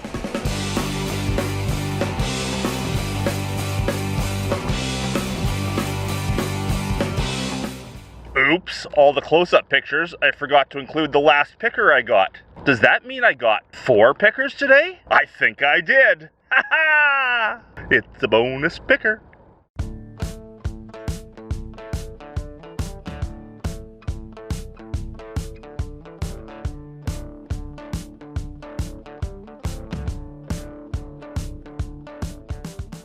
I'm here on the Fraser River, and I today have the Crux Prospecting High Banker. We are gonna find some of that gold in that Fraser River gravel.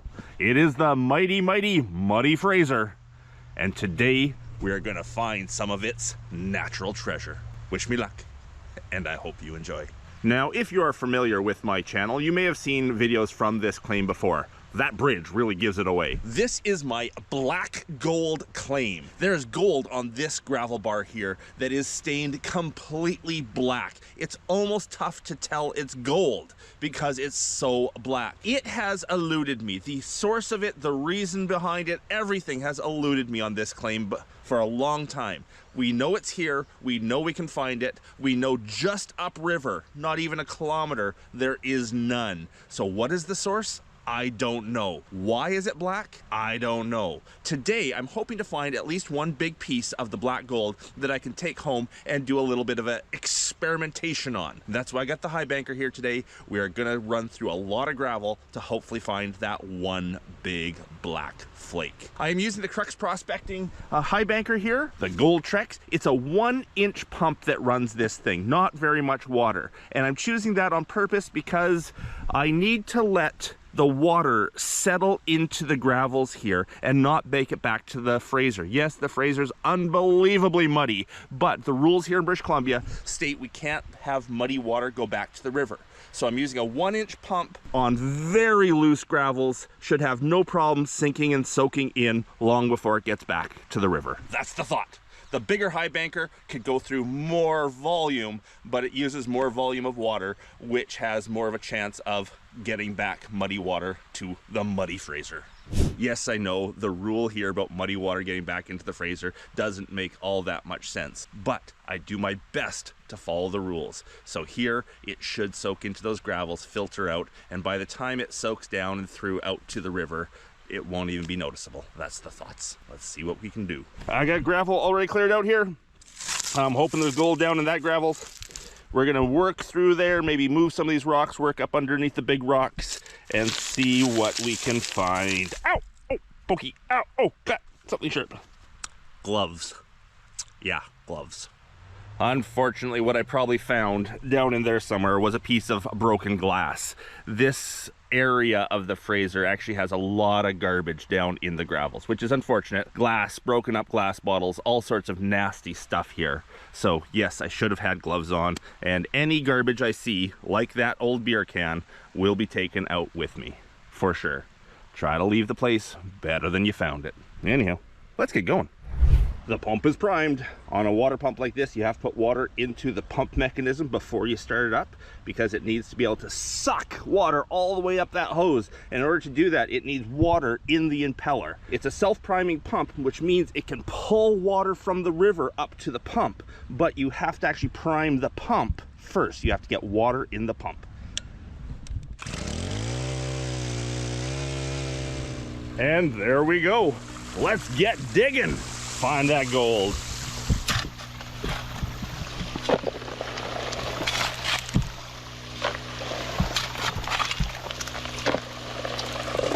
This is the Fraser River. There's gold everywhere in the Fraser, meaning I've already put gold in the box. If I cleaned out right now, there would be gold in there. Maybe not the big flake I want, but there would be something.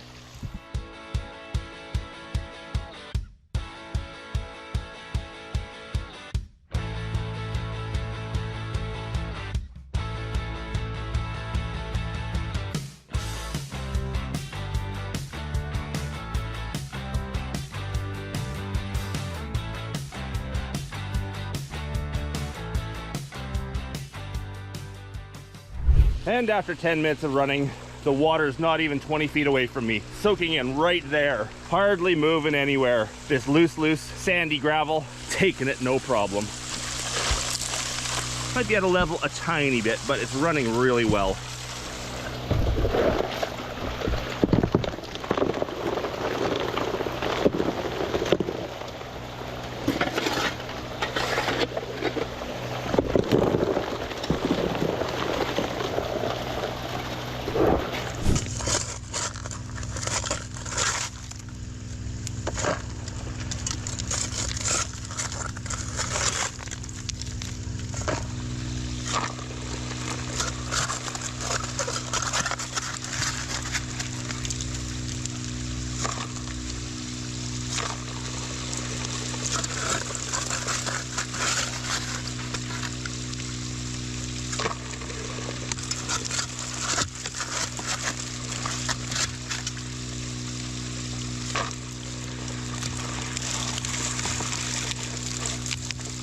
Okay, the first rock needs to be moved. I've created a nice little flat spot right below it. Should just come down real easy. Look at all those great gravels. Well, made quick work of that material. That thing is just chewing through it. Nice, let's move the next couple rocks. See what we can get. Well, I think it might be time for my first water break. I've been shoveling for a long time, I'm tired. Now, most of the gold is fine here, fine gold, but the bigger chunks are the black chunks, and they are typically like 10 times bigger. They're huge compared to the regular gold from the Fraser. So maybe I'll see one? No, I'm not seeing anything. I could clean this out once, or I could just run for the full day. Cleaning out is a little bit more interesting, that's for sure. Water may have to wait. I think I see a piece of gold. There's gold in there. Actually, I see a few pieces of gold, and that's a piece of lead. Way up at the top in the first riffle. And there's that piece of gold over here. We got some gold. Don't know how much, but there's something. Really like being on this bar early morning. I'm in the shade the whole time. That sun's gonna be hot when it gets on me. Oh, I sure hope there's something in there, something good. So I have to stop now in this pit here. If I go any more in any direction, I hit significant amounts of greenery. One of the rules here in British Columbia on these gravel bars is that you're not allowed to disturb the greenery, or large amounts of the greenery. You're not allowed to disturb the greenery. So if I go any farther, any way around, I would be breaking that rule. And I don't like breaking rules. So I'm gonna come over here and I'm gonna move a couple of these rocks and continue digging through here where there's not going to be any greenery that I'm disturbing. I will have to stop when I get up top, obviously. I can only go so far. And yeah, underneath the rocks, we're good to go. And of course, there's always big gold under big rocks.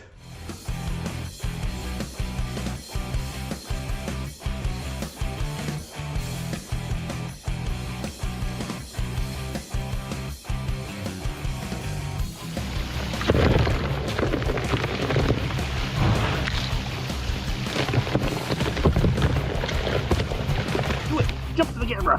Boop.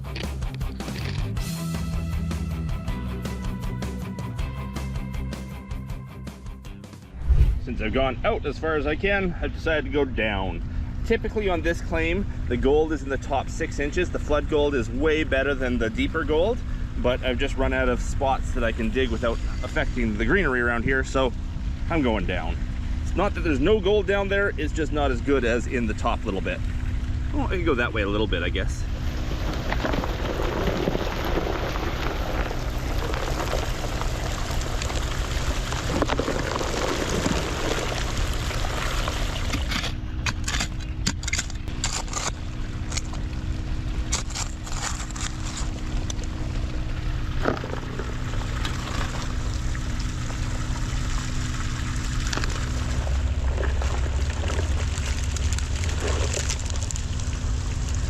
Well, I just ran out of gas on my 3rd tank, so I think I'm gonna call that quits. Let's have a look at what's in that box. Now, unfortunately, gas ran out, so I didn't have a time to leave it flush at all. Means there's a bit more in the riffles than I would have liked. Means we probably can't see anything, but let's get the close-up in there and find out if we can. Well, the riffles seem to be working well. It's about the right amount of material that I'd like to see in each riffle. They're not packed, they're not empty. And up near the top, same idea. Nice and loose, lots of room for gold to fall down into them. Now, what's up at the very top? I still see my piece of lead up there. I think I see a piece of gold over there. Let's get the close-up in on there and see what it shows. So, not seeing any big chunks of gold, but these are very, very deep riffles. So, they can actually hide quite a bit. Is that gold? Don't think so. Nope, just rock.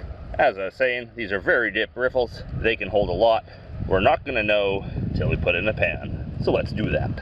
And I did think I had enough to fill up a pan of water before the pump ran out. Okay, these mats come out really easily. They're in sections, and the sections all fit beautifully in a pan.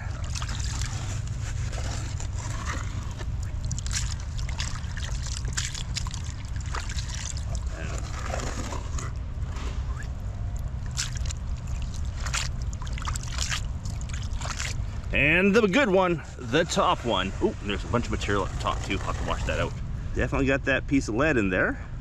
Wash these out. So wash it out. Oh yeah. Perfect. Piece of gold. And today I think I'm going to pan out the cons just down at the river, but I will take them home and clean them up properly to play around with them at home a bit more. Well, that looks like a sitting rock if I ever saw one. Well, I think I'm just gonna put down the camera somewhere, like right there, aim it at the pan, and take her slow. Take it slow. These are cons. There's lots and lots of black sand in there. Oh, lots of black sand. There's almost pure black sand underneath that top thin layer of rock. Cons from a high banker are very hard to clean up. Well, typically hard to clean up because they're so heavy. The high banker only keeps the heaviest of the heavies. I mean, lots and lots of black sand, lots of lead, lots of other iron stones. Lots of really heavy stuff that's very difficult to clean up. You can see it's already just pure black sand over there. Magnetite rocks I'm seeing. Be interesting to see how much garbage is in here. This is a pretty dirty bar. We're right below the town of Boston Bar, and because we're like right in town, an industrial railroad town, there's lots of iron on this bar, there's lots of lead, lots of nasty things left by industry here. Lots of glass. Finger found that earlier. Oh, I hope there's gold in here. I hope there's at least one really big piece of that black stuff. What I'd like to do with that, if I get a chance, is to go and dip half of it in muriatic acid and see if the black dissolves off the surface of the gold. It'd be neat to see that, see half black, half gold, if I could find a big enough piece. And I've found really big flakes of it here in the past. The black gold that we find here is typically way, way bigger than the yellow gold. It really looks like two different sources. That's basically pure black now. If you want to watch the rest of this, it'll be like 5 more minutes of just gently cleaning out black sands. That might be boring. I think that's about as close as I'm gonna be able to get it at the river. Oh, I see gold at the tip of that. It's gonna go over if I keep going. Let's have a look.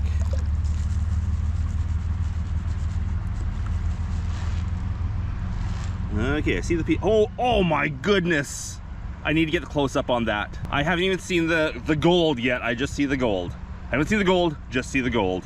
Let's get the close up on that to show you what I'm talking about. I haven't even started the real wash back yet, and I'm seeing powdered gold all over the edge of the pan, all over that front edge, just tiny, tiny, tiny stuff. It's so small I don't even know if the camera can pick it up. I can't tell, it's too bright out here anyways. That is crazy. Also seeing some nice garnets. Beautiful garnets as well. Well, let's see what else there's for gold. I'm hoping for something big. I'm hoping. Mustard gold everywhere. Tiny, tiny, tiny things. Oh, I'm seeing flakes all over the place. Wow. Not seeing that big chunk yet. Lots of gold. No big chunk of black gold. I'll have a close look because it might be hiding on me. Wow, that's a lot. Gold, gold everywhere, and lots of it. Let's try to get it all in one spot for a picture.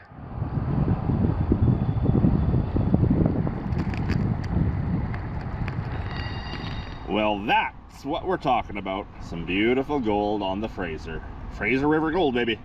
Let's get that sucked up. I'll take it home, clean it up properly, and give you a total.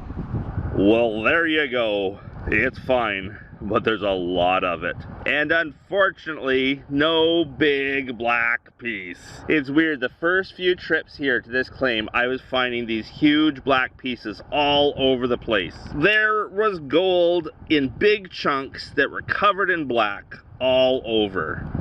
My last few trips here, when I'm trying to find one, I can't find it. It's always fun guessing weights of gold. Everyone, leave a comment below. What do you think that is? How much gold did I get today? What a beautiful day. Absolutely love this hobby. And again, for those people out there that are worried about how much I'm making, no, this doesn't pay your wages. This is just a great pastime to have. Finding some of nature's treasure in the wilderness. Getting out and enjoying the outdoors. Love it. It's not about the money.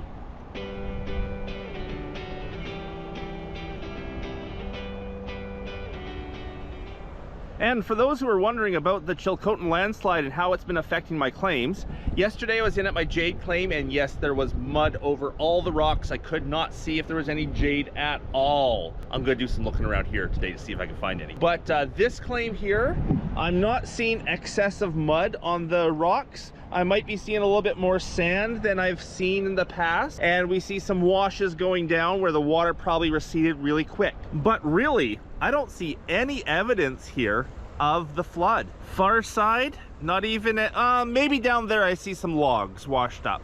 But no, this doesn't seem to be any effect from that Chilcotin landslide down this far in the Fraser. And it sure didn't leave me any extra gold today, that's for sure.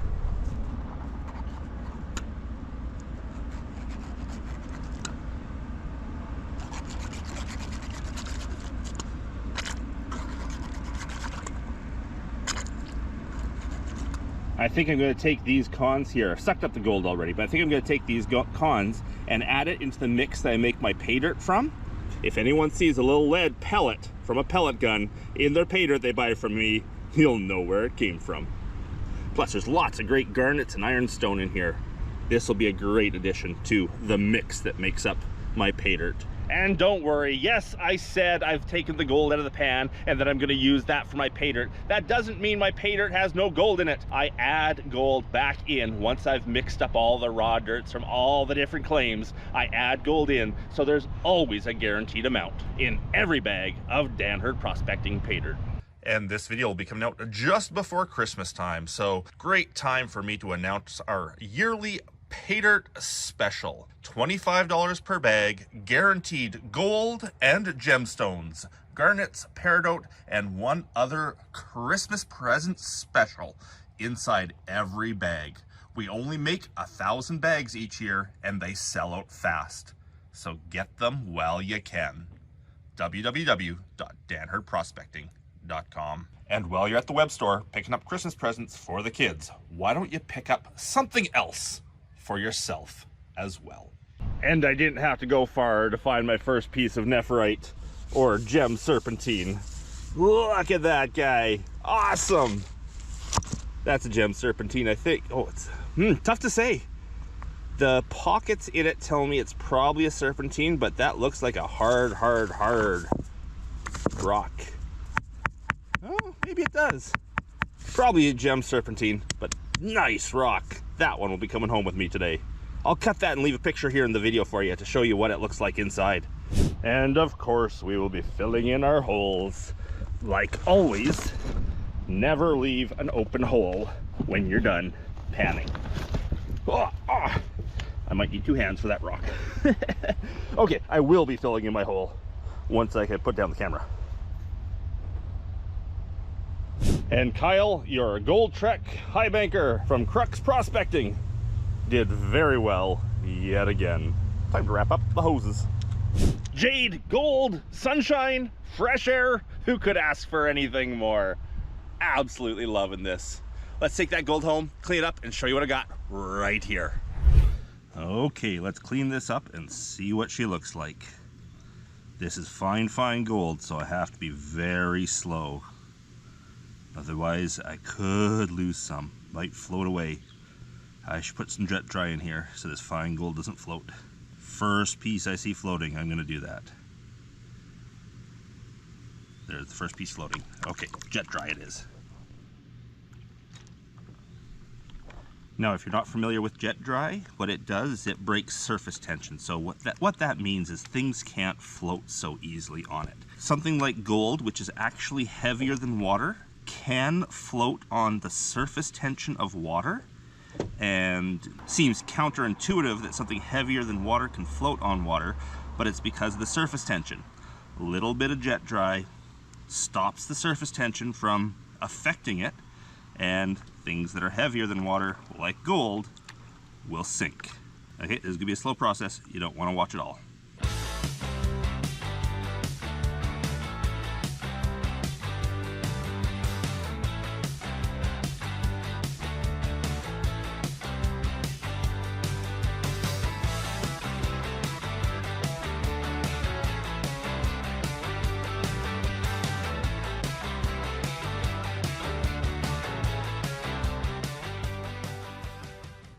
Okay, I've got about as far as I want to go with panning. Well, panning that way. Now I'm going to use the backwash method to create lines of black sand. So I should get this piece of gold out of the way first. Gently backwash until I have a line of black sand. I use my snuffer bottle and I suck it up.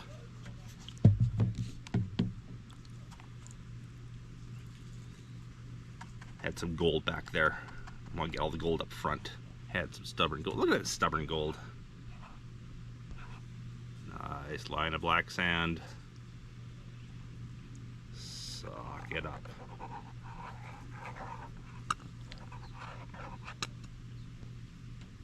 And there we are, all cleaned up black sand. There's a tiny bit of black in there. I might do one more line. Yeah, there's one more line to go, but then we'll throw that on a scale, see what it looks like, and get you some real good close-up pictures of that. Gold, baby, gold.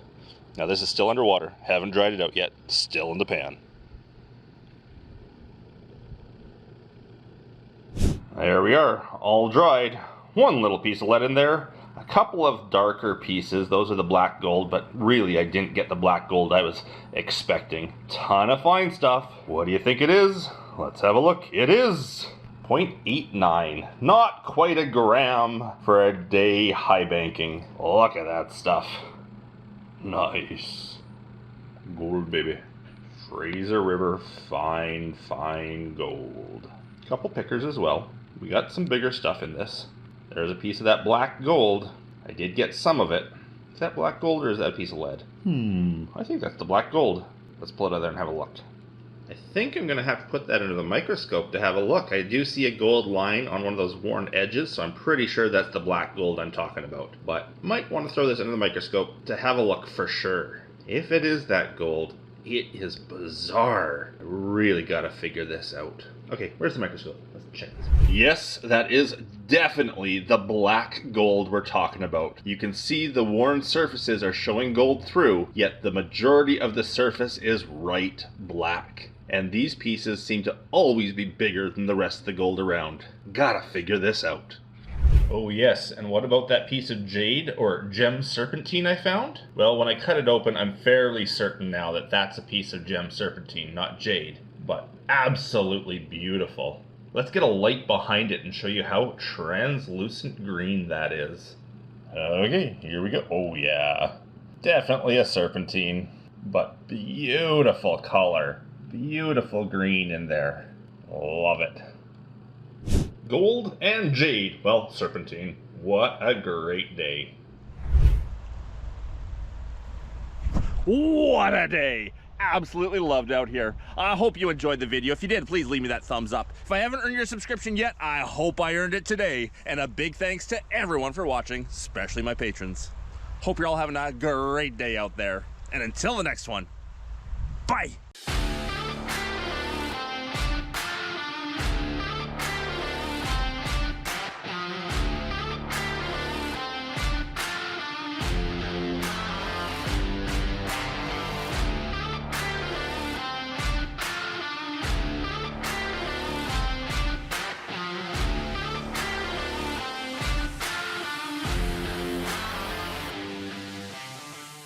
Back here on the Fraser River, finding gold today.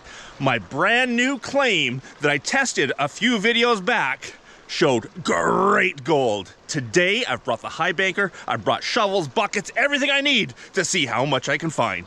So wish me luck, and I hope you enjoy.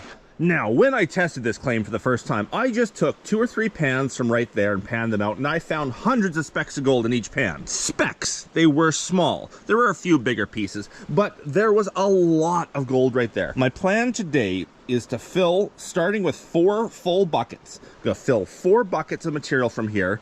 I'm gonna take it to a place where I can legally high bank it. Right now, if I high banked here, the water would make it back to the muddy river, and you're not allowed to let your muddy water make it into the muddy river. Strange rule here in BC. Anyhow, I'm gonna take it back to a place over there that I can high bank with the water settling into the gravels, no problem. 4 buckets to start with. We'll see how hard the digging is and how hard it is to carry those back. If it's not too bad, I might do 4 more, or I might just stick with 4. 4 buckets happens to be almost exactly 1/10 of a yard of material. This will give me a great concept of how much gold is in 1 yard of this. How much money could you make if you did this for a full day? How many yards could you run? I will time myself, and how much gold do I get in 1/10 of a yard, or maybe even 1/5 of the yard? If I have enough energy for that. Calculate it all out, and I should have some numbers at the end here of how much you could make if you ran here for a full day. That's the idea, but also I just want to see how much gold I can get. Because those gravels showed some pretty nice gold. And maybe along the way I'll point out some of the very, very cool rocks we find here on this stretch of the Fraser. There's some neat stuff here. Really hoping to find a piece of Chinese writing stone. This is where the best Chinese writing stone comes from. Anyhow, let's get digging. I'm trying to decide if I go back and get my classifier and classify into the buckets, or if I just dig the raw stuff into the buckets. Raw stuff into the buckets gives me better numbers, but means I have to carry a lot of rock. Okay, unclassified. Let's try that.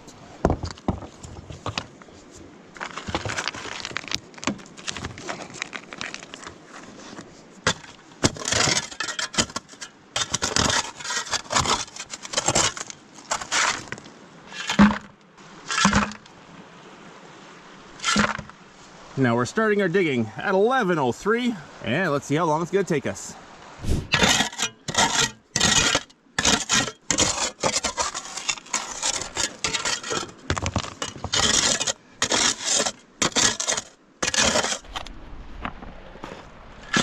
Well, there's one bucket full. And of course I'm filling the buckets right to the top because I have a long ways to go to carry these things. And I'm not smart enough to only go halfway and do it 2 trips. No, I gotta go all the way to the top and kill myself in the 1 trip. Well, it's gonna be 2 trips out. I'll take 2 buckets each trip out. Oh well, full buckets. And that would be 2 buckets full. Nice. It's very, very difficult digging. I'm scraping bedrock. Like this is all bedrock down here, and of course the gold is sunk down until it's sitting on bedrock, so I'm scraping up the bedrock, breaking up the sort of chunks of loose stuff here, trying to get all the material that's down in between them, because that is where the best gold is going to be. But it's very time consuming trying to scrape the bedrock so nicely. Of course, fill it up more. Anyhow, on to bucket 3.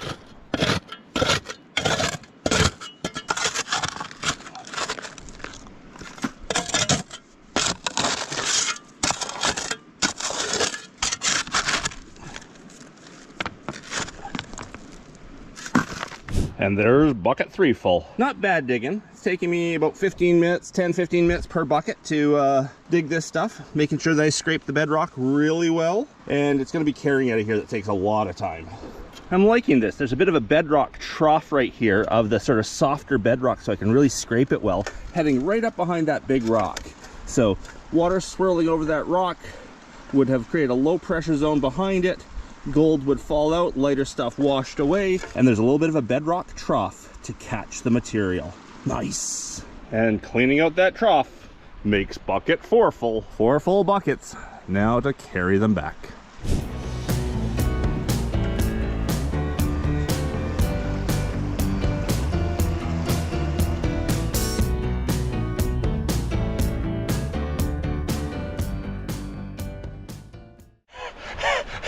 And some people might be thinking, hey, if they're so heavy, why are you taking 2 at a time? Why not just take 1? I find it a bit easier to balance myself if I just have one heavy thing on one side. I'm really pulling hard on my back one way, so I find a little bit more weight, well, a lot more weight, but balanced is easier than half the weight on one side.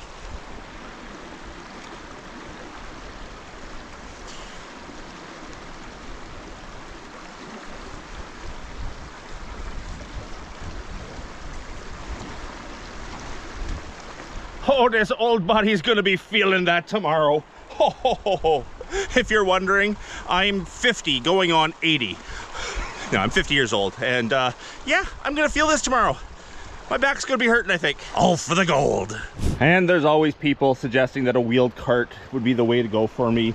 I don't know of any kind of wheeled cart. Yes, I know I'm gonna get 1,000 suggestions right here, but I don't know of any kind of wheeled cart that can make it over these, around, and through these big boulders on such a steep slope in that soft sand. Yes, you can get things with big wheels. They're sort of meant for that, but not meant for that. That they can't do. Unfortunately, carrying seems to be the only way. You can leave all your suggestions you want here, but 100% of them in the past have been suggestions that wouldn't have been able to work in the situation I was in.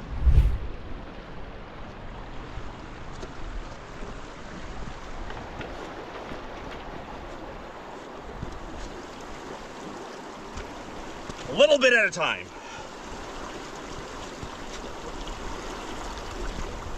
Little bit of a break from carrying to look at pretty rocks. So far I haven't seen any of the Chinese writing stone. Downriver about 30 kilometers is my claim where I collect all of that from.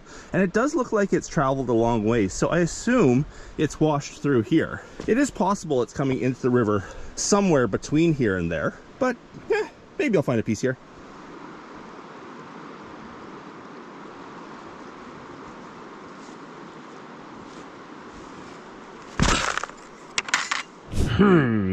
That might be a piece of dark nephrite right there. I should dig it out and have a closer look at it. I'm gonna have to remember to come back with my shovel. My fingers aren't doing it. Now today for prospecting these 4 buckets, I will be using the Gold Trek high banker from Crux Prospecting. It's just a little 6-inch high banker. 4 buckets will not take me long to go through, and I'll be discharging into this little trough on the back here, which will absorb our water, won't let it get back to the river. I could probably pan out 4 buckets in the time it's taken me to carry them back and also set up the high banker, but I wanted to use the high banker today. So hey, there we are. We're using it.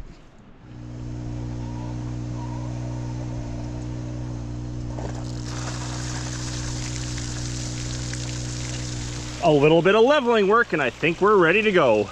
Looking good.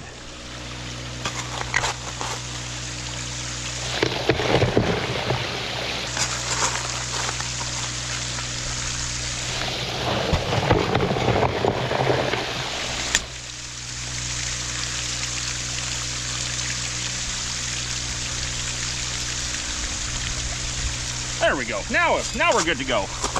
Sunk into the sand a bit.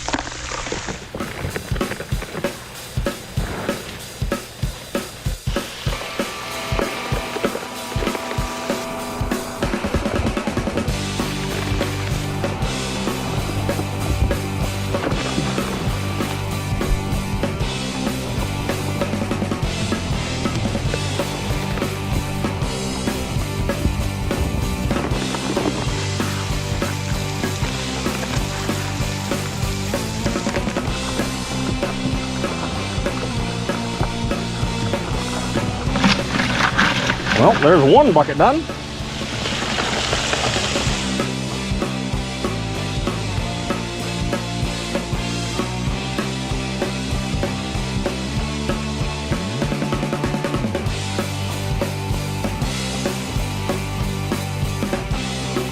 One more bucket to go. Just want to show you the tailings, the water soaking into the sand right there, and basically right there. So yeah, the sand is just taking the water as fast as I can pump at it. That keeps me legal here in British Columbia. I'm really hoping there's some gold in there. 1 more bucket.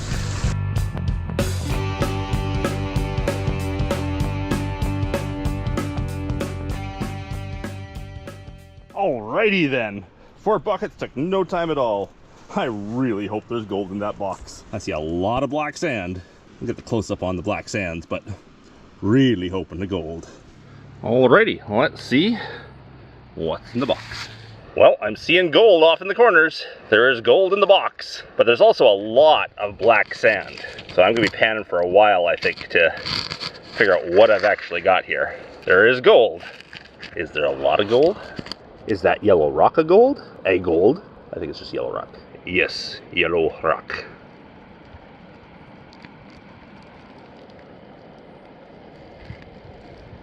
That's gonna be a pan full of black sand, that is for sure.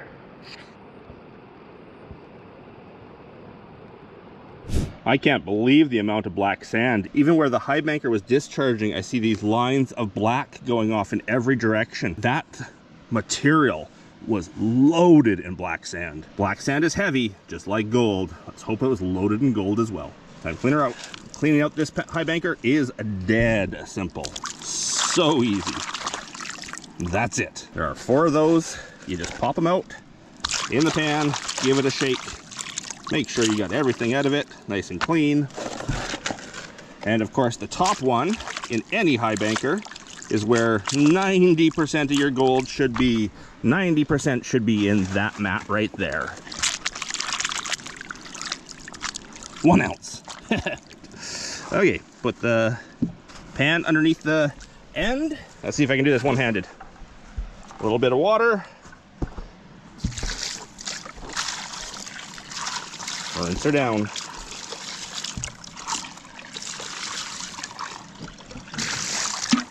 All cleaned up. That simple.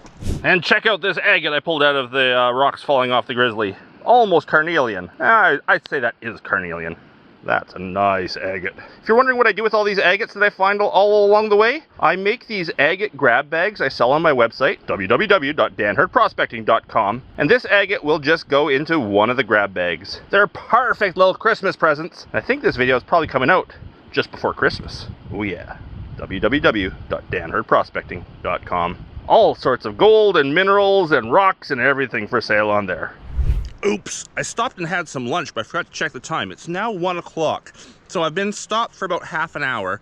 I'm gonna say it was probably 12:30 when I finished my high banker run. What was it when I started? 11? 11 to 12:30?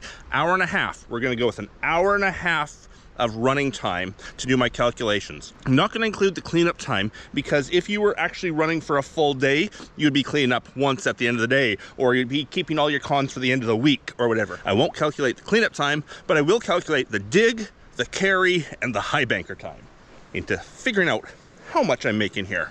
So, time to put some boots on, get down there, there's a sitting rock, and pan that out. Absolutely love the Fraser River. Yeah.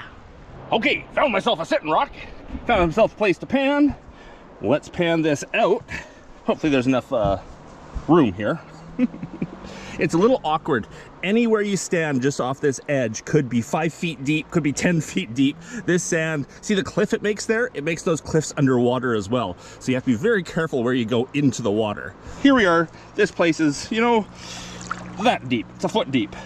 Really take my time with this because this is ultra, ultra, ultra fine gold at this site.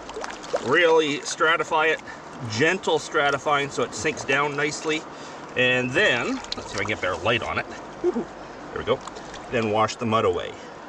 Gently wash the mud, take some of those light rocks on top, that broken up bedrock, stratify again, then wash away that lightest stuff. You can see the black sands are already coming out. This pan is going to be mostly black sand. And I see gold already in the back corners. Whoa, there might be a lot of it in here. Let's hope. Might have to take these cons home and clean them up properly at home as well, because I'll probably get a good look here on the river, but to get them cleaned enough to weigh them, probably take them home to do that. Get a magnet in there, get rid of some of the black sands that the magnet will pull out. Black sands being mostly magnetite, magnetic. A magnet will pull it out. If you do it carefully and correctly, you don't lose gold. Seen lots of gold washing out in the back corner.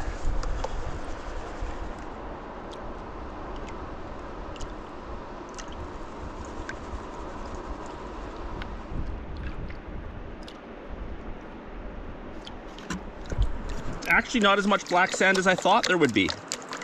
That sluice looked to be full. Okay, yes, I will have to take this home and clean it up properly. It'll be hours here on the river doing it. Let me just get all the gold tapped in one spot so you can see it here on the river, and then we'll take it home and do it properly.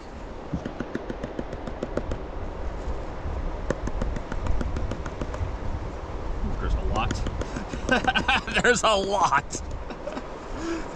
It's a lot of fine stuff. I'm not even tapping it all up. It's all through this back here. Let's just get a little bit in one spot so you can see. Then I'll do it properly. Oh, it's everywhere.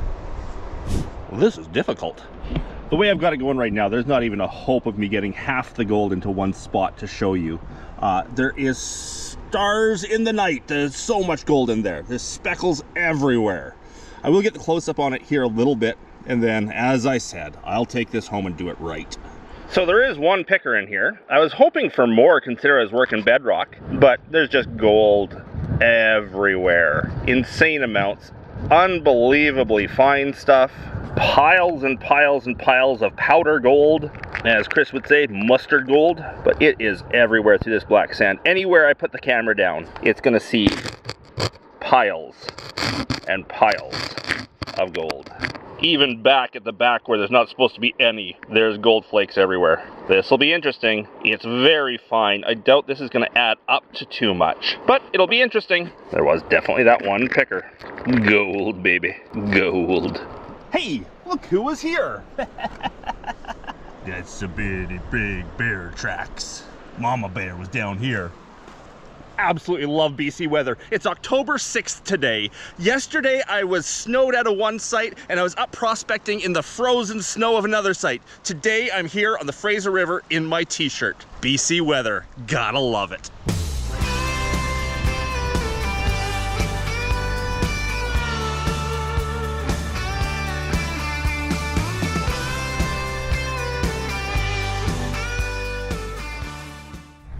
Okay, we're at home. Let's get this gold all cleaned up. First thing I'm going to do is I'm going to dump it all out into this glass bowl. And then I'm going to use a magnet to separate off the magnetic black sands. Now, if you'd like to learn more about how I use one of these plunge magnets to get the black sand out without getting gold with it, right now there will be gold in there. If you'd like to learn how I do that, go back on my channel, do a search for using magnets to recover gold, and you'll find 3 or 4 different videos of different ways that you can actually take the black sand out of your concentrates without losing gold. Today, I'm just doing it.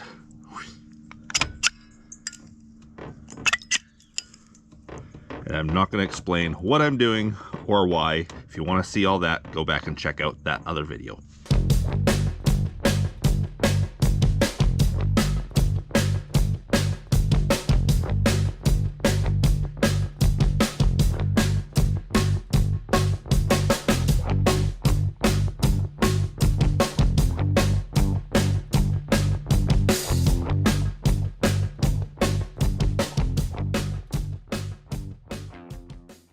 All right, the magnetic black sands, the magnetite, have been removed. My safety bowl shows 1 flake of gold in there, so very, very little. And then that should just be pure black sand in there. Don't have to worry about that at all. We'll dump the safety back into the regular material, because there was 1 flake of gold that made it through.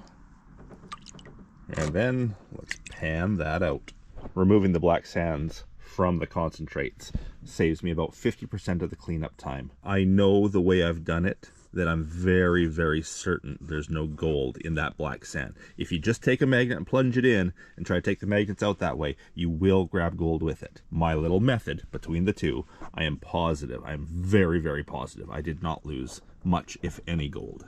And if anyone's interested, what do I have on my processing table right now? I've got a gold pan, I've got my concentrates, I've got a pile of large, perfectly formed garnets. I've got some opal, yes, some precious opal here, more precious opal over there, and some ocean picture stone. A little bit of everything out on my deck here today. Okay, concentrates in the little pan. I will be panning in a pan today. Make sure that gets completely washed out in there. No gold left in the bottom. Oh my goodness, it's just yellow at the bottom of this bowl. All right, let's see what I can do. This will be a very long process. Very fine gold, very heavy black sands. Even with all the magnetite gone, this is going to take me a long time. You don't want to watch it all. Maybe I'll throw it on time lapse.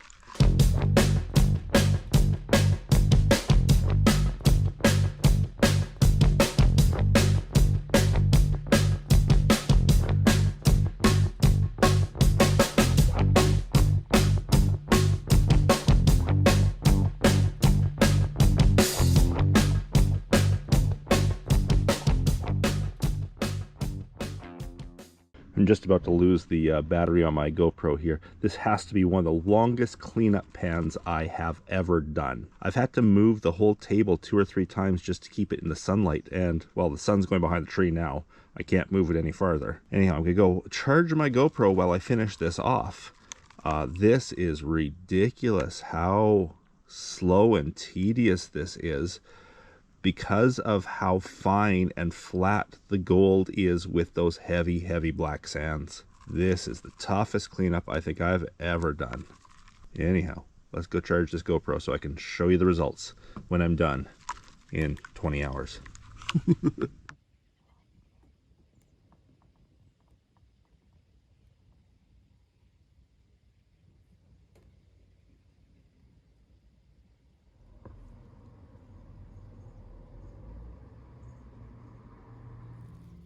I think that's done. Let's get that dried out. The tiny, tiny bit of black sand there left.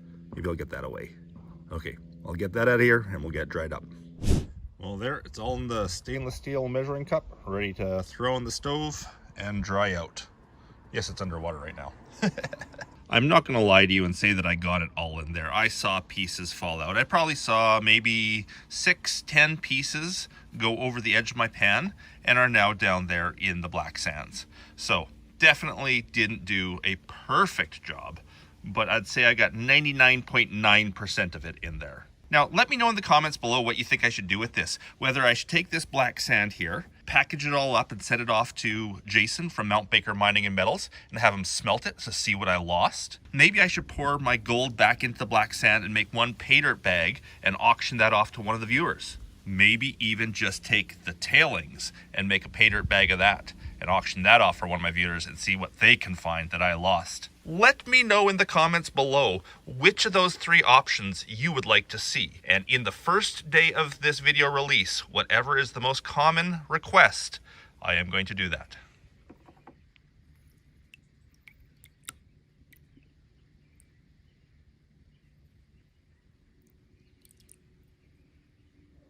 There's my friendly little garnet. Okay, all dried out. There are two pieces in there that I'm pretty sure are gold sponge, which is when gold gets dissolved in mercury by old-time miners and then dropped back in the river. Certain situations, the gold and mercury amalgam can have the mercury vaporize off. The hot weather can actually vaporize the mercury, leaving this little ball of gold sponge. And I believe that's what we're seeing right there. I'll have a close-up of that once I get this all weighed up.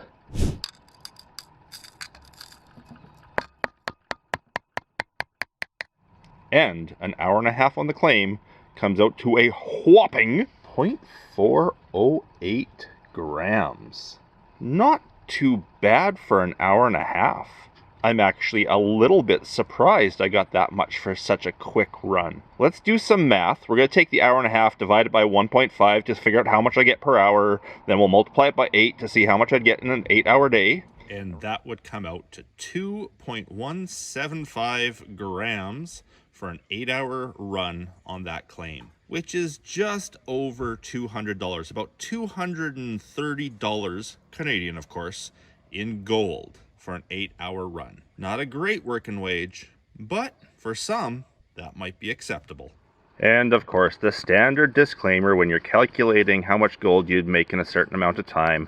No, that's not calculating in travel time, cleanup time, setup time, takedown time, how much it costs to buy the claim, fuel, all of those things. No, that is just a straight feeding the sluice. How much would you get in an 8-hour run? Beautiful Fraser River gold.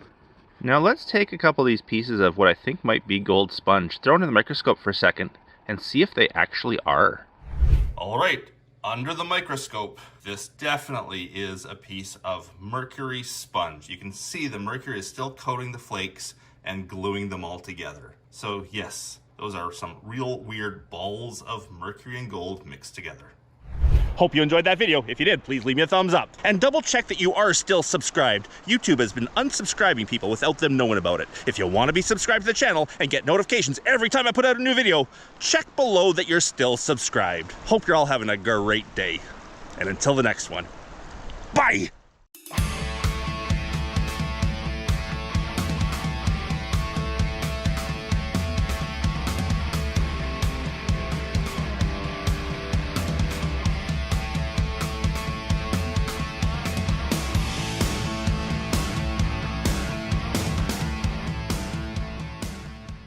Hey, how'd you get into the country? Hey, they let me in. I'm here to steal all your gold. We gotta protect our southern border way better.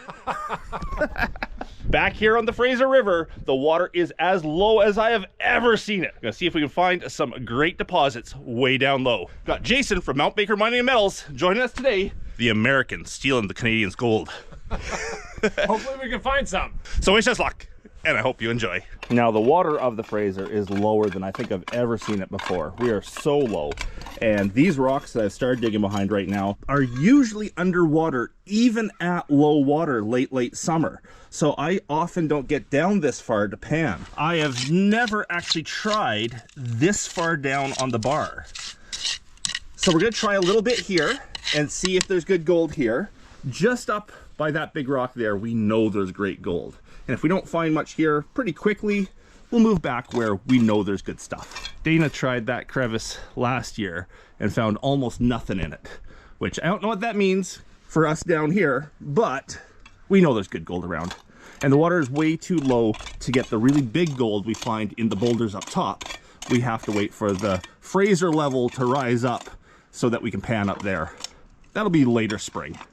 All right, I've cleared my first little crevice here, seeing what we have down this low. It's only about half a pan of material, but it will tell me if there is gold down this low or not. If there's no gold in this pan, I'm gonna go and do one from right there and then move up if we still have no gold. Hey Jason, you don't do regular placer panning very often, do you? I do not. No, I'm definitely a novice at this, and so I'm looking to you to kind of give me some pointers here. I think I got the basic idea. Gold's heavy, goes to the bottom of the cracks, goes to the bedrock, and just work that stuff all the way to the bottom. Now you have a big mining history, but you're all hard rock mining. Mostly hard rock, yeah. See, in Western Washington, we don't have placer gold like this in the rivers, so I had to import myself into Canada to come up here and find some real gold. But yeah, I do have a little hard rock operation. We do some drilling and blasting, but all my gold I have to crush and shaker table and concentrate down out of the hard rock. Hard rock gold is where it's at. That is where you get big amounts of gold, big values of gold. That's where the industry is at. Placer gold, you'll never get the same volumes, but a neat thing about placer gold is you get almost instant gratification. Where Jason has to work weeks, if not months, to find his gold. Within 10 minutes down here, we're gonna have the first gold in our snuffer bottles. Around here, you just come pick it up. Basically come pick it up. But you'll never get the value or the volume of gold that you will in a hard rock mine doing placer like this. And the first train of the day. We will see many of those today. Gotta find my way down to the river pan. It's a long ways down. Where are we? We're good 15 feet up from where I was panning last time. 15 feet down, 15 feet up. 15 feet difference. There we go. It's almost like steps down here. Beautiful spot to pan.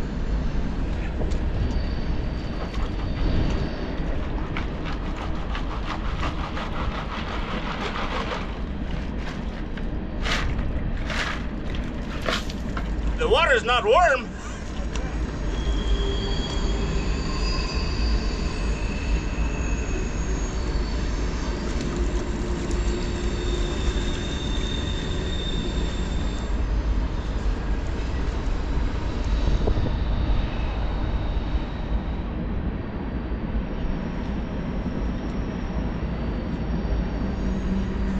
So maybe 10 pieces of gold, but it's not great. Not compared to what's up top. I'll bring it up and show you. Well, for the first pan of the day, we have 1, 2, 3, 4, 5, 6, 7, 8, 9 pieces of gold. That's probably the biggest, but they're all a good size. Gotta love panning the Fraser. And we are keeping our cons today because Jason's gonna take them back and smelt them to see what else is in them. See how much gold we missed and what can come out of the black sands that we can't pan out. Your first pan? First pan. Look at that. 2 really nice flakes. Nothing wrong with that at all. Not bad, huh? Not bad. All right. So the next bedrock hole I've cleared out right there has filled my classifier, but it's probably about the same amount of gravel as I had in the last half pan because there's a lot of rock in that one. Let's hope deeper hole, more broken up bedrock, bigger gold.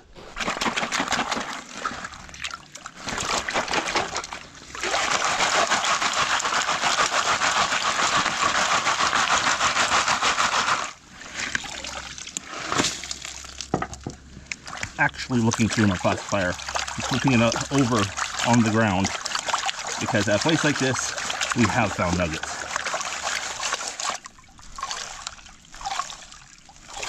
There's actually less material in this pan than we had in the last one. There's so many rocks. I had a sliver of jade for a second, but nope.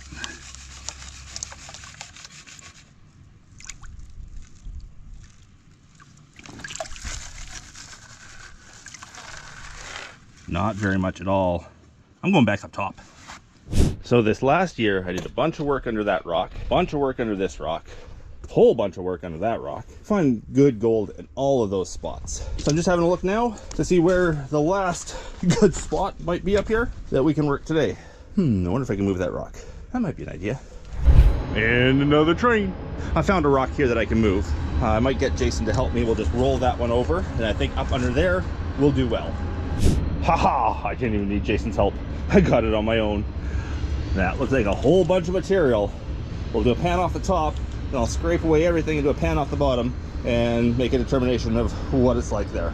Well, the top gravels were easy digging. It took me all of like 30 seconds to fill a pan. A little bit farther of walk to get down to the water, but hopefully it's better gold. There's Jason panning down there. Haha! I found a sitting rock. Way easier to pan. I made a really cool alcove of this rock here too. Well, let's see what's in there.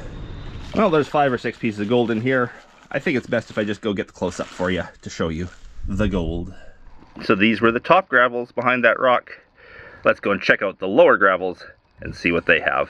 Now this pan will take longer to fill because I want to just get right in there and get the bedrock cleaned right out. See what is sitting in all these little cracks and crevices right down on the bedrock. So it's going to be basically handwork like this right now to fill a pan. I often bring a vacuum down here to do this job, but I didn't bring it today. Okay, the bedrock is scraped clean. Well, let's go see how much gold it had laying on it. We can probably move this rock too and start getting large amounts of gravel out from behind. But I want to make sure I'm on the gold before I put too much effort into things. What is this, pan 4 of the day? I think that's pan 4. Well, let's get her done.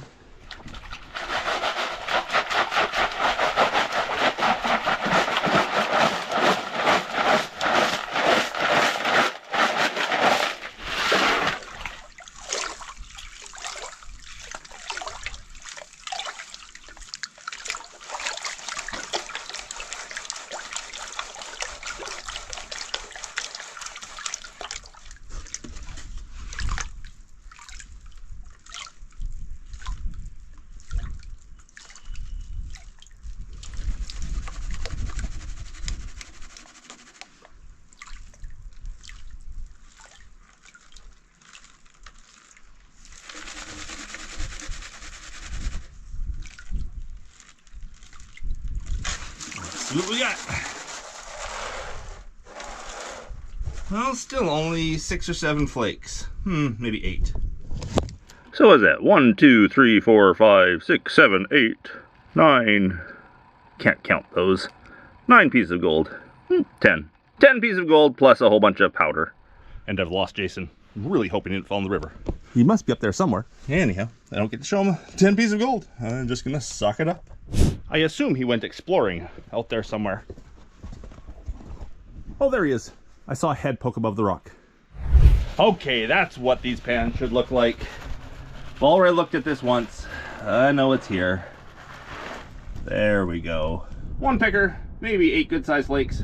I'm going back to that spot. That's a nice pan.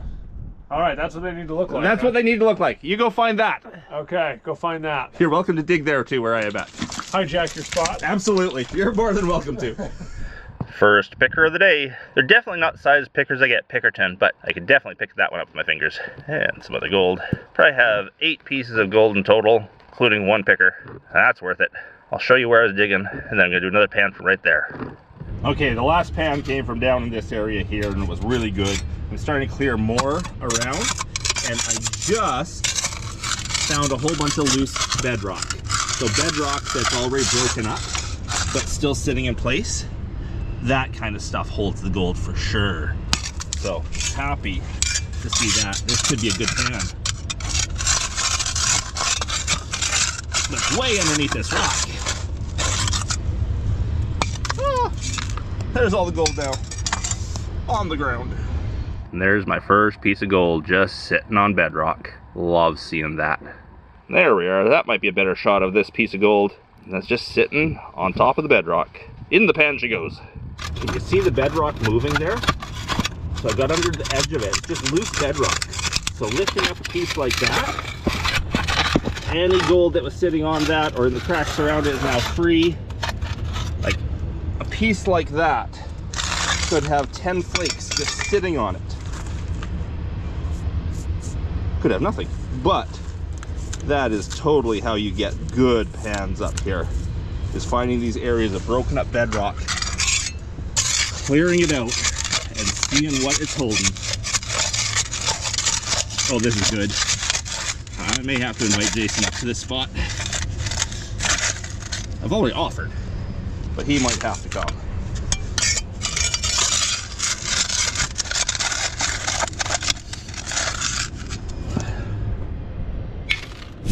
Okay, Jason's on the gold. I got a pan full of gold. Absolutely full of gold.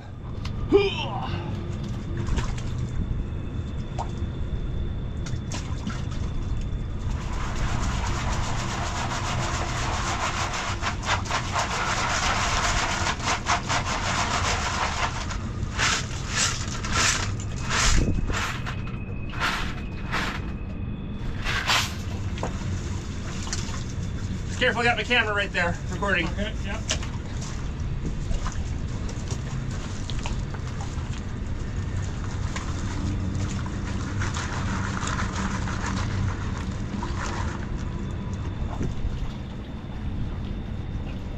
Gonna be a good pan, I know it. Yeah. I can feel it in my bones. I keep seeing gold washing out the back corners. Oh yeah, That's an instant sign you've got lots. that's a great sign.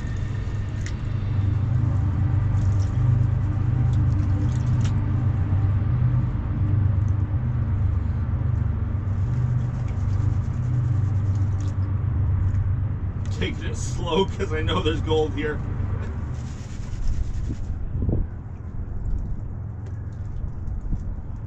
Okay, the moment of truth.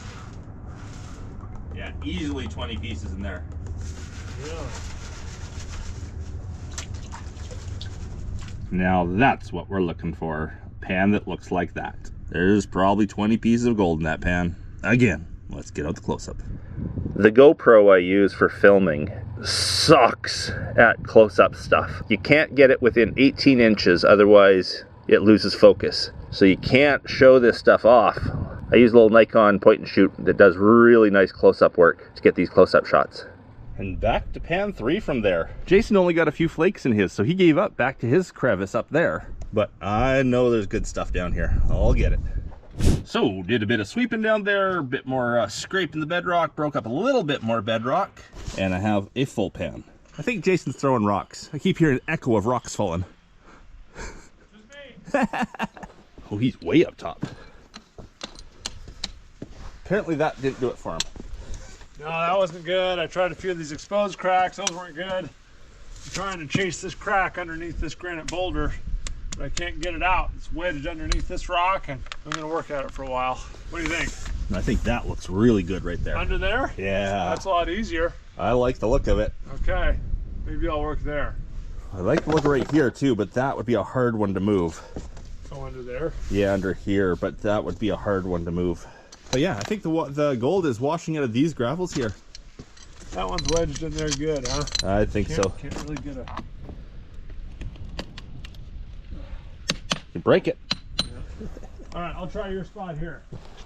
One other thing that makes a bit of a difference about how much you find versus me is the size of pan. You've got the 14-inch shallow pan. Oh, yeah. I got the 15-inch deep pan. Okay. So I get at least twice as much material in my pan. Well, that must be what it is. Twice as much gold. Twice as much gold. Okay, I keep seeing gold washing out in the back corners of this pan as well. So that's a great sign that, you see it in the back corner right there? You got 2 flakes washing out. They're good sized flakes too. Really good sign that I have a good pan here. The straight side to side shake like this often deposits some of the heavies up in the back corner. Most of the heavies will fall down to the bottom front of the pan, but sometimes they walk up into the back corners as well. And you really notice that when washing, there it comes right now, it pokes its head out there. And that's a good sign that it's time to re-stratify, get it down into the bottom of the pan, get the lights on top again, and keep panning.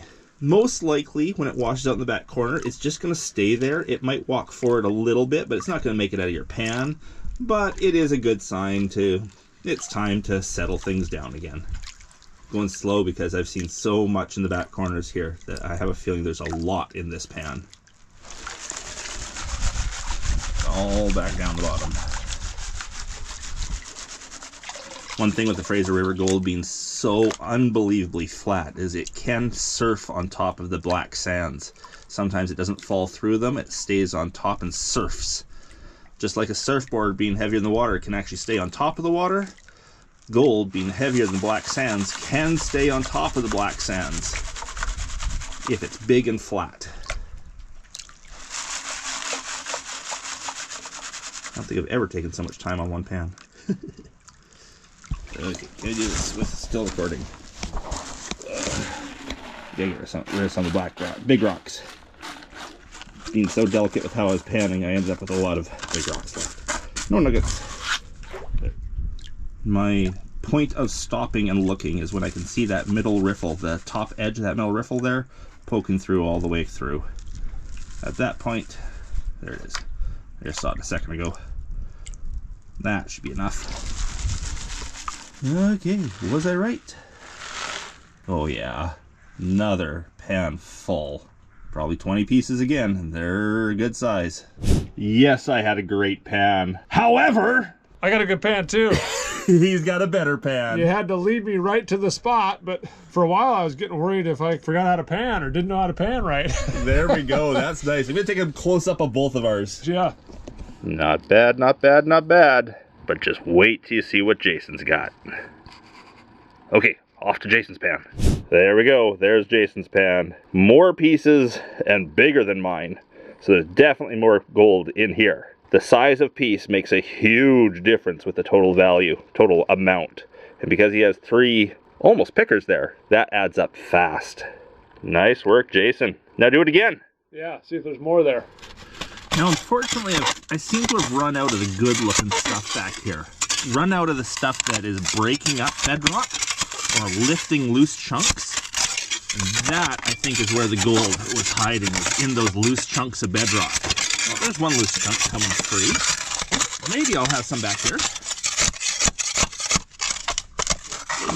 Well, I got material. Anyhow, it's a long process digging this stuff like this. Trying to find those loose pieces. I won't bore you to death by making you watch it.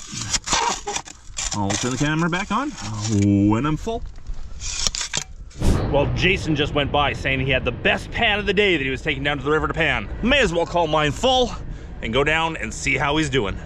Well, he's done already. I haven't heard any hooting and hollering. Oh, it's probably the biggest flake. Biggest flake of the day, that's good. Well, for me, I don't know. I think you had a bigger one. Oh. This is my biggest here. Okay, I'm on my way down. We'll find out. No, I don't know. Yours in the last pan were pretty big too. Yeah.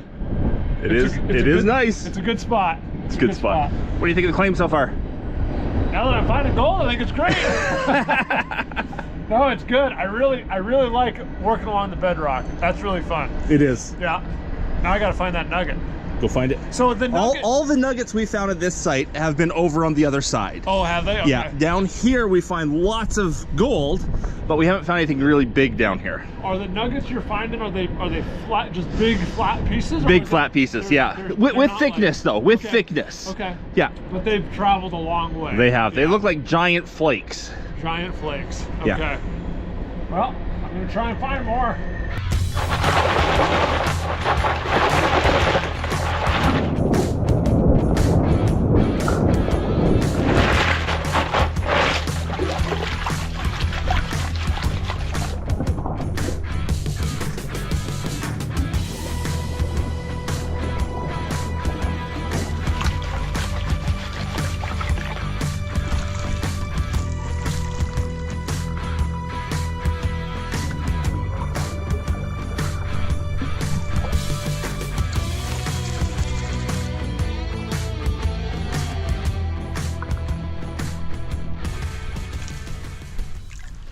Okay, down to the nitty gritty. I haven't been seeing gold washing out in the back corners, so that's probably meaning this is not as good. And it has a lot to do with the fact that that area of broken up bedrock is probably where all the gold was coming from. And I just didn't have much more broken up bedrock there. Oh, never mind. It's pretty good. Maybe not quite as good, but that's still pretty darn good. Woohoo! Well, it might not be as good as the last 2 pans, but I'd still take that.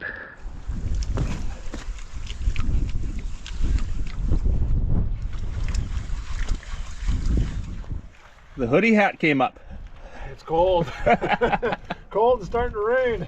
It's starting to rain a little bit, and we can see snow in the mountains right there. Yeah. Freshly snowing up there. Spring in British Columbia. Too hot one day, too cold the next. Well, we passed through Hell's Gate, but I think the temperature went the other way. Yes. Gold, there's gold up here. Gold everywhere. This is going to be a good pan. This is going to be a good pan. Gotta get some good pan.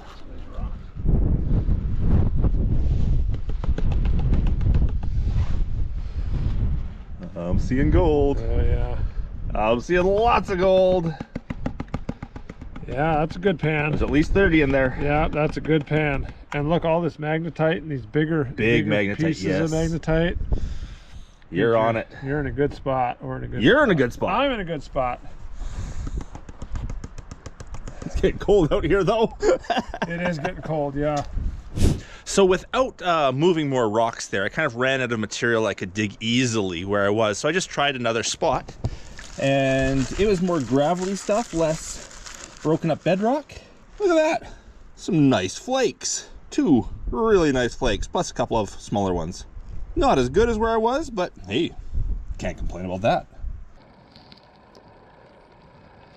Nothing wrong with that. And that was digging over there rather than in there. Not bad. I'm gonna go look around for a new spot. I like looking for new spots. So Jason invited me up to where he's working, said there's more material than he can get through in the rest of the day here, so might as well have both of us go on this hot ground. Let's see what I can find. In there.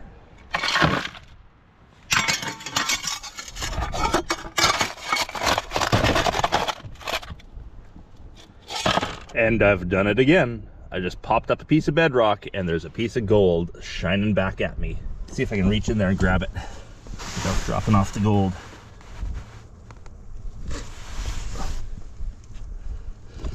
Can you see it on there? Gold. Get out the close-up for that. Just like that. Gold sitting on bedrock. Into the pan she goes. Well, it's not quite a full pan, but I've already seen one flake go in, so I got high hopes that it's a good one. And Jason's back. Need to give his hole back. Yeah, my hole. Okay, here we go. Pan 42. I don't know how many pans we've done.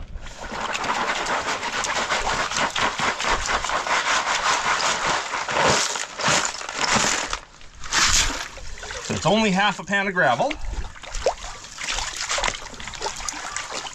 Once the big stuff's taken out. I really like this bedrock claim. Working bedrock like this, you have the chance of finding bigger pieces, chance of finding nuggets even. I've got claims that can produce better gold, more gold, with no nuggets, but the chance of finding a nugget makes this one all that more enticing. We have found lots of nuggets here in the past. Oh, and there's a story where my buddy Mike and I were here. Mike was working a good hole, I was working ho-hum material. He told me to come and take one pan from where he was working, and I found a nugget in my one pan. Sneakily snuck it into his next pan because it wasn't right that I took the one nugget out of his hole. Now I'm a little bit afraid. This is Jason's digging spot. If I find a nugget in here, will I duplicate that? Will I duplicate stealing someone's nugget and then having to sneak it back in on them? I kind of hope I do, but yeah, sure, I hope I do. That would be funny. Though I'm sure Jason would rather find a nugget himself. Well, here we go, down to the nitty gritty. I haven't been watching to see if flakes have been washing out in the back corner. Been talking too much. Yes, some people think I talk too much. Some people like listening to me talk. Okay, let's see if I did well in Jason's spot. Not all that hot. I think I did better in my last spot. Jason's got the good stuff. He must know the trick. So, maybe a little bit piece of mercury covered gold there. Some okay flakes, 2 okay ones, bunch of little guys. He's getting in there deep. I'm getting in there. Good stuff down here. I didn't do all that well. No? No. Huh. Strange. But I'm gonna look for another spot. Okay. Just for fun. I like looking for spots. The wind and rain have turned this day, this was a beautiful day, it's turned kind of icky. So I'm hiding down in a little alcove here, found a little crevice I'm gonna try to clear out. And that might be it for the day, because it's getting pretty nasty and it's snowing right there. Oh, right there. Nasty. Spring in British Columbia. Anyhow, I got a little crevice here. I'm gonna pick away at it, see what's hiding down in there, see if there's any good sized gold. Well, I have a half a pan from that part of the crevice there. Could have cleaned that a bit better. I like crevices like this because the first spot on this claim that we started finding big gold was in crevices just like this. These crevices tend to hold the fishing weights and whatnot, the big lead pieces and the bigger pieces of gold. So in the crevices just over there, we've cleared out crevices like this and found dozens of pickers in them. And usually lots of lead. There's these funny little cylindrical fishing weights that we find in these crevices. But one thing I didn't like, usually I see gold going into my pan when I'm working a crevice like this. I can see the gold flipping out. I didn't see any, so let's go find out. Let's go find out. I don't know what time it is. What time is it? I have no idea what time it is, but I'm thinking that's probably my last pan for the day. Yeah. Yeah, you're thinking that too? I think so too. Yeah. Okay, it's a pan off for the last pan. Last pan, we got gold, we're cold, we're ready to go home. You're in your hot spot still? I moved just up from it. Just up from your hot spot, and I'm finding a new crevice. Have no idea what's in there. If I got gold here, I might do a couple more pans. Okay. We'll see. Okay. Let's see what this crevice holds.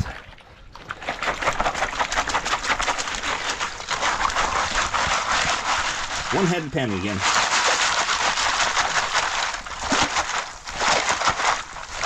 Now, as I said, those deep crevices like that tend to hold the bigger pieces of gold. So, let's look.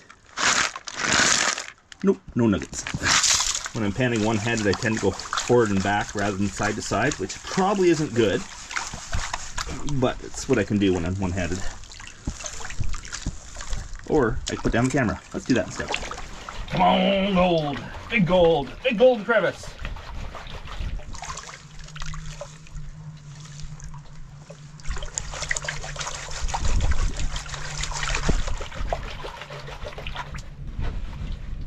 How long before you get back into your mind there, Jason? Depending on the snow, probably mid-July. Mid-July before you get up that high? Yeah. Okay, the moment of truth for the big crevice. Oh, look. I've got lead. I've got a lot of lead. Lead fishing weights. I got 1, 2, 3, 4, 5, 6 lead fishing weights. Wow. These are weird weights they use with their nets. Okay. To hold their nets down. So there's heavies there. Okay. Yeah, you got some gold. Some gold. Nothing big. I was hoping big, but gold for the last pan. Woohoo. Not bad. And you? Let's see what I got. I don't know. I haven't looked yet. This was just right in front. Maybe this isn't your last pan of the day? No, I think I'll do a couple more. Yeah, I'd say so. Spot. Nice. Nice. Couple big flakes in there. So these lead fishing weights is why we can't metal detect this claim. These, I think, they hold down the fishermen's nets, and they are everywhere on this claim, especially in the deep crevices. There's 6 of them in this pan. But they're usually found where you find the bigger pieces of gold, too. Anyhow, we got gold. But I think Jason wants to do another pan or two, because he's got another hot spot. So now we have decided one more pan. One more pan. One more pan. There's my one more pan. Jason's gonna go for where that green rock is there, move that and try to do one more pan there. He did really well up under the rock, not so well over there. So, let's see. End on a good note. One more pan. One more pan. It's like fishing. One more cast. Hey, you bet. There's always one more pan. Okay, do I end on a good pan or a bad pan or a mediocre pan? They're all good pans. It's always fun out here on the Fraser gold panning, even when it's cold. It'll be a good pan. I saw some gold in that corner. Could be a good pan. And another. Is it gonna be a good one? Let's hope. And the verdict is it a good pan? Is it not a good pan? Is it a way to end off the day? It is, one way or the other. Let's have a look. Oh yeah. Okay, not great, but good. It's a good way to end off the day.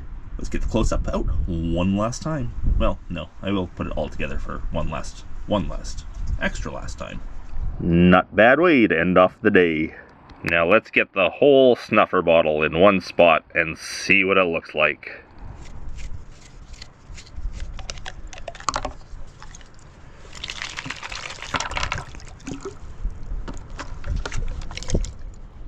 Looking pretty good.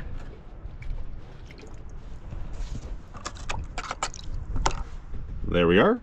Of course, the GoPro doesn't do this justice, so let's get out the close-up one last time. Now, I'm going to make a guess that that's probably 1/3 of a gram of gold. Canadian value, that's about, $40, $35, $40 worth of gold there. Probably $35 worth of gold. Not the best I've done on this claim, but I had a great day, and it's nice being back out here. Early spring, gold pan in the Fraser River once again. Might be up to a half a gram. Might be. Hey Jason, why are you crouched over your gold pan like that? Gotta keep the glare off the water. Overcast skies are awful for taking pictures of gold. Does it look cool? It looks great. It looks great. Let's see how you did for the day. Yeah, here we go. Last pan. Not the best one, but pretty darn good, I would say. Cool. Empty your snuffer? Yeah, let me get the snuffer out. Now, if you want to see what Jason recovered for the day in what, about 15, 20 pans? Yeah, probably. If you want to see that, you'll have to check out Jason's channel, Mount Baker Mining and Metals. Hope you all enjoyed the video today. If you did, please leave me that thumbs up. If I haven't earned your subscription yet, I hope I earned it today. And a big thanks to everyone for watching. Hope you're all having a great day. And until the next one, bye.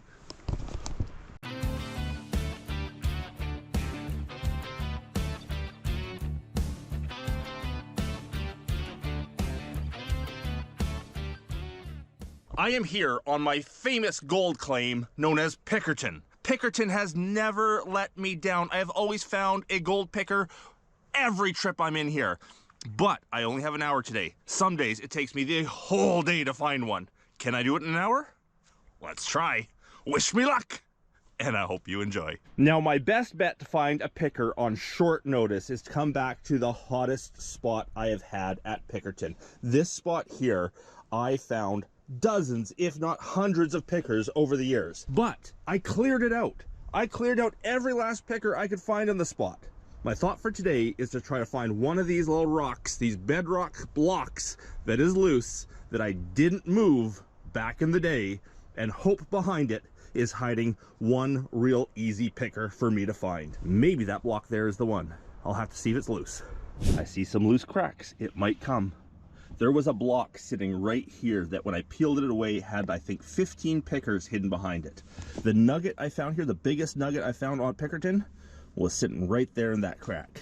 Just down there on that little shelf, there were lots of pickers. Let's hope something has been left. Ooh, there's some loose bedrock. That might do it too. I bet you in this little area here, I can find one picker in an hour. I see a crack down the back. I see a crack at the bottom. Oh yeah, it moves easily. Obviously, I never moved that back in the day, so if there's any material behind it at all or in one of these cracks, there could be a picker right here. Now, whenever I move something that has moss on it like this, I like to leave it somewhere where the moss is up and is gonna grow. Okay, here in the first crack I opened up, this rock here, there is material in the crack. This is the stuff that holds the pickers. This is the stuff that needs to go into the pan right there. I often have a little paint scraper to do this. I don't today because I am only here for a very short period of time. Paint scraper. No, don't see any.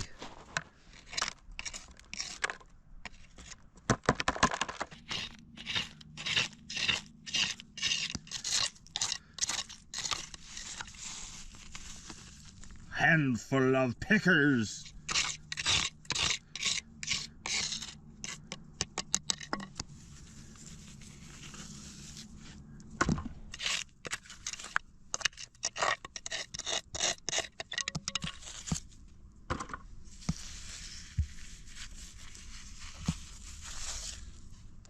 This is the block I'm hoping for. Yep, there's material behind it. It'll take a bit to scrape that all off. When I moved the block that was right here, I could see the pickers in behind. I don't see any right now. So I cleared the material behind it, pushed the block back into place, keep that moss nice and happy, and then I'm gonna go and clear that cracked up stuff right there. Ooh, a little bit cracked up stuff here that might show potential too. There's some good looking material in behind these cracked up rocks too. Because of my limited time today, I'm going to be very selective with what I grab, and I'm probably only going to do 1, maybe 2 pans for the whole day. hoping that I'm just getting the very best material for those couple pans. Apparently I left the metal detector on. It's beeping at me. I will take the metal detector over all of this when I'm done and see what it says. Okay, I found another loose piece close by. Not quite where I was wanting it to be, but looks like enough material in there to fill the rest of the pan. Let's go fill it and see what she has.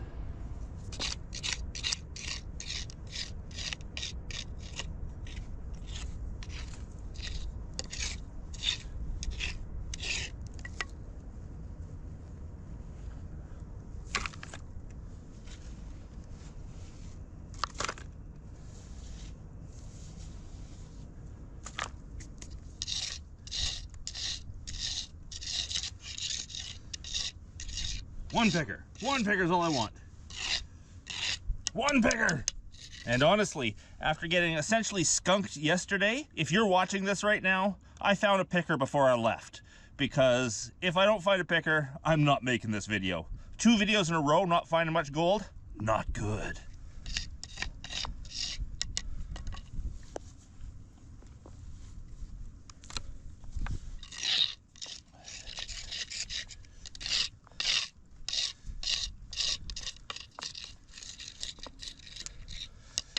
Okay, let's go pan this out.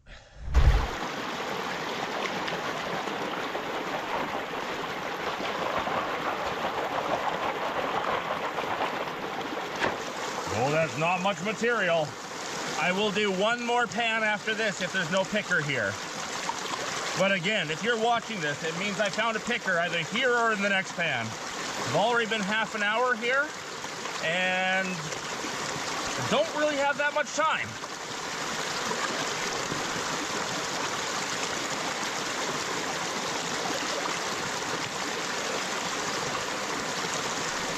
Is it this pan? Is it this pan? I was in the right spot. Had the right looking material.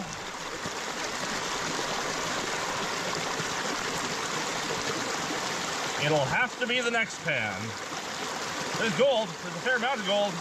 Little stuff. No picker. But that's not what I'm here for. I want the pickers. So, since the hottest spot in the claim showed me no gold, I decided to go back to the origins of the claim. Right there, actually I think right there, is the first picker I found on the claim. So, I got some loose stuff in the crevice. Let's see if the original spot will show me some love. But I have almost no time left. It's either right there or I scrap this video.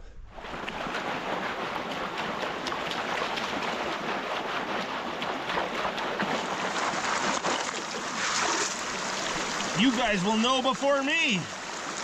If you're watching this, there's gold in there.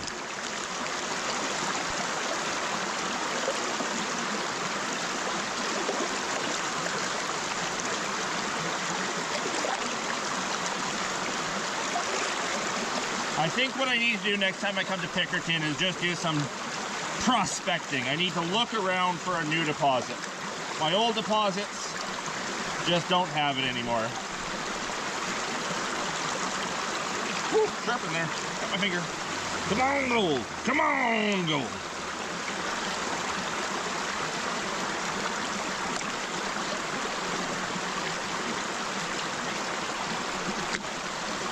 And yet another scrapped video.